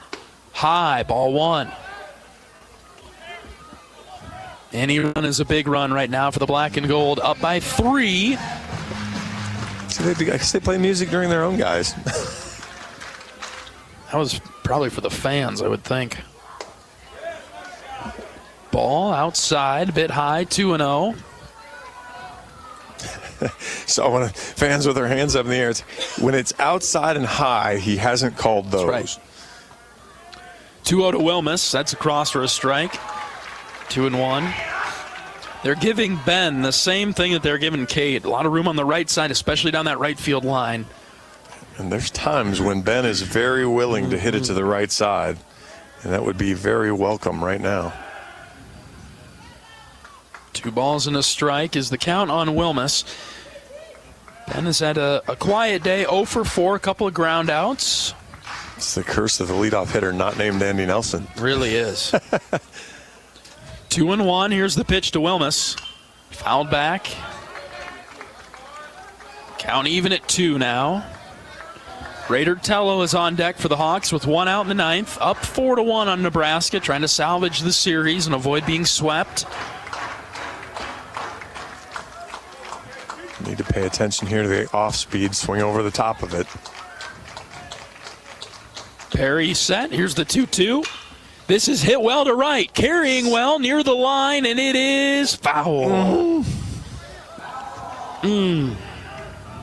Ben loves the right side of the diamond here at Nebraska. Pushed outside the white line, foul. Coach doesn't like what he saw from that. We're gonna go talk to the pitcher about that one. That was a fastball right in the middle of the plate. Mid at bat. Mound visit. I think he was he wanted that inside to Ben. He likes to work inside. So I really didn't expect Ben to see another fastball this at bat. And certainly didn't expect him to see a fastball in the middle part of the plate, and that might be what this chat's about. Hey, don't do that again. Yeah. Come up with something else. I'm going to give you the fastball, and I'm going to tell you this spot. That doesn't mean that spot. So that means Ben is probably thinking in his mind something different coming his way from Perry on the next pitch. Well, with the runner in scoring position and with what you just did to his fastball, I mean, I know it was foul and all that, but I'd expect a pitch that starts in that same tunnel, but it's the curveball or the changeup that falls off instead. 2 balls, 2 strikes. Perry looks in for the sign. He's got it. The pitch to Wilmus. Fouled back to the screen. He actually gave him fastball elevated that time. Still right in the middle of the plate. Wow. I got to think at least one of those was a mistake. Yeah. I'm right there with you. Ben just off, just a touch. Another 2-2 on its way. inside. Oh my goodness. The third strike. And Wilmus is out number 2. God. Again, I guess I said, if you're going to make the strike zone giant, let's do it. And then we'll have a pitching change right now. I mean, that is 4 balls inside. Tough break for Wilmus. He is out number 2 on the strikeout. And the door opening down the left field line for Nebraska. Raider Tello will see a new Husker pitcher when we come back. It's 4-1 Iowa. In the 9th, 2 outs, runner at second base for Tello in just a moment. We'll take a pitching change break. Back in just a second. This is Hawkeye Baseball from Learfield.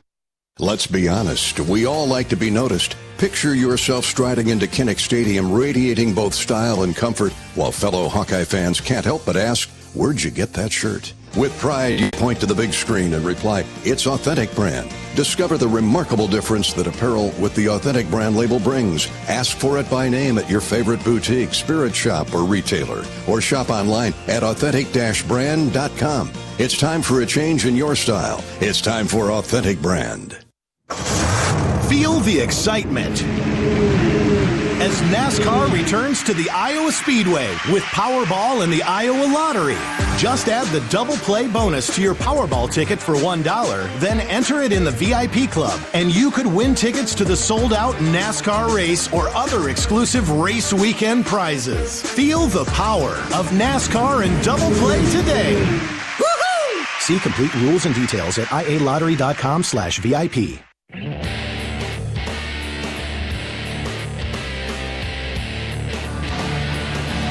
New pitcher into the game for Nebraska is Kyle Freilich, right-handed senior. Return appearance to the series. Freilich is 1-1 in 12 appearances, .395 ERA, 13 2/3, 12 hits, 6 runs. They were all earned. He's walked just 1. He struck out 13, and he threw darts on Friday night. As he threw 2 innings Friday. Trying to pull it up real quick. Just 2 innings, no hits, no walks, 1 strikeout. As he allowed Iowa to put the ball in play, but Iowa could do no damage as he actually ended up getting the win. Mm-hmm. Maybe the first guy out of the pen, I think, on Friday after Sears. Yeah, first guy out. So Tello flew out to center when he saw him. Fastball will be just above 90 for the most part here. He's got curveball, slider, changeup. And again, until Friday night, he hadn't shown a ton of command of the off-speed stuff. Interesting there, they intentionally walk Raider Tello to get to Andy Nelson. Oh, okay. Okay. First pitch to Andy is outside for a ball. Huh. I mean, I guess you set up the force play, but boy, Andy's not exactly a soft bat.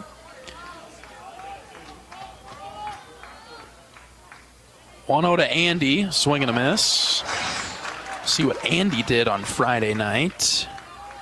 Well, he struck Andy out back on Friday. Freilich did. First and second with 2 outs in the 9th. 4-1 Iowa. Freilich to Nelson. Here's the delivery. Popped up. Foul. And to the right. This will drop right below us. 1-2 now. This is the first time Freilich's been asked to come back twice on a weekend. So I know they're probably only they're expecting to only have to get him an out, but 1-2 to Andy. Ground ball left side. Shortstop fields it. He'll throw to second base for the force, and that'll do it for the Hawks. In the 9th. All right, 4-1 Iowa. Jack Young exits the dugout. He's headed to the mound to try to close this one out. 4-1 Hawks. We're back for the bottom of the 9th right after this. This is Iowa Baseball from Learfield. If you or someone you know is having thoughts of suicide, experiencing a mental health or substance use crisis, or just need someone to listen, 988 provides a direct connection to free, confidential, and compassionate support. When you call, text, or chat 988, you'll be quickly connected to trained crisis counselors who will listen to your concerns, provide support, and connect you to additional resources if needed. There is hope. You are not alone. For 24/7 support, call or text 988 or chat 988lifeline.org. Whether you're building a backyard fence for your family's new best friend or firing up the excavator for your next commercial project, a free and simple call can save you from expensive fines and even save your life. Call 811 at least 2 days before you start your next project to have underground utility lines located and marked. At Mid-American Energy, your safety is our #1 priority. So, make it your priority to call 811 before you dig. Paid for by the customers of Mid-American Energy.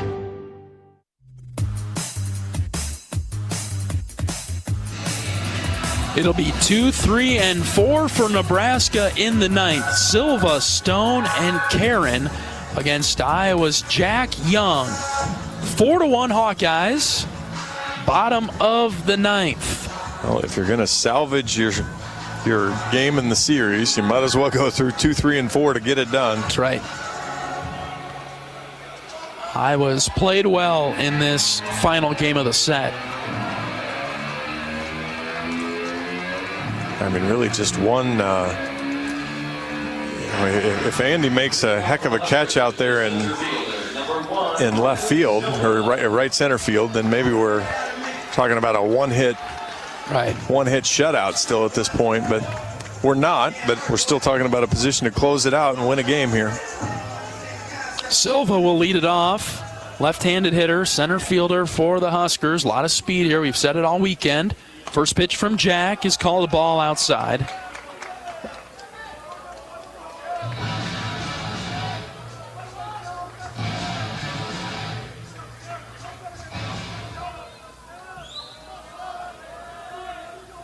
One-oh pitch from Jack. Inside corner, strike one. Good spot, 1-1. So now in the 9th, we're going to play music after every pitch. Well, that was "Don't Do Me Like That" because we're gonna make funny comments about the umpire now. Count even at 1. Young comes set. Here's the pitch. Outside, ball 2. I see Jack just get back to flipping those sliders in there. Silva's aggressive on those off-speed pitches. 2-1. Inside corner, strike 2. Boy. Again, that's inside, but it's probably still 2 balls inside of what Wilmots got called on a strike, so it's clearly a strike right now. 2 balls, 2 strikes. Young comes set. Here's the pitch. Swing and a miss. Jack, 4 in a row. He struck him out. Boy, he went high fastball there. Sends Silva on the slow walk back to the dugout. Huge first out in the 9th. I believe the term is huge. Huge. Here's Tyler Stone. Big, stocky first baseman, another left-handed hitter for the Big Red. Young's first pitch, right down Main Street for strike 1. That was Jack's career high in strikeouts. He now has 4. Awesome.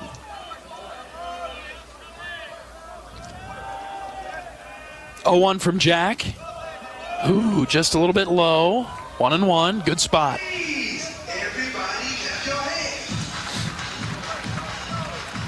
Just to see if Stone would go down there and get it. Not a bad spot from Jack on the fastball.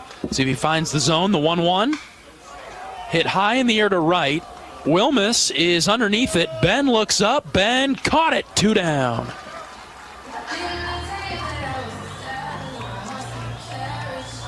Got away with one there. 80-mile-an-hour breaking ball in the center of the zone. Got under it a little and launched it more up than out. And Hawks are an out away from making the 4.5-hour, 5-hour bus ride home just a little bit smoother. Yes.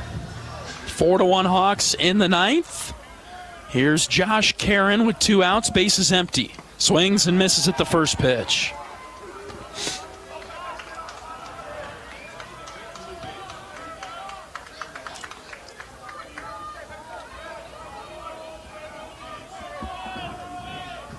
Oh, 1 from Young. Swing and a miss, nothing in 2. Iowa 1 strike away from victory in Lincoln.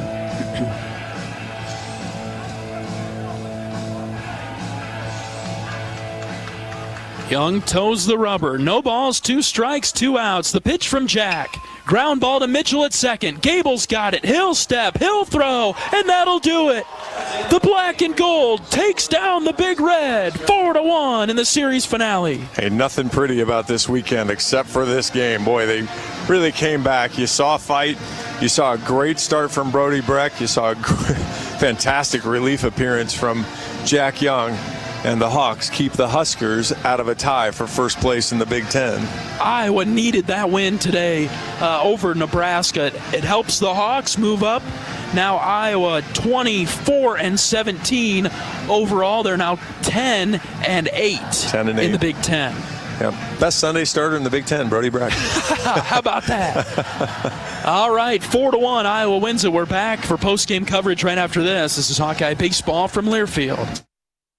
Nestled on the rolling greens of the iconic Finkbine Golf Course, Bumps Restaurant is open to the public year-round. Whether you're swinging by after a round of golf or just in the neighborhood, Bumps is your go-to spot for scrumptious sandwiches, shareable appetizers, and mouth-watering pizzas. Quench your thirst with our selection of local craft beers, or let our full bar serve you a refreshing cocktail to toast to your game, or just because it's 5 o'clock somewhere. Our happy hour from 2 to 6 p.m. is the perfect 19th hole. Be sure to follow us on Facebook and Instagram to catch our latest daily specials. And here's a little insider secret just for our radio listeners. Thursdays are not to be missed at Bumps Restaurant. It's BOGO Happy Hour. Buy one, get one free on select beverages from our happy hour menu. Whether you're a diehard golfer or just love a great meal with a view, Bumps Restaurant at Finkbine Golf Course is your destination. We're currently open Wednesday through Saturday. Swing on by today. Bumps at Finkbine Golf Course. Great food, great drinks, and the best views in town. See you at Bumps.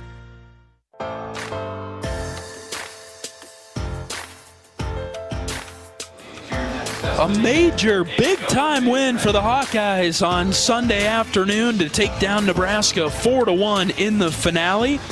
Brody Brecht with the win. Will Walsh with the loss. Jack Young gets the save for the Hawkeyes today. John, we'll start with your highlights. Oh, boy, gosh. I don't know how you start anywhere other than Brody. Didn't have the cleanest first inning. You know, we were talking 21 pitches in the first inning. It's like, oh, man, he's got to get more efficient. He's got to be better. Well, he was. Brody throws 109 pitches, so 86 pitches, 88 pitches to get him through the next 6 innings. Gives up 2 hits, 1 run. It was earned. 3 walks, 11 strikeouts. Jack Young comes in, throws the final 2 innings. 4 strikeouts, no hits, no walks. I mean, again, I wasn't there last weekend. You saw it, but you saw the benefit of when this staff stops with the free bases. They are exceptional. Yes. And it's just that little bit of a mental hurdle to get there. But, you know, today being able to do it without Petey in the lineup, without Huck in the lineup, you're going to have to lean on the pitching to get it done. And I didn't realize, you know, as I looked at the stats here popping up now, you know, gosh, why did they walk Raider Tello? Well, Raider was 3 for 4 with that home run. So I guess it makes some sense there. And then you had hits spread out. You know, you kind of went up and down the lineup. But Iowa also drew 5 walks today, which, you know, the opposing team walked more guys than our guys did. And that isn't something that happens all the time either. This is what I love to see down the right field line right now. Coach Heller usually addresses the team on the bus, but he's pulled all the guys together down the right field line. He's got them in a tight huddle, and you can see Coach is pumped up down there down that right field line. Huge win for the Hawks today. Oh, 100%, and it's good to see, again, you needed that spark. You needed the positive energy. There's been so much that keeps going wrong here. You know, just finally you just think, gosh, what else can happen? You know, that's just it. Okay, why don't we just mail it in? I mean, this was anything other than a mail-it-in performance. It's not a guarantee that this team's going to win the last 12, 15 games, whatever it is, but they didn't mail it in, and they won't mail it in. More proof that Iowa can win a low-scoring pitcher's duel type of game, even with all the injuries, even with all the adversity. The Hawks can do it this way, too. They've done it a number of times here in the recent weeks, and so it's been pretty good that way. All right, we'll take a break. When we come back, we'll hear from Associate Head Coach Marty Sutherland when we return. This is Hawkeye Baseball from Learfield. Hi, I'm Gary Dolphin, and if you want your home to be exceptionally comfortable during these cold Iowa winters and hot, humid summers, you need to turn to Dave Lennox and your local Lennox home comfort specialist. Lennox has been serving Iowa consumers since 1895, when Dave Lennox built his first furnace in Marshalltown, and Lennox is still building its high-efficiency furnaces and air conditioners there today. For the best home comfort system you can buy, it's Lennox and your local Lennox dealer. Lennox and the Hawkeyes. Now there's a winning combination. Welcome back to the Nitrogen Stabilizers Draft. Optonite technology, first pick, just like the last 46 years. That's what we love about this sport. We just don't know. We know. It keeps nitrogen in the corn's root zone for 8 weeks. Compare with 2 weeks for others. With the first pick, farmers select Optonite technology from Corteva Agriscience. That's it. I'm going for a pretzel. The pick is in. Optonite technology from Corteva Agriscience with Inserve and Instinct Next Year Nitrogen Stabilizers.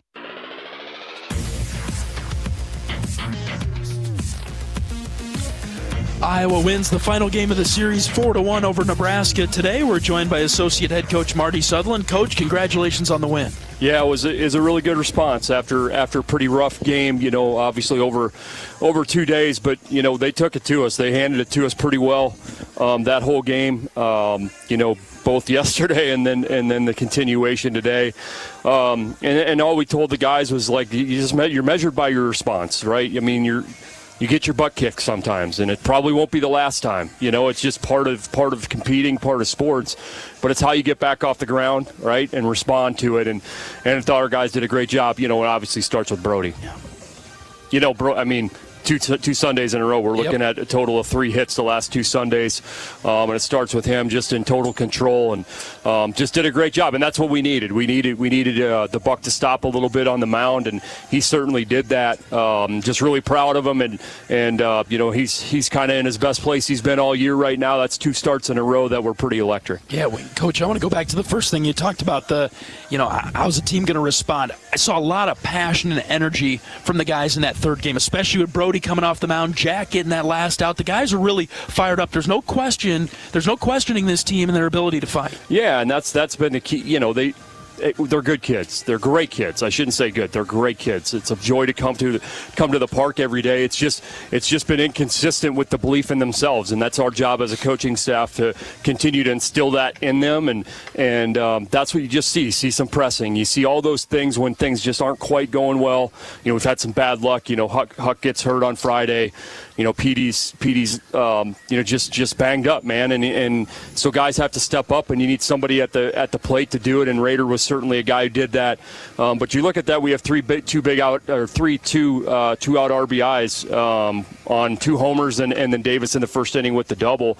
Andy gets on with 2 outs, he walks, and then Davis gets the big hit. Then we score the 4th run on a wild pitch with 2 outs, and we had some chances to execute. That was frustrating late in the game, and we didn't do a very good job of that. We didn't get a bunt down.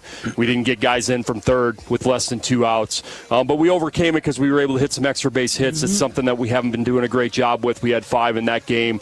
2 of them left the park, and like I said, those were both with 2 outs. So did enough offensively, but quite honestly, it's kind of what we thought this whole year would be, get that type of starting pitching and just do enough offensively to make it work. So hopefully it's something that we can continue to do. Obviously, coming up to a busy week with 2 midweek games, and then Northwestern coming in and a golf outing and all these things going on. It's their last week before finals. It's just a really busy time for everybody. So we'll get back late tonight, and we got to rest up tomorrow because it's right back at us on Tuesday and Wednesday. Build on it, and then another big set at home, 5 games in a row. Yeah, and it's probably the last. I think there's this little 5-game homestand, and then I think we have 1 more midweek at home, and then we're on the road. Right, we got to finish at Illinois, and then we're going to play in Des Moines at the end of the year. So hopefully we get great weather. Mother Nature, she's not on anybody's positive side right now with all the stuff that we've dealt with. But hopefully we get a good week and some nice weather in the weekend. Hopefully we have a lot of Hawk fans out there this weekend. Yeah, let's go get that music fired up on the bus. All right, you Coach. get some lemon juice. Yeah. Associate Head Coach Marty Sutherland on our post-game show from Hawks Field, Haymarket Park in Lincoln. Iowa wins it 4-1. Let's relive some of the highlights. Kopp rips this into the left field corner. It's down for a base hit. Nelson's around second. Mitch Bowe's waving him around third. Andy's going to score. Kopp with an RBI double to give Iowa the lead in the first. 2-1. In the dirt. Runner takes off for second. There's the throw down. Caught him. There was a delay in the call, but Cade Moss, nice recovery, threw it down to Gable Mitchell to get the runner out at second. 1-1. Mitchell rips it down the left field line, carrying well into the corner, and it is gone. It's a home run. Gable Mitchell over the left field wall, and it found the grass for a solo home run on the hill and left. 2-0 Hawks. 0-2 from Brecht. Here it is. Swing and a miss. Brecht strikes out the side in the second, and he quiets the Husker bats. It's 2-0 Iowa. See if Iowa can generate some two-out magic. Raider, a swing and a drive deep to right at the track, at the wall. Get going, baby. It's gone. Adios, pelota. A solo shot to right for Raider Tello, and it's 3-1. 1-2. Swing and a miss. He got him. Back-to-back strikeouts and some passion and energy from Brecht off the mound. Young toes the rubber. No balls, 2 strikes, 2 outs. The pitch from Jack. Ground ball to Mitchell at second. Gable's got it. He'll step. He'll throw. And that'll do it. The black and gold takes down the Big Red. 4-1 in the series finale. Massive win for the Hawkeyes. We head back home for 5 games at Banks coming up this week. Tuesday, Wednesday, and then Friday, Saturday, and Sunday this week. So we'll talk to you from Banks on Tuesday night. Illinois State in town, North Dakota State in town, and then a 3-game series with Northwestern over the weekend. That'll do it for our coverage of Iowa Hawkeye baseball this weekend. Iowa beats Nebraska in the final game of the series 4-1. For my great board op down the line, Michael, excellent job as always. My color analyst, John Evans, I'm John Leo saying so long from Lincoln, where Iowa beats Nebraska 4-1. Every day's a great day to be a Hawkeye, and some are just a little bit better than others. Take care, everybody. Hawkeye Baseball has been brought to you by Hy-Vee. Score big savings with the new Hy-Vee Perks membership. University of Iowa Healthcare. Changing medicine, changing lives. Oak Knoll Retirement Community. Homewood Suites and Home 2. Hawk fans, experience your home away from home at Coralville's finest all-suite hotels. Iowa Corn. You might think Iowa just grows corn, but the truth is, corn grows Iowa. Brought to you by Iowa's corn farmers of the Iowa Corn Growers Association and the Iowa Corn Promotion Board.